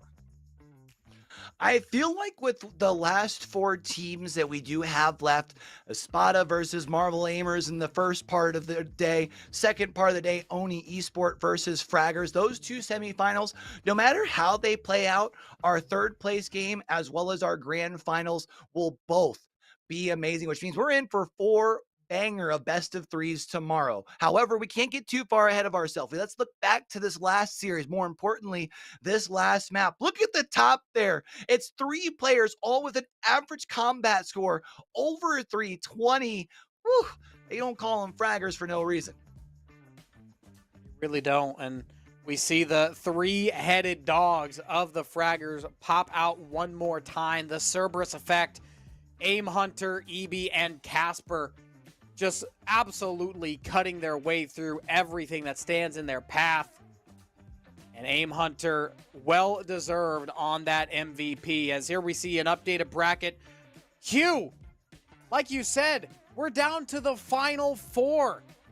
But only one of them can win this tournament. That will be decided on Championship Sunday. I'm sorry, did you say only one of them or Oni one of them? Only yeah, we one of got 4 teams going into tomorrow. Yeah, only one of them, though, can be claimed champion. One last look at the bracket before we continue moving things forward. Don't worry, we are going to be trying to set up that interview like we have been doing all this kind of weekend long. I'm really interested to see, one, who we get here from the Fraggers and kind of see what they're feeling like after that last win, because I feel like after such a dominant win, I mean, vibes have to be high, right? Vibes have got to be really, really high. I mean, that's the work done for today. Like, they don't got to worry about anything else. They've made Championship Sunday. They've got 2 more games to worry about, and then they can be crowned your champions. That goes for every team still in the bracket. It's 2 more games. That's it. 2 more matches, I should say. 2 more best of 3s. And even if you're not able to win, you're still got yourself a pretty good chunk of the prize pool. I think especially just making it to Sunday is nice because, yeah, one, you are in another best of 3 where if you, for some reason, are a little bit slow out of the gates, you have the ability to make those adjustments. But 2, you now have earned yourself a second chance because if you happen to fall, you still get that 3rd place opportunity to be able to take home a bigger chunk of the prize pool. But of course, we're here for more than just being able to hand out some money. It's all about raising awareness here for the Dubai Police Esports Tournament, making sure that everyone is being really safe when it comes to your gaming, making sure that you're being really thoughtful as far as making sure you think before you click, because nowadays everyone is trying to find a way to get one over on somebody. One click is all it takes. But we do have an interview ready from the Fraggers here, so let's go ahead and send it on over and hear what they got. You will be live. هلو، واحنا رجعنا يا شباب وفراجرز كسحتوا الفريق يا شباب 13 واحد، خلونهم شويه. والله شباب اللي وياي ما قصروا. اول شيء حاب اشكركم على الاستضافه هاي، واشكر شرطه دبي على التنظيم الجميل ودعمهم للشباب في الالعاب الالكترونيه واي مجال ثاني. ويعني شباب ما مثل ما قلت ما قصروا، ادوا اداء جميل، وان شاء الله بعد في المباريات القادمه ان شاء الله بعد نؤدي اداء افضل ان شاء الله. طبعا يا شباب اللي مش عارف، كايو على الستار بس عندنا ابي ابدعت اليوم. كيف لعبك اليوم؟ شو حاسس؟ انتجت ولا حسيت انه في تحسن اكثر؟ والله يعني الحمد لله اديت اداء نفس ما تقول جيد، وان شاء الله اقدر اني اقدم بعد اداء افضل وافضل عن هذا ان شاء الله. ان شاء الله. بكره نصف النهائي. ايوه لازم يعني سيريس. خلاص اللعب العيال هذا راح. اليوم شفتك قاعد تدلع تخلي سكاكين، بس بكره سيريس الجيم ان شاء الله. الفرق ما شاء الله متقدمين، ويعني they're pro players. صحيح. لازم جد تاخذ الموضوع بجديه انت والفريق كامل. السيمي فاينل يمكن باكر هو الجيم اللي ممكن يكون شوي صعب علينا، بس ان شاء الله يعني نقدر ننهيه نفس ما تقول ان شاء الله بعد باسرع يعني وقت ممكن ان شاء الله، وان شاء الله نحقق البطوله ان شاء الله. طبعا فراجنز لا غنى عنهم، يعني فازوا كذا مره في البطولات. انت كنت تلعب معاهم السنه الماضيه؟ صحيح. نحن مش اول مره يعني. لا شو رايك بالتنظيم هاي السنه؟ احسن ولا شو رايك بالمكان بالتورنمنتس التنظيم؟ ما شاء الله التنظيم نفس ما تقول في كل بطولة يكون أفضل عن البطولة اللي قبلها. ما شاء الله هاي المرة نفس ما نشوف التنظيم كان جدا قوي جدا منظم. الشباب التعاون من المنظمين بشكل كامل يعني ما شاء الله ما قصروا يعني، ونفس ما تقول يعني كان أفضل مستوى ممكن يعني. الله يخليك. تبغى تقول اي شيء للناس المتحمسين يشوفوك يشجعوك باكر؟ ان شاء الله انهم يشوفون باكر ويشجعونا ويدعمونا ان شاء الله. ان شاء الله. يا شباب ما تنسوا تقولوا بالتعليقات الفريق اللي تشجعونا، ومثل ما انتم عارفين دبي بوليس HQ على السوشيال ميديا كلها موجود في الوصف تحت. ابي حياك الله، الله اتمنى يحييك. لك كل توفيق باكر. لازم يعني تخلونا نستمتع، متعونا باللعب الحلو، وانت ما شاء الله عليك يعني تقدر، وانا متحمس لك ان شاء الله. الله يخليك يا مشكور. شباب، نشوفكم بكره ومتحمسين لكم. مع السلامه. Words of a true winner there. I do also believe, and I need to make sure I'm reminding y'all as well to make sure y'all are getting locked in over on social medias across all of the platforms there. But Tucker, we were mentioning it a little bit before the interview. We've now set the stage for Championship Sunday. I'm kind of curious, is there a matchup between the two that you've got your eye set on more than the other? It's got to be Fraggers versus One. We've been hyping that one up the entire day. Oni versus Nexus. I mean, the MVP called out Fraggers in the interview, and now the stage is set. How do you expect me to not get excited for that? Gotta make sure that y'all are showing up tomorrow, because even though I would have to agree of the two, I am super excited for Oni Esport versus Fraggers, but something tells me that that Team Espada versus Marvel Aimers is also going to be a banger as well. We're going to be getting started off at the same time that we did today. So make sure that y'all are around for that. Make sure that you guys come on in, because you don't want to miss it. 4 banger best of 3s to get things going. Yep, it's going to be at 9 a.m. UAE time, so make sure that you be there. And while you're at it, make sure you hashtag be responsible and be smart. Scan that QR code down there to get your cybersecurity awareness, and that is all that we have for you today. Have a good night, everybody. Make sure that you join us back here at 9 a.m. sharp. You are not going to want to miss all of the action that we have for Championship Sunday here at the Dubai Police Esports Tournament.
number you have dialed is not available.